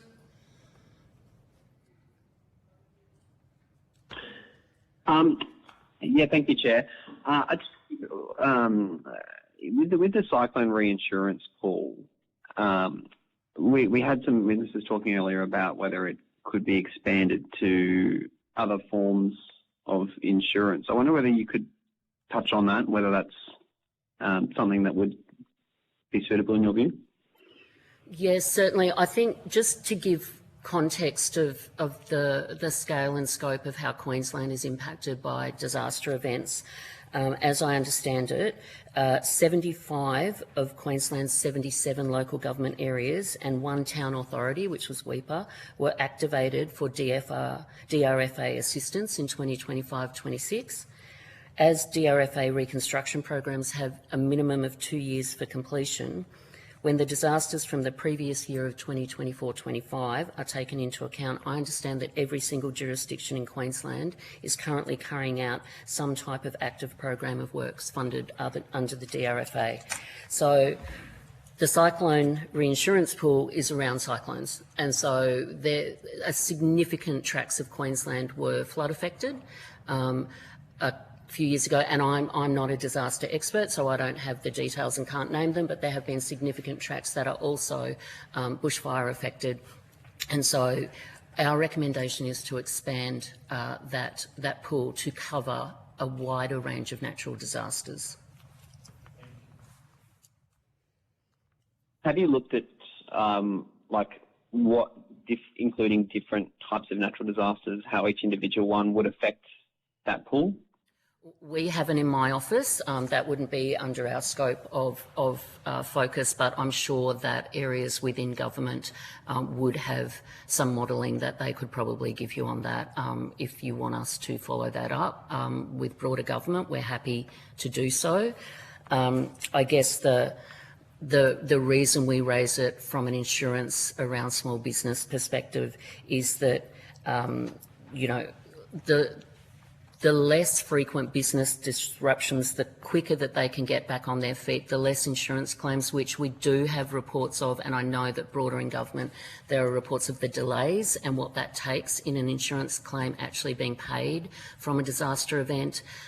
We have had examples come through our dispute resolution of people who have been impacted, their roof has fallen in, they can't get the insurance claim listened to, heard, resolved quickly, and so they're getting more mulch, they're getting more impact on their business, they're getting into rent arrears, they're then getting into a dispute with their commercial lease arrangement because they're not paying rent because they can't be open, and so it really is very, very disruptive. Yeah, okay, thank you. I just wanted to also touch your submission also spoke around the professional indemnity insurance policies not often excluding liabilities. I just wanted to, if you could expand on that, whether that's something that's is that something that's been a recent phenomenon, or is that something that's been going on for a long time?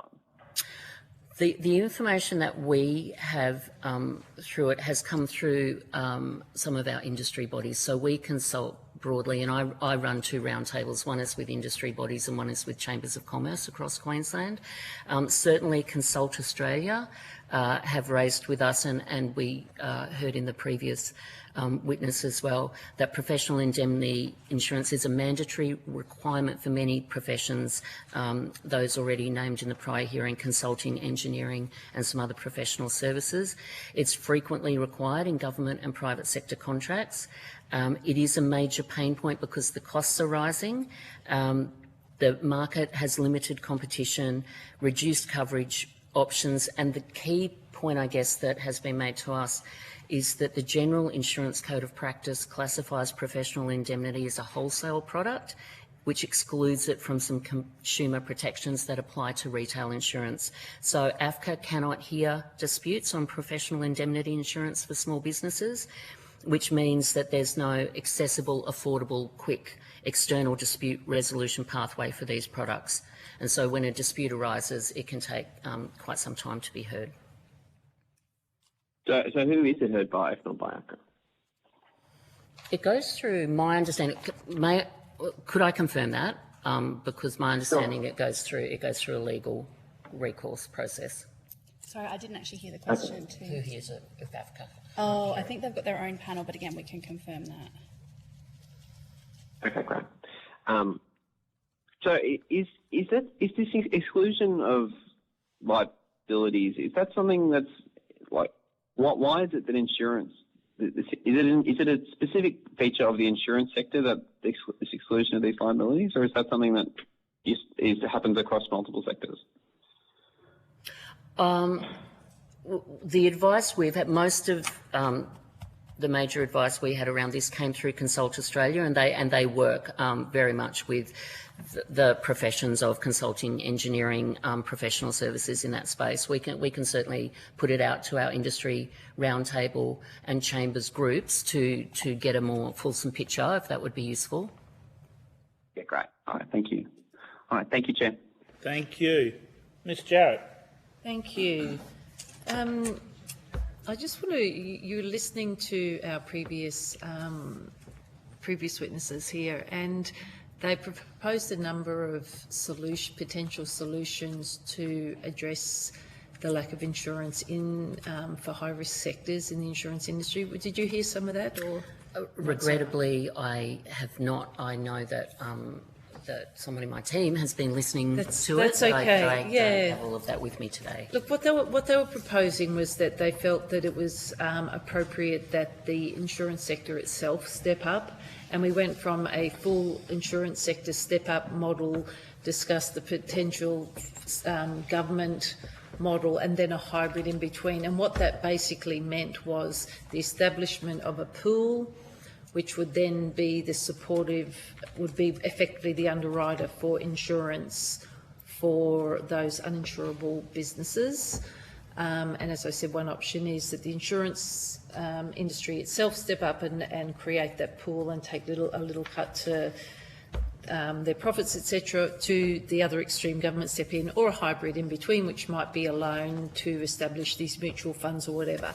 Have your members, I'm not asking you for insurance advice or whether you think this is a good idea. I'm just wondering whether or not your members have raised these sorts of solutions with you. Have you heard of solutions that we could be thinking about? Because as the acting chair said earlier, one of the big things we have to do is look at what can we do to address the shortfall of access to insurance for small business. Certainly. So, and as you would have heard, and no doubt I'll see when I review the transcripts, I think for different industries it's different, and so we would encourage thinking around alternative methods, and I think everyone would have a role in some way to play, because whether it's government providing whatever the regulatory framework is, but I think certainly insurers coming in to pool together sounds like a great idea. Insurers are there for a commercial result, and so if I think about Queensland, which is my job, there are areas in Queensland that that insurers are more and more nervous about insuring. So I guess the model would have to look at what is the incentive? What is the incentive for either industries or certain areas to have the right insurance options? We've got at the moment some businesses who are their only option, as they see, is to insure with offshore providers, so who have no problem taking the premium payments, but what's the legal jurisdiction if they have to make a claim? I think there's a raft of things that need to be considered in that space. But what's happening now, as I think you've heard, and we would agree, isn't going to be sustainable. And are your members telling you that if they take these offshore products that they're having trouble with their claims? Are you hearing that directly at the moment? I don't know. Have we had one that we know they've claimed? I have had some feedback, and again, it's probably third hand from a small business via an industry body then to us, but certainly claims of where, because they can't get onshore insurance, they're seeking an offshore product, and concerns about whether that's really a valid product at all, and if they are ever in the position of needing to claim on that, whether they're actually going to be able to recoup that, particularly in the public liability space. We heard that. Yeah. So there's that real risk that a business has the certificate of currency just to meet those legal obligations, but in the event of a claim, are they actually ever going to be able to recoup those funds? The likelihood is the business is going to go bankrupt and the injured party is unable to be supported, and again that's going to then fall back onto government to support both that business and the injured party. So yeah, we have certainly had some third-hand accounts of those offshore examples. And we also have, and I'm happy to provide the example if it's useful, but from off the top of my head, it's a business, it may be a hotel, it's a hospitality business that, because of what the bank requires for them to continue their accounts with the bank, they require them to have insurance, but because the premiums are so high, they have insured, I think it's something around $500,000, they've insured their excess, which if something happens to the hotel, their excess will be more than what it's likely to repair the hotel, but they have to do it because they can't afford the premiums full time, so they're just hoping nothing happens and saying we'll pay this excess so that the premiums come down. So I think that there are some adverse behaviours and decisions that are being taken by businesses that they know is putting them at risk, but that's they feel it's a rock and a hard place. Mm-hmm. And have you got any feedback from your members or through surveys, etc., in terms of brokers and the role that they're playing? We've had predominantly, I would say, positive feedback in terms of the role that they play in the sector. The only feedback that that comes to mind is the availability of brokers once you get into rural and remote Queensland, and so that is the case for a range of professional expertise that there's not necessarily local, and so people have to go further afield. They have to possibly pay more. They don't necessarily have the comfort that the broker they're speaking with understands that region, that particular business, that circumstance. Okay. One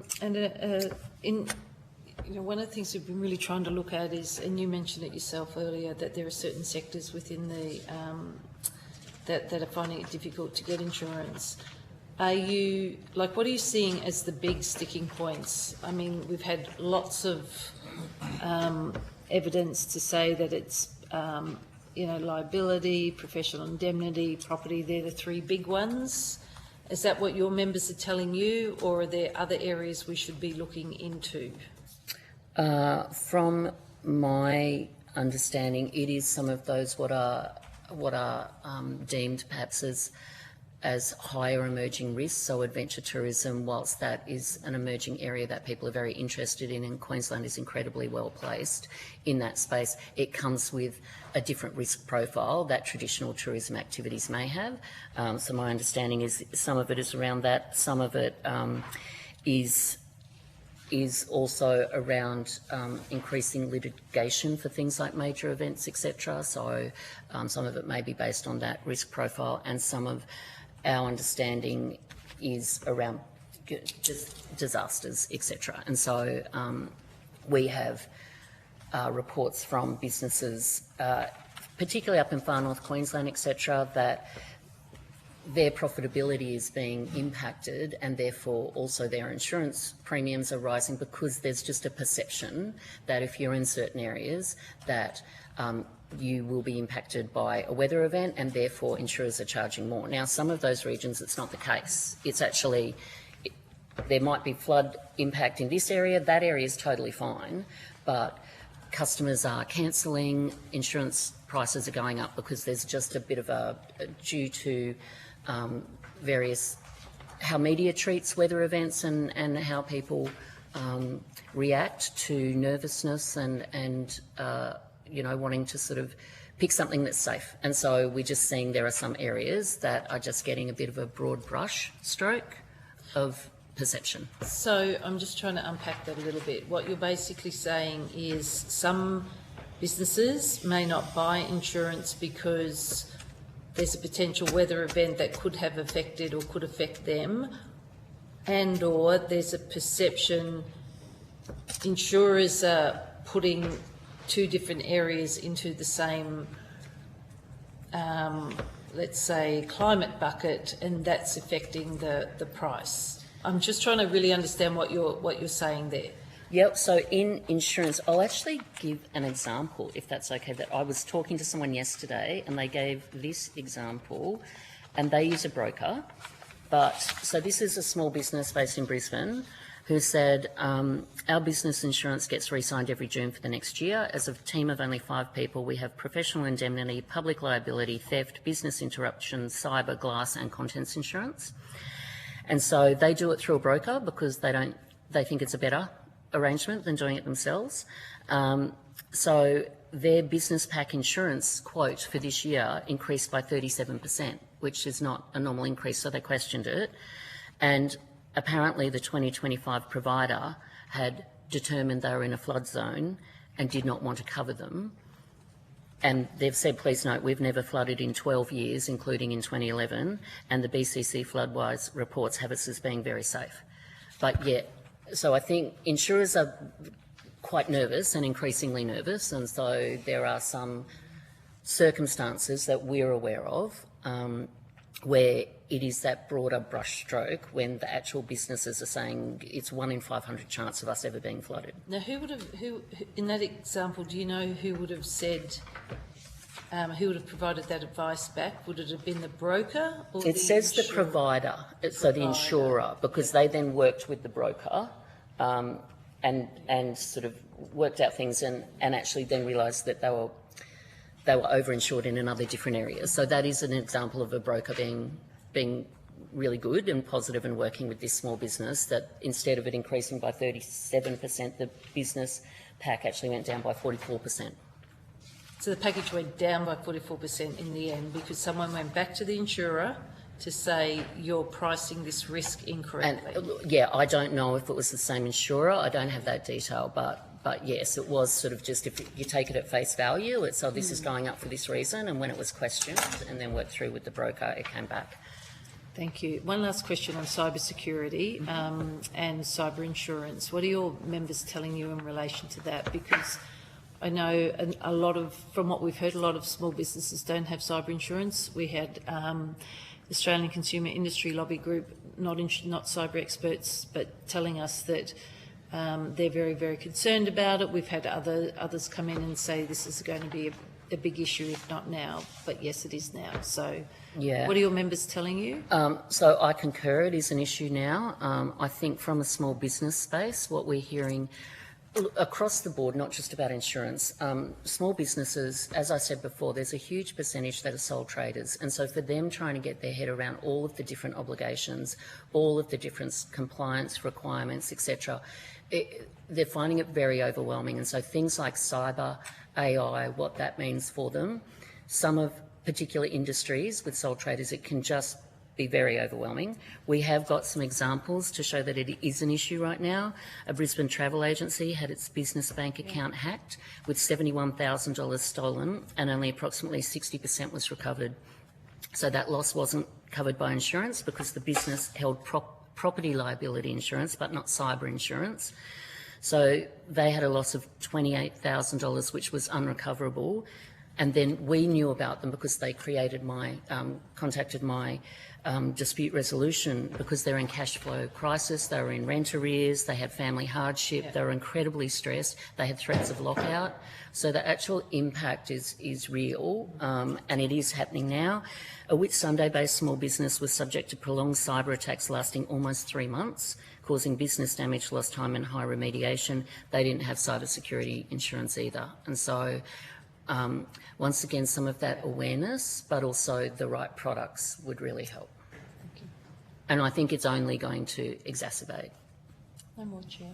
Senator Paul Scar. Thank you. I've just got one question, and that relates to the report that was prepared by the Australian Small Business and Family Enterprise Ombudsman. The show must go on. Are you aware of that report? Yes. I don't have it with me, so any No, that's specific... okay. No, that's okay. I've got it. I just note that crucial to what's proposed in terms of implementation of the discretionary mutual fund is state governments, presumably including the Queensland government, changing its definition of insurance with respect to the requirements for businesses under state legislation, Queensland legislation, have insurance.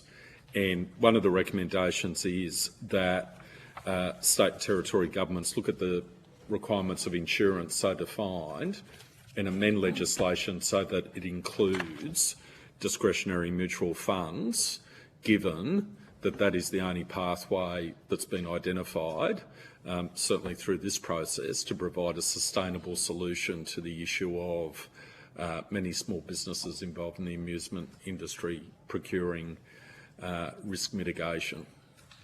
Has the Queensland government looked at that, and what's its position? I wouldn't be able to comment on Queensland government policy positions. Okay. I'm happy to take on notice to investigate if there's a response. I would make... Has your office advocated to the Queensland government in relation to it? Not in this space at this point in time. I would make the point that... there haven't been any previous representations made by your previous office holders in this space? Not to my knowledge to the Queensland Government around that definition of insurance. I understand the previous Commissioner was broadly supportive of the concept of a discretionary mutual fund for the amusement and leisure sector, and through some other submissions I think had mentioned broad support of that concept, but there's been no direct lobbying to the government. Thank you. Can I ask you to take it on notice? I'm not going to ask for anything further in that regard, but can I just say to you, Commissioner, you've taken on this role in February. I look at this, and Secretariat, I think, will be able to provide you this kit that was prepared, Ivan, Secretariat, yeah, looking at me, will be able to provide this kit to you, Commissioner, which I think you'll find incredibly helpful. From my perspective as a legislator, I look at this, I go back in time and think I was approached back in 2019, shortly after being elected, about the concerns through show societies, etc., at this insurance space. Here was a lot of work was done in relation to this area. The Ombudsman at a federal level issued this report 6 December 2021. We're nearly 5 years getting towards the 5th anniversary of it. This was identified as the only sustainable solution to this issue, but it is dependent upon state and territory governments showing some flexibility with respect to their requirements for participants in the industry to have insurance as defined, to show some flexibility to include, however it may be defined, approved by regulation, whatever it is, to show some flexibility to enable discretionary mutual funds to meet insurance requirements for particular industries. But it's only going to happen if, Commissioner, people like yourself can be convinced and, rather than provide broad support, actually provide focused advocacy to try and get some impetus for the change. Is that something you could take on notice and come back to us on? Happy to take the pack and to take on notice to do further investigation. I would make the point that obviously there's a new federal ombudsman as well who commenced this year, not long after me, and so we are working very closely, and that she certainly, as did her predecessor, work with the states and territories to work out what we can do and what we can affect. My role is, and I am very, very happy and privileged to be a strong advocate for Queensland small businesses, so whatever can help in that space. Well, I'd make the observation, and I'll put it as a question, but it would be good, wouldn't it, if the Federal Ombudsman could leverage off the work that's already been done and carry it forward as opposed to recreating the wheel. And would you agree with that? I would not be able to speak for the Federal Ombudsman. No, that's all right. Yeah, I get frustrated. I sit here, I see all this work's been done and there's just nothing. So if we're going to fix this problem, it's going to take more than insurance companies doing whatever they do. It's going to require some government intervention, just like we had in terms of the reinsurance pool. And here's a pathway that's been identified, and it just hasn't obtained any traction. So if you can take it on notice and see if your predecessor did make any submissions, and broad support doesn't inspire me. It doesn't inspire me, to be frank. What would inspire me is fixing this issue so as we lead into the Olympics, this important sector has the certainty with respect to coverage to enable it to maximise and leverage off the economic benefit. And all those towns we visit across Queensland with those shows, and I opened one out at Lowood on the weekend. It was a wonderful show, and it is part of the culture of our state. And we're in jeopardy of that discontinuing if we don't sort out this issue. And I just see something that's been languishing for 5 years, nearly 5 years, with no action. So you're new to the job. I just leave it with you. If you could take it on notice and give us a response. Happy to do that, and I do concur that solving this not one person can do it, not one group can do it, so I think it will take collaboration between government, industry, small businesses, government at all levels, etc. So I know that there is definitely an appetite to not just have broad support to get things done. What shape that takes could take a whole range of paths. Thank you.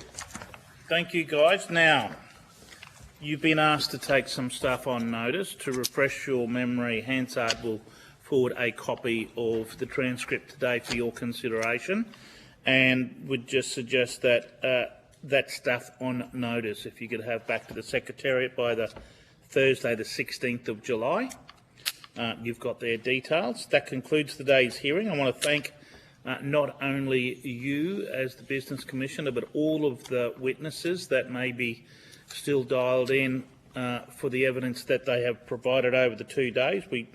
We are enriched from the conversations that we have had. I want to thank Mr Moncrief for joining us via the teleconference. Ms Madonna Jarrett, Thank you. you are most welcome. Senator Paul Scar, and of course our well-heeled Secretariat support, you and your team, and of course Hansard. Thank you very much. You got a little early mark today, guys.